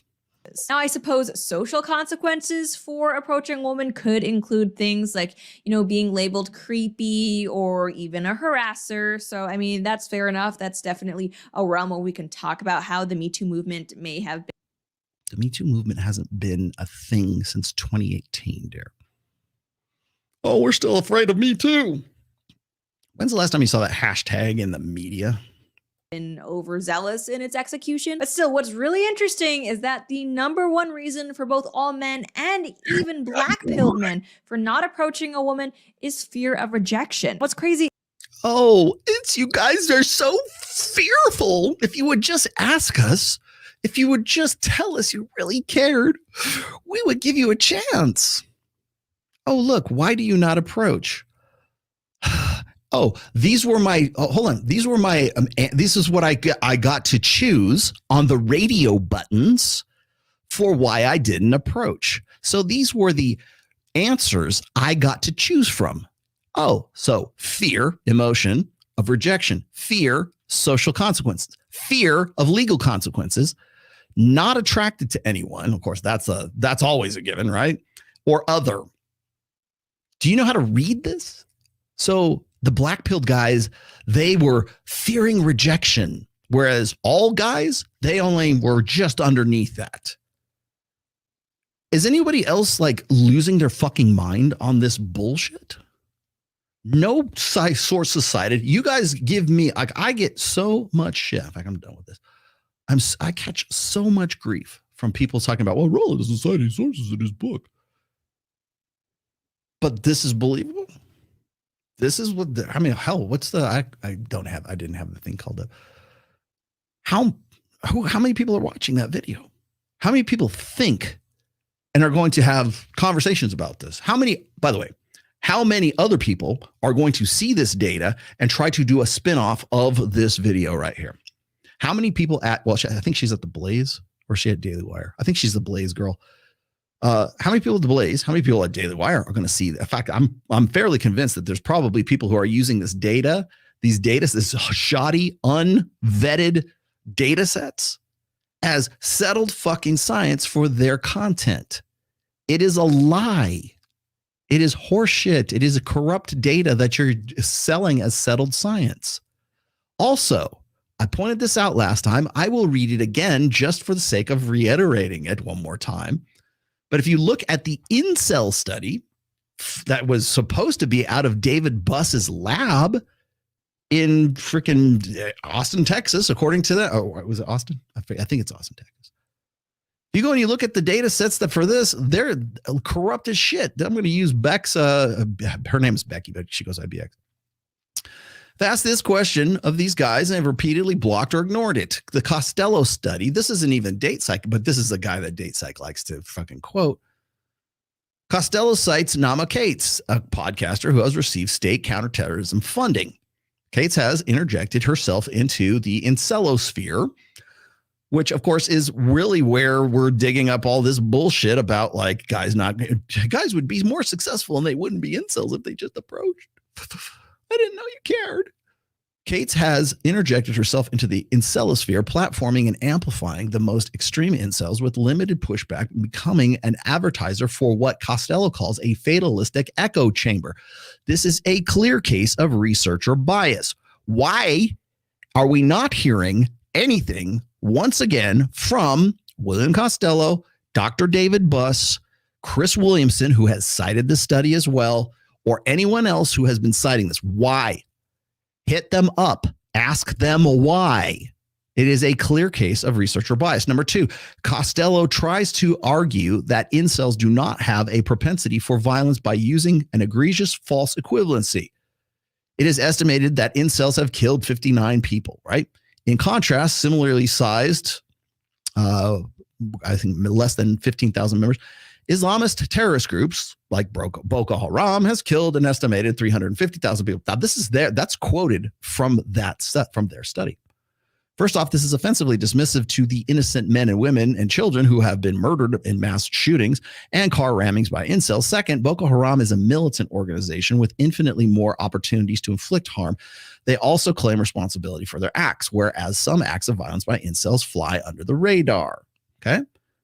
But it's still looking at the numbers here. Costello also mistakes the number of active users on the forum. Okay, I've gone through all these before here. Again, this is shoddy research.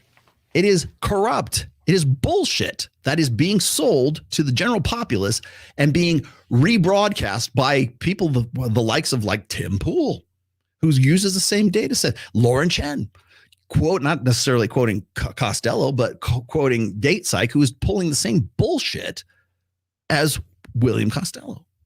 People gave me grief for talking about how I would try to warn away when this was going down, because Costello was trying to get his doctoral, this research constituted his doctoral thesis, or as part of it anyways. I don't know if it was the actual thesis, but it was like part of what he was doing for his doctoral thesis.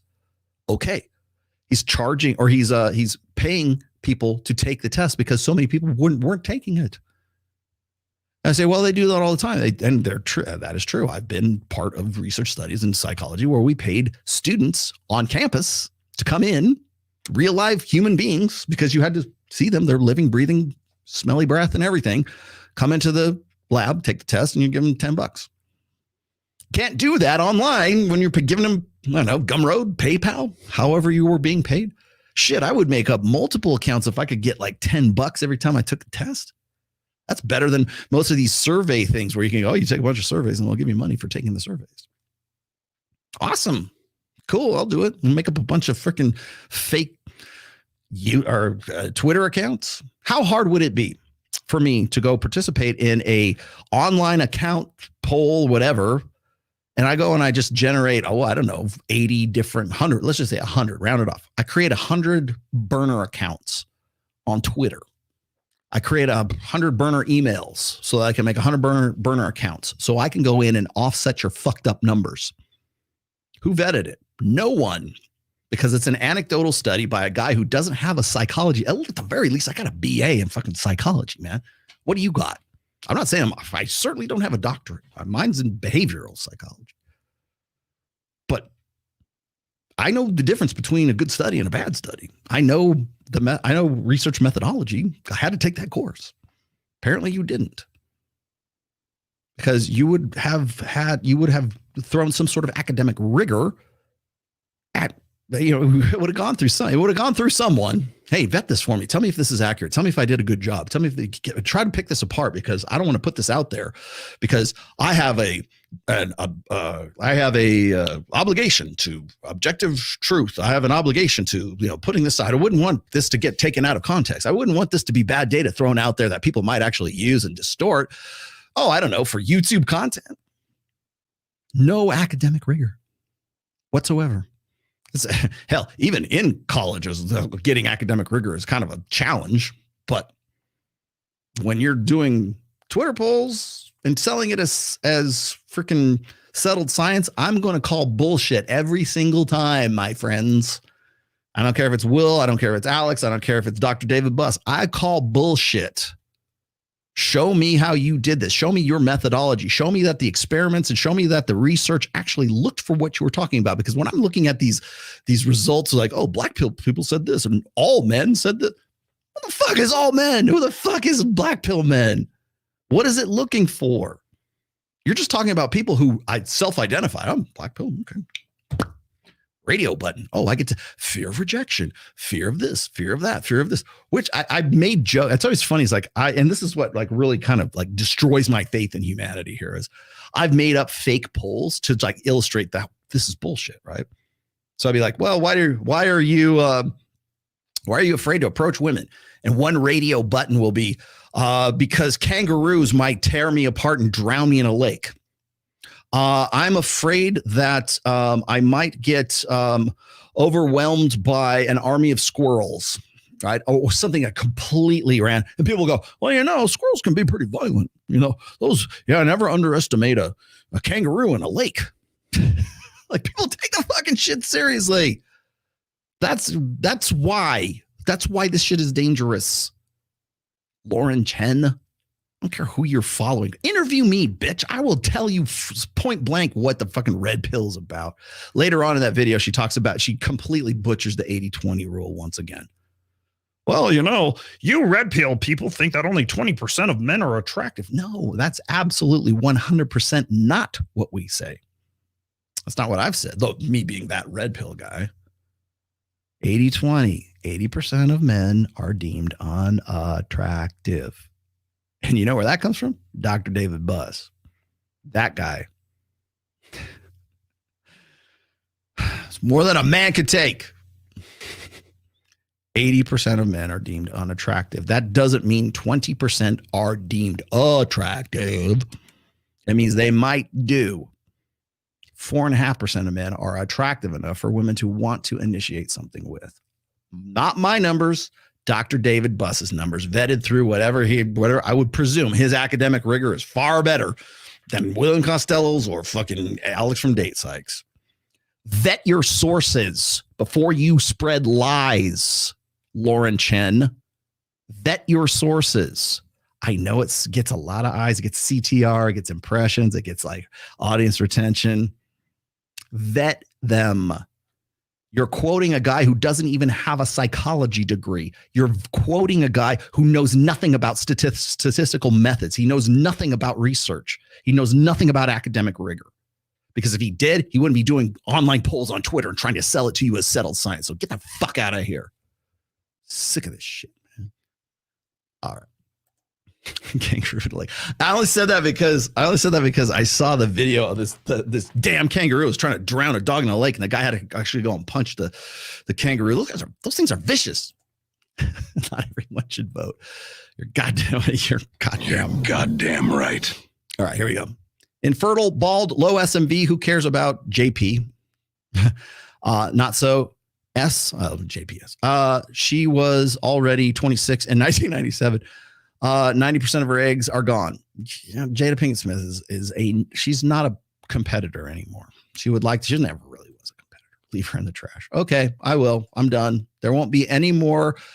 There will not. You have my promise. I will not touch Jada Pinket-Smith or Will Smith ever again. That's why I said this is the final chapter in the exorcism of Jada. Yes, my lord. Well done, my servant. There was a Forbes article attacking Spurgs of the red pill without actually debunking the data. Of course. Yeah. Oh, yeah. I saw that too. That was, by the way, the William Costello study. That's the one that was funded by the U.S. government. That's the one. That's one in question. The one where no one has answered any of those allegations. All they've done is block. All they've done is point and sputter. They haven't even done that. All they do is block and evade. That says more about the study than anything. The very fact that I would think that if I was going to get my doctoral thesis based on the merits of this study that is being quoted by Forbes, being quoted by anyone at Daily Wire, that is being quoted over and over again by Psychology Today and all this other shit, right?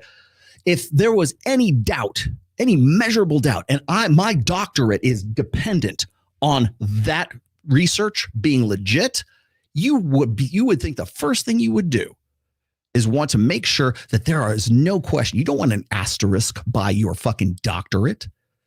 Dr. Asterisk William Costello. It's like Barry Bonds being like, the home run king with an asterisk by it because maybe he used like gear. No, why? Why is there no response to this? And this has been going on for like over probably 2 months now.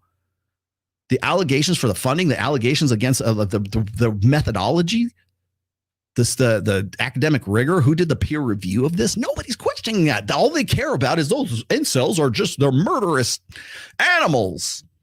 Oh my God, what are we going to do about them? Feed them fear, sell them security. You know why? Because it's an election year.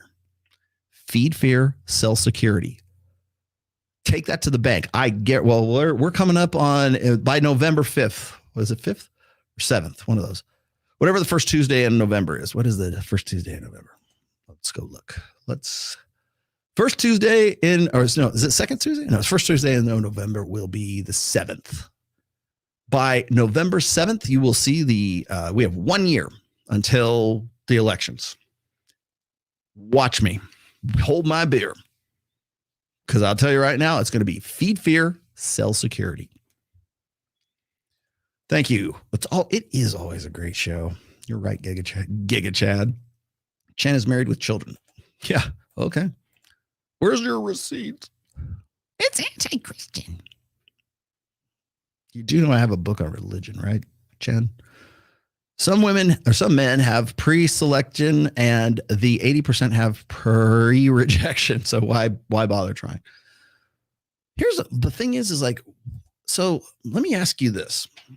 The guys who are like, even if this study and this research data wasn't corrupt as fuck, even if it were, do you really want guys just going out willy-nilly? Here's the solution to the problem. Get over that fear. Go out and ask girls out. Take them down to the sock hop. Go ask them out in Barnes and Noble. How many of those? We've got one here in Reno. Go ask them out at Starbucks or Panera Bread. That's where girls go, right? Go ask them out. It's because of you.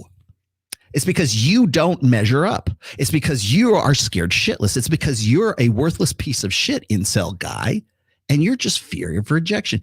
You would do so much better if you would just go and ask and go try. That, by the way, also Destiny thinks this is the solution to the incel problem, which is like, you got to think about it this way. How many guys like self-identify in the United States? How many guys self-identify as an incel? How many guys self-identify? How many people even know what the fucking black pill is? Because that's who they single out. You had to identify yourself in that highly scientific poll. I'm all guy. I am black pill guy. Maybe I'm red pill guy and I'm not all guy, but I'm not black pill guy. Is there some happy medium between those two? It makes me wonder. And then what was the sample size, right? What was the selection pool? Is there a selection bias? Did you cover for bias? Did you build that into the experiment? No, you fucking didn't. None of that. No, there is no academic rigor. But how many guys would be like, you know what? You're right. I'm going to go out there and ask some chick out. It doesn't matter that I'm morbidly obese, because it's not what's on the outside. It's all about love. I believe Jada Pinket-Smith. It's all about what's on the inside that counts.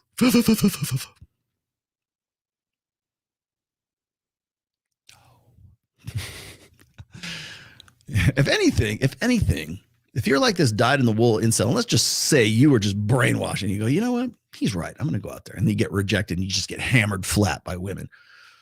Would that not like in some way radicalize you that much more? Are you not creating the problem that you are complaining exists, even though it doesn't really exist, or maybe it doesn't exist in the intensity that you think it does? I would say yes. Conservatives are the worst salesmen set up for a society, political party, institution that doesn't care about you. They don't. Thank you, Nuclear. I need to come up with a sound drop for you, Nuke. Yeah. Yeah, of course they are. The thing is like, to traditional conservatives, they love this shit because it sounds sciencey and it backs up their shit. If I go and I throw out like the studies that I got, which I do regularly on the show with like Rob Henderson, with Steve Stewart Williams, with Rolf Dengen, name the ones that I've thrown out there. I go and throw them. Oh no. How many people peer reviewed that? Well, wait a minute. That sounds like it's a little shoddy there. Oh, when was that created? Oh, 2021. That's outdated. That's what they say, by the way, about this shit. Where'd it go? This stuff right here doesn't count anymore because it was 2018. Old data. Pay it no mind. What movie? Lack of sex is driven mainly by the young. Okay. Like this is a general social survey. This is vetted. Okay. This is like real research. This is like data. Okay. This is real data from 1989 all the way to 2018. Don't worry about it. I know it goes back as far as, let's see, 20 some odd, I don't know, 30 years. I know it goes, it's a 30-year study. Pay it no mind.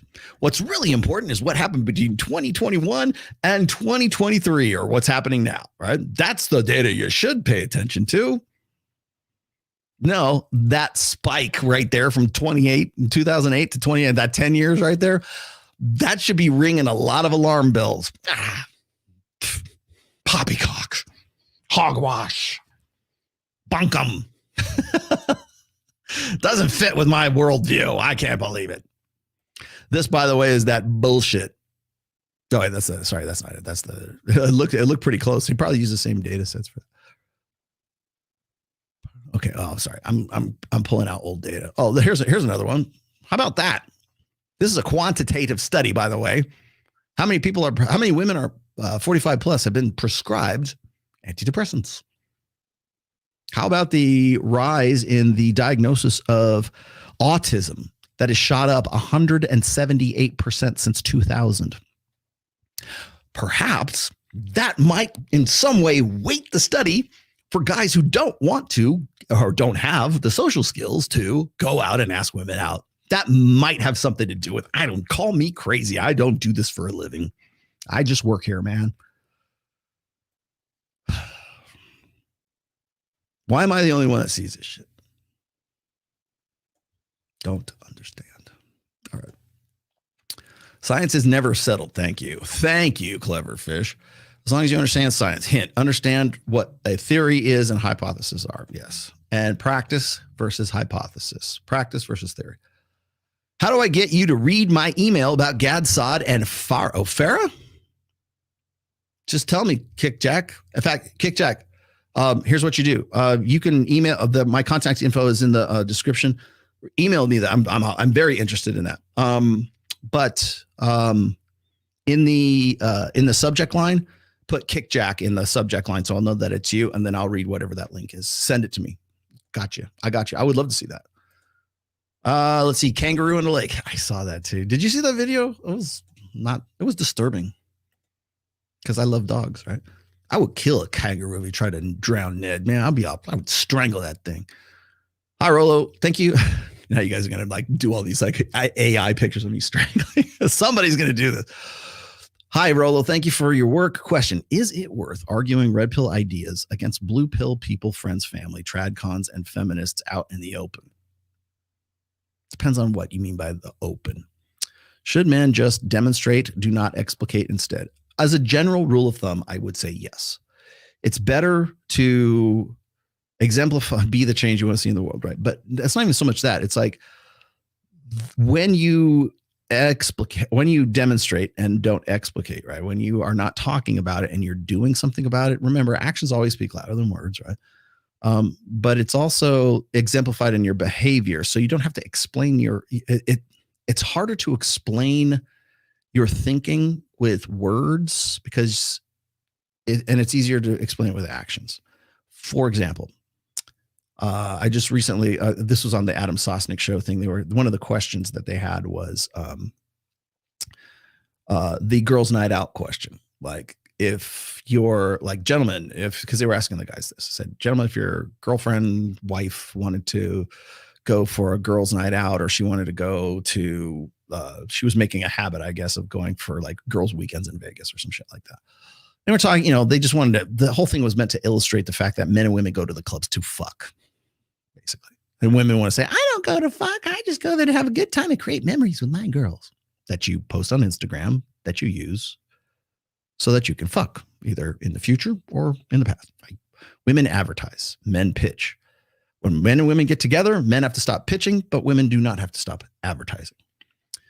However, what I've always advocated is this: if it's a habit, if it's something that's like, oh, I want me and my girls want to go out. Are you okay with that? I know you are. Bye. My demonstration is, instead of saying, no, baby, I don't think you should do that. I have a problem with that. Oh, you're insecure, blah, blah, blah. You're going to have this conversation that's going to go on and drag on. It's just, all it's going to do is create problems. And you want to talk about establishing and enforcing boundaries. You don't talk about boundaries. You enforce them. And people say, well, you're being a real hard ass, Rolo. Yeah. Because the only way people or animals learn anything, me, the behavior, Rolo, the behaviorist, the only way they learn anything is through pain, is through punishment. You can talk about reward, like, you can condition a dog to do tricks because you give him a little treat and stuff like that. But you're only reinforcing a desired behavior by doing so. You're not disincentivizing a behavior. The only thing that disincentivizes a behavior is punishment. And so when that woman says, hey, I want to go with my girlfriends to Vegas, are you okay with that? Your answer should always be yes, go right ahead. Please go on. Let them go do their things. And then what you do is you push all their shit onto the sidewalk and you change the locks and you say, have a good time. Go live with your mom. Here's you know what? You could even be so kind as to like rent a Penske truck and move all their shit in the truck and say, there's a truck for you. Bye. Well, bye. Bye, Felicia. And don't do it with a smile or smirk or anything like that. Just be matter of fact about it. I thought you were okay with it. Oh, I just said go ahead. I didn't say I was okay with it. Boundaries are only meaningful when they are enforced. Explicate, do not demonstrate, or demonstrate, do not explicate.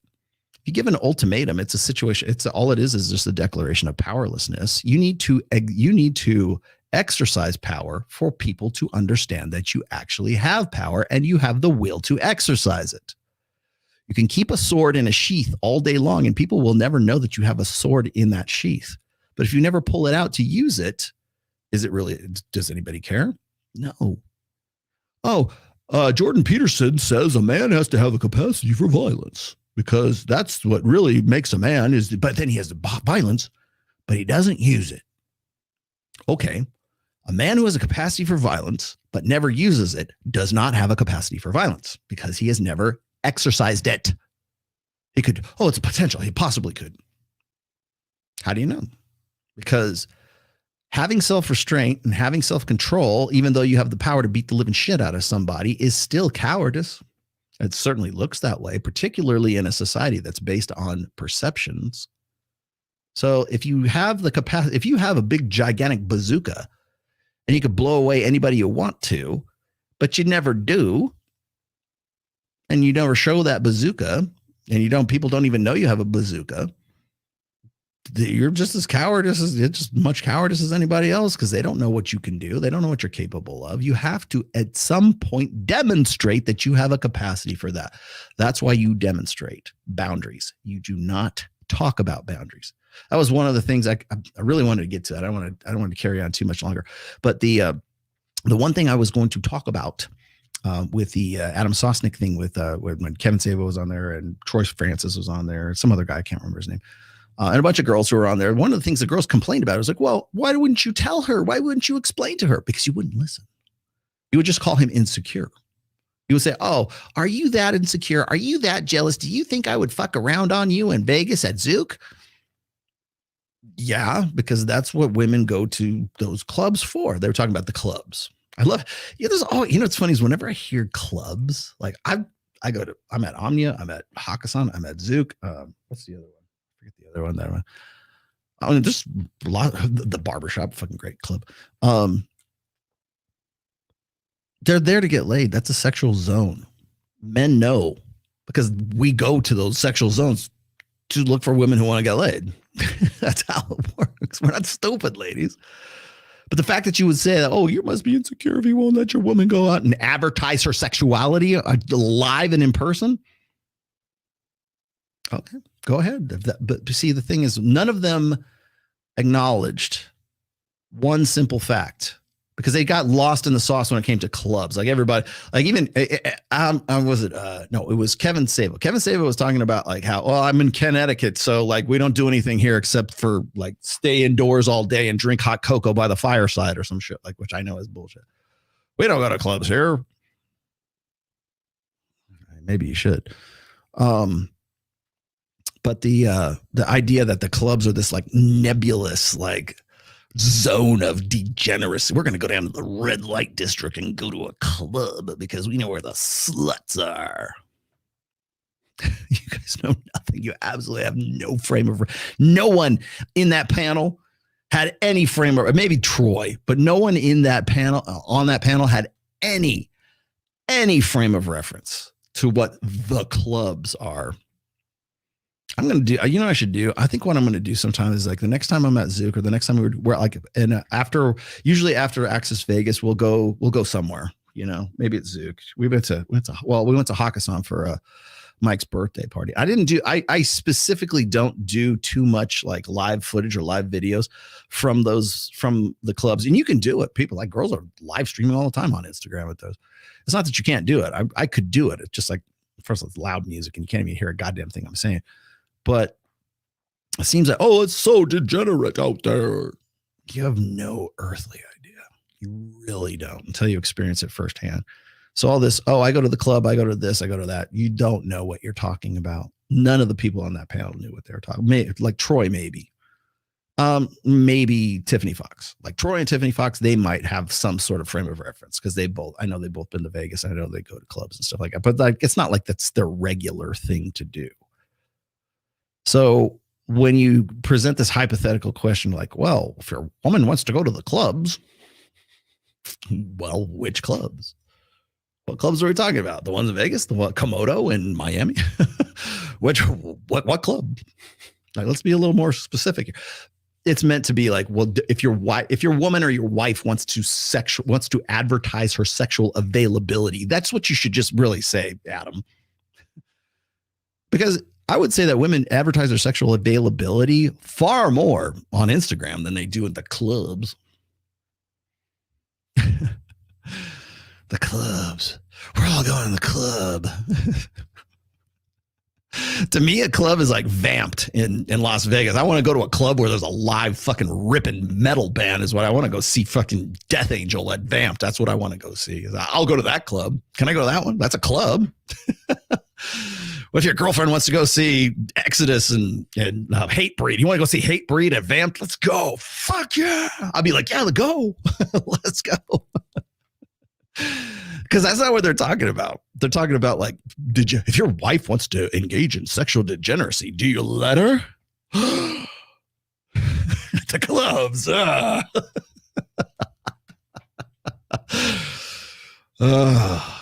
You guys, they really have no frame of reference. I mean, maybe Adam does, but like, it's not like Adam actually owns a club, but it's in Miami. It's like in South Beach. Does he still own that club? I don't know. Either way. It makes it sound like it's like, you know, hey, your wife of 10 years wants to suddenly go with her girlfriends for the weekend in Vegas. Yeah, bye, bitch. There has to be consequences. You have to explicate, or you have to demonstrate, not explicate. Kangaroo in a lake, the biggest cause of universal. I would agree with that. What the hell? Kangaroo in a lake. Please remind the people that using Socratic method, asking poignant questions at the Thanksgiving dinner table as one of the most effective models of waking up blue pill guy. Yeah, that is. In fact, I would argue that it doesn't have to necessarily be at the Thanksgiving table. It could be anywhere. Ask questions. Okay, so for all of you people who are going to ask this question anyways, well, Rolo, how do I unplug my brother, my best friend from the blue pill? He's going to make the worst mistake of his life, or maybe the best idea in his life, according to Michael Knowles, and he's going to marry this bitch. He's going to marry Jada Pinket-Smith. What can I save him, Rolo? You probably can't, but if there's a chance, you need to ask questions, pick your battles, ask questions, wait for your moments, and then also lead the witness. So when you ask questions, lead the witness to the conclusions that you want them to come to. So, and that's an art that most guys simply don't have the patience to do. So when people ask me, how do I unplug my friend? I can't give you some like, oh, here's the set. Oh, wait, here, write a prescription for you. And there you go. Doesn't work that way. I don't know who you are. I don't know who he is. I don't know what the circumstances are. You can't possibly ask me that question to give you some sort of pat. If I had that answer, I wouldn't be doing this podcast. I would be sitting in fucking Aruba with my 15 slave girls on Mai Tai. Start drinking again on Mai Tai. I would never have to worry about a thing again. But no, there's no set answer for that.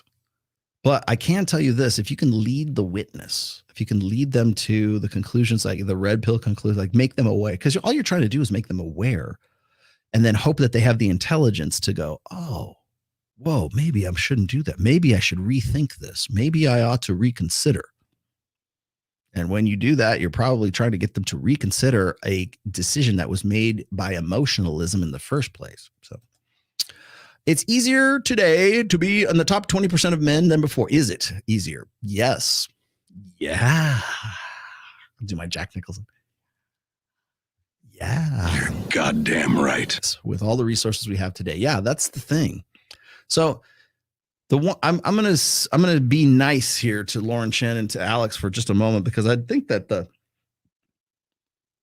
the idea, like they soft sell this as if like they're selling this because it's like very, and what they want to say, well, it's the red pill that are fucking up all these, it's creating these incels. No, it's not. It's actually modern society that's creating incels, right?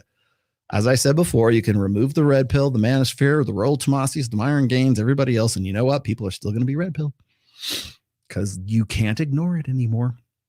Why? This is why. My UAG case. That's why. It's unignorable. You can't do it anymore. You have to take the good with the bad. And you have to take the faulty, there you go, my faulty phone charger that hasn't been charging. All right. But yeah, to answer your question, yes, it's easier now than ever before to be in the top 20%. It's just people don't want to, like, imagine me, like, well, Rula, how come you didn't take TRT before you were 55 years old? Because, man, when I was 45 years old, TRT was not what it is today. Rollo, how come you weren't red pill until 10 years ago or 15 years ago? Well, it was really more like 20, right? But how come you weren't doing this earlier? How come you didn't put out books when you were in your 30s instead of your 50s or your 40s, late 40s?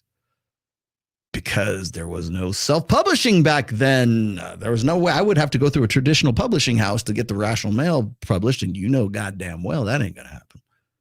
That's why. So a lot of the tech, just technologically speaking, there's way more advantages that you have right now. You have access to so much data right now, real good, accurate data these days. You have access to, I have access right now to finally use some of to materialize, to realize some of the best ideas that I've had for a long time. Books, programs, help guys. Hell, I just fucking doing my hobbies, playing guitar. You know, it's funny. Here, I'll give you an example. I remember, what you want old man stories? Here's old man stories because we're at the end of the show. Old man story number one.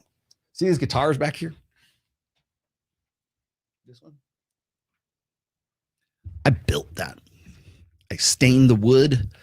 I bought the, I sourced all of the hardware. The pickup is a bare knuckles painkiller. I had my good friend Jimmy, who's our bass player in the band. He wired it up for me. I probably could have figured it out on YouTube, but he's like, just give me. And I bought the bare wood for it. Let's see if you can see. I bought that bare wood from a place called Pearl Guitars, Pearle Guitars. You can find it on reverb.com, or not reverb. Is it reverb? No, what is it? It's not reverb.com. Maybe it is. Yeah, it's reverb.com. And there was I could not have put this guitar together 15 years ago, 20 years ago, because sourcing the parts and putting it all together and getting the data, I couldn't have done this in the early 2000s. I couldn't have done this in 2005. I couldn't. Well, let's see. Let's go back 20 years. I couldn't have done it in 2003 because the sources, everything I used to put this thing together didn't exist back then. Well, why haven't you been building guitars all your whole life? Well, because I cobbled this together. It's not like actually, I didn't actually mill the wood or anything, but all the parts that were used to put that thing together, I had to source from eBay. I got it from Reverb. I got it from Bare Knuckles Pickups. I got the hardware from Stu Mac, I think is what it is. I got the stain from Stu Mac. I learned how to do all this because there are YouTube videos on how to do it. I talked to my good friend Omer Deutsch, who is the guy in Israel, and he's safe, by the way, thank you very much, who built my custom Cytherea and my Minerva. He's the guy who owns OD Guitars. Also, I consider him a friend. He helped me with doing the staining and everything. But all of this stuff I could not have done really 10 years ago. So when people ask me stuff like why aren't you doing this, or do you think you have a distinct advantage right now? Yes, and you do too. But most people don't appreciate the advantage that they have because they never had to live in a state where they didn't have eBay, or they didn't have Tinder, or they didn't have Instagram, or they didn't have YouTube to teach them how to play Eruption by Eddie Van Halen. So I had to learn how to play all of that by having a cassette tape, putting it in a cassette tape player and rewinding it until I figured it out, because I couldn't find tablature and I had to do it all by ear.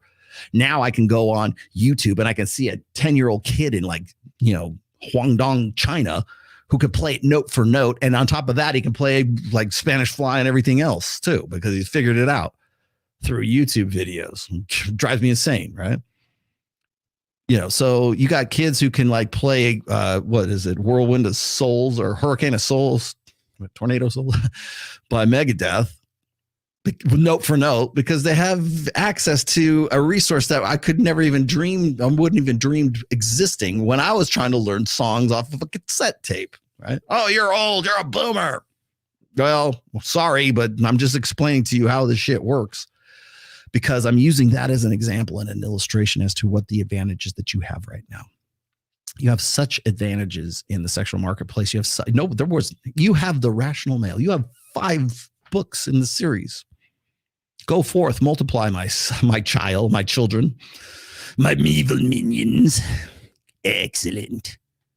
P1, best consequences are those that are DIS, direct, immediate, severe. Yes.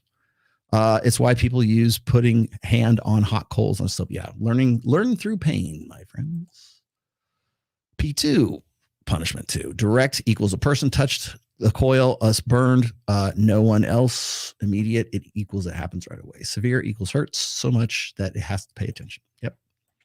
It's also called operant conditioning. So you have to teach people. You have to reward desired behavior, and you have to punish undesired behavior, or you have to not reward it. So there's a few schools of thought, but again, this is the behaviorist Rollo Tomasi talking. What do you want, Tiffany? You know I'm in the middle of a show. Why are you sending me video in the middle of the show? I can't tell. All right, good enough. All right, guys. Thank you for watching. I appreciate each and every one of you, and I love you all like brothers and sisters. My brothers and my sisters. Thank you very much for watching today. I hope this has been beneficial to you and your life. I hope you can use this as actionable. It's not a Kramer, actually. Sorry. No, I have quite the collection of Kramer. The black one over here. This is a Kramer.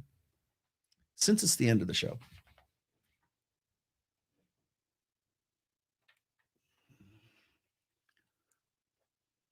This is my Kramer Imperial. One of my favorite guitars. This is one of my workhorse guitars, too.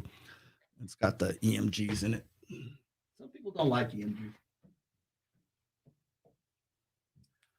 Some people like CJ Straw don't like EMGs.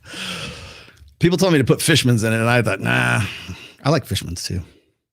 Thank you guys very much. I'm going to play best. I will go out with Giovanni again. So quick announcements. I will be in Kenya starting, I'll be leaving for Kenya on November 23rd. I now have confirmation that it will be me and James Sexton and Mike Sartain, the 5th through the end of whatever that week is in November. We're going to go to Miami. So Fresh, Myron, if you're watching, confirmed, we'll be there. We'll probably make the rounds. I'm sure that if we happen to be in Florida anyways, I'm sure we'll get a call from Adam Sosnick, because free content is free content. $20 is $20. Maybe I can get Cappy to come with us too. That would be awesome. Anyways. Okay. So Kenya, I've never been to Kenya. I'm going. My Kenyan brothers, I'm coming. And then I will be in Dubai. Actually, first I'll be in Dubai, November 25th. Where is that? Hold on, let me get the banner real quick. Be in Dubai on November 25th.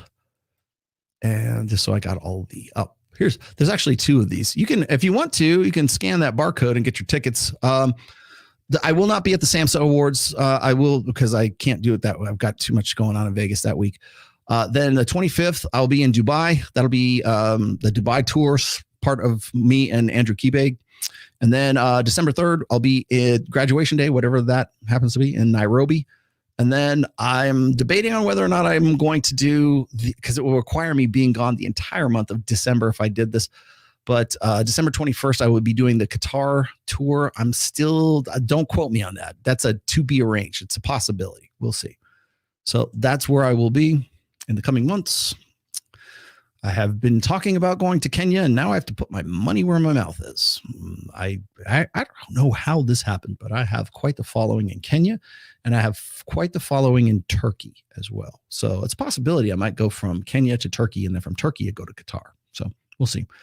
I have two things I want to do. I have two side quests for this trip. My first side quest, I want to buy or either have it sent back. I want to buy a balaglama, or I want to buy a good oud, like a nice, like a Turkish oud or a Mediterranean one. But I'm thinking balaglama because I already have an oud courtesy of Dr. Red Pill, Dr. O's. So I might get a balaglama while I'm on the road, because I've always wanted one of those instruments, and now I might have a chance to go get a real live one from the region. If there is something that is close to that in Nairobi, I might do that too, because you know how I am about weird stringed instruments. Number two, I want to bring home a hyena puppy. I need a hyena puppy. I think Anna and Ned would get along with a hyena as long as it's a puppy. So I'm gonna see if I can find a hyena puppy while I'm in Nairobi, and see if I can like sneak it back through customs. No kangaroos in the lake. I just want a hyena puppy. And if barring that, I would like to see a real live hyena at some point. So, because I heard that the warlords over there have like hyenas as pets, like you could keep them as pets. How awesome would that be if I had like two badass hyenas come in here, heckle and jekyll?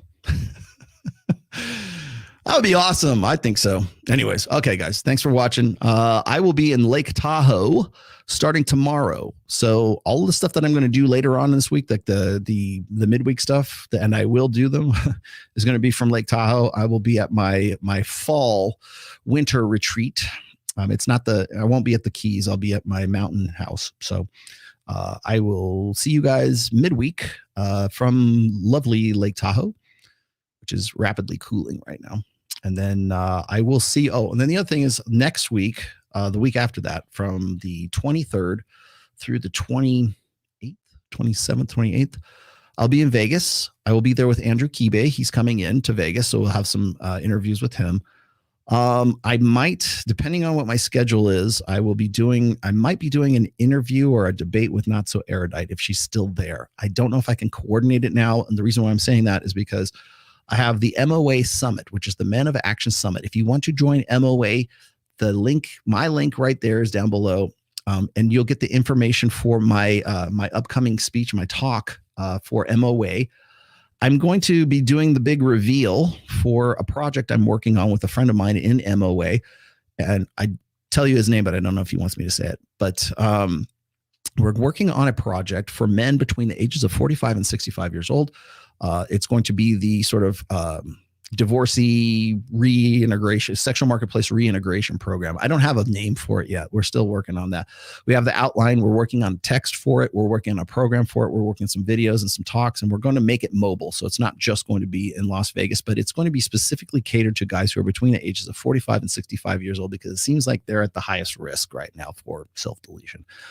So we're going to be, I'll be doing the big reveal of that at the MOA Summit, which will be, I want to say it's the 26th through the 28th. It might be that whole entire week, but you can get more information. If you are part of MOA, you will find all of that data and everything you need for joining MOA, or if you want to just simply come out to Vegas that week and see my talk. I'm finally doing a convention gig, so it's going to be the MOA Summit, and so I'll be there that week, and it's just going to depend on what my responsibilities are.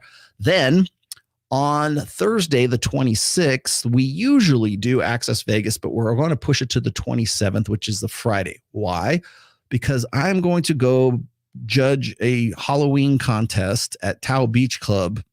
And if you know anything, you want to talk about women who dress up for Halloween and everything, this is going to be, it's going to be exactly what you think it's going to be. There's a costume contest that both me and Mike are going to be going to. I'll be doing the judging there. And so is Mike. So is, I think Kylie's in doing it too. But there's a bunch of us from Access Vegas that are going to be doing the judging. And then that's why we're moving Access Vegas. The next one will be on the 27th of October, and it's going to be the Halloween edition. I'll just leave it at that, and you guys can use your imagination and figure out what we mean by the Halloween edition of Access Vegas. So should be a lot of fun. It'll be Friday, same regular time. I think we'll do it at 8 p.m. and then we'll probably go to 11, but that'll be Friday the 27th. So that's what's upcoming. Check it out. If you want to be part of MOA, or if you want to get in on my Patreon group, all of that data is down there in the below the fold. You'll actually have to click view more. Or else you could just click the single link for MOA and join now if you'd like to. So anyways, with that said, thanks for watching, and I will see you guys next week.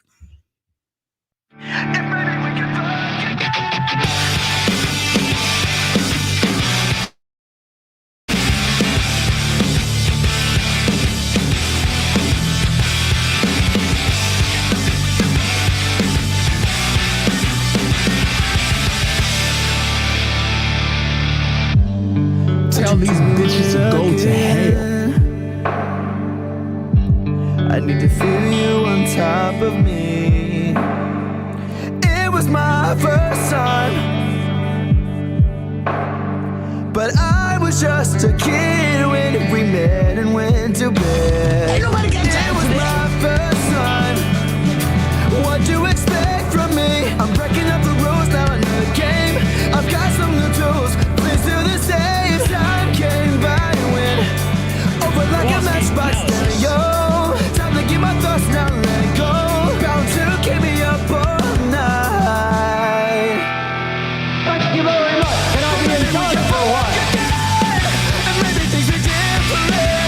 Goddamn, baby, one more again. Won't you put it on me one more again? I need to know if maybe we can work again. Then maybe things are different. Goddamn, baby, one more again. I could have the best in my life.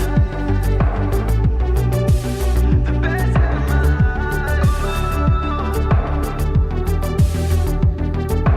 life. Now we're fucking in the bathroom, staring up everywhere while I got your hair. While you're screaming my name. She was swinging in the bedroom, whole time stopping and stopping with her hair like she's calling you Kelly. So baby, come run me. That's nasty. Run me up and down like a pony. Don't let my song get messy. Working up and down on your body. Run me. Run me up and down like a pony. Turning up my song on your body. Baby, we'll get down to it all night. We can fuck again. And maybe things are different.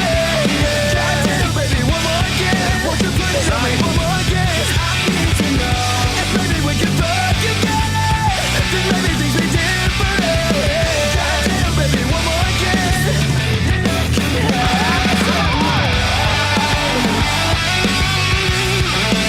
Preceding podcast has been a production of The Rational Male. 2023, all rights reserved, registered trademark. Don't steal my stuff.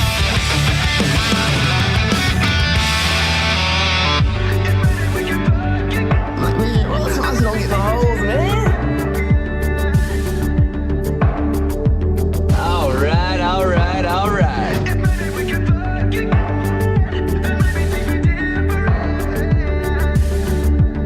I don't chase booty. If maybe we can fuck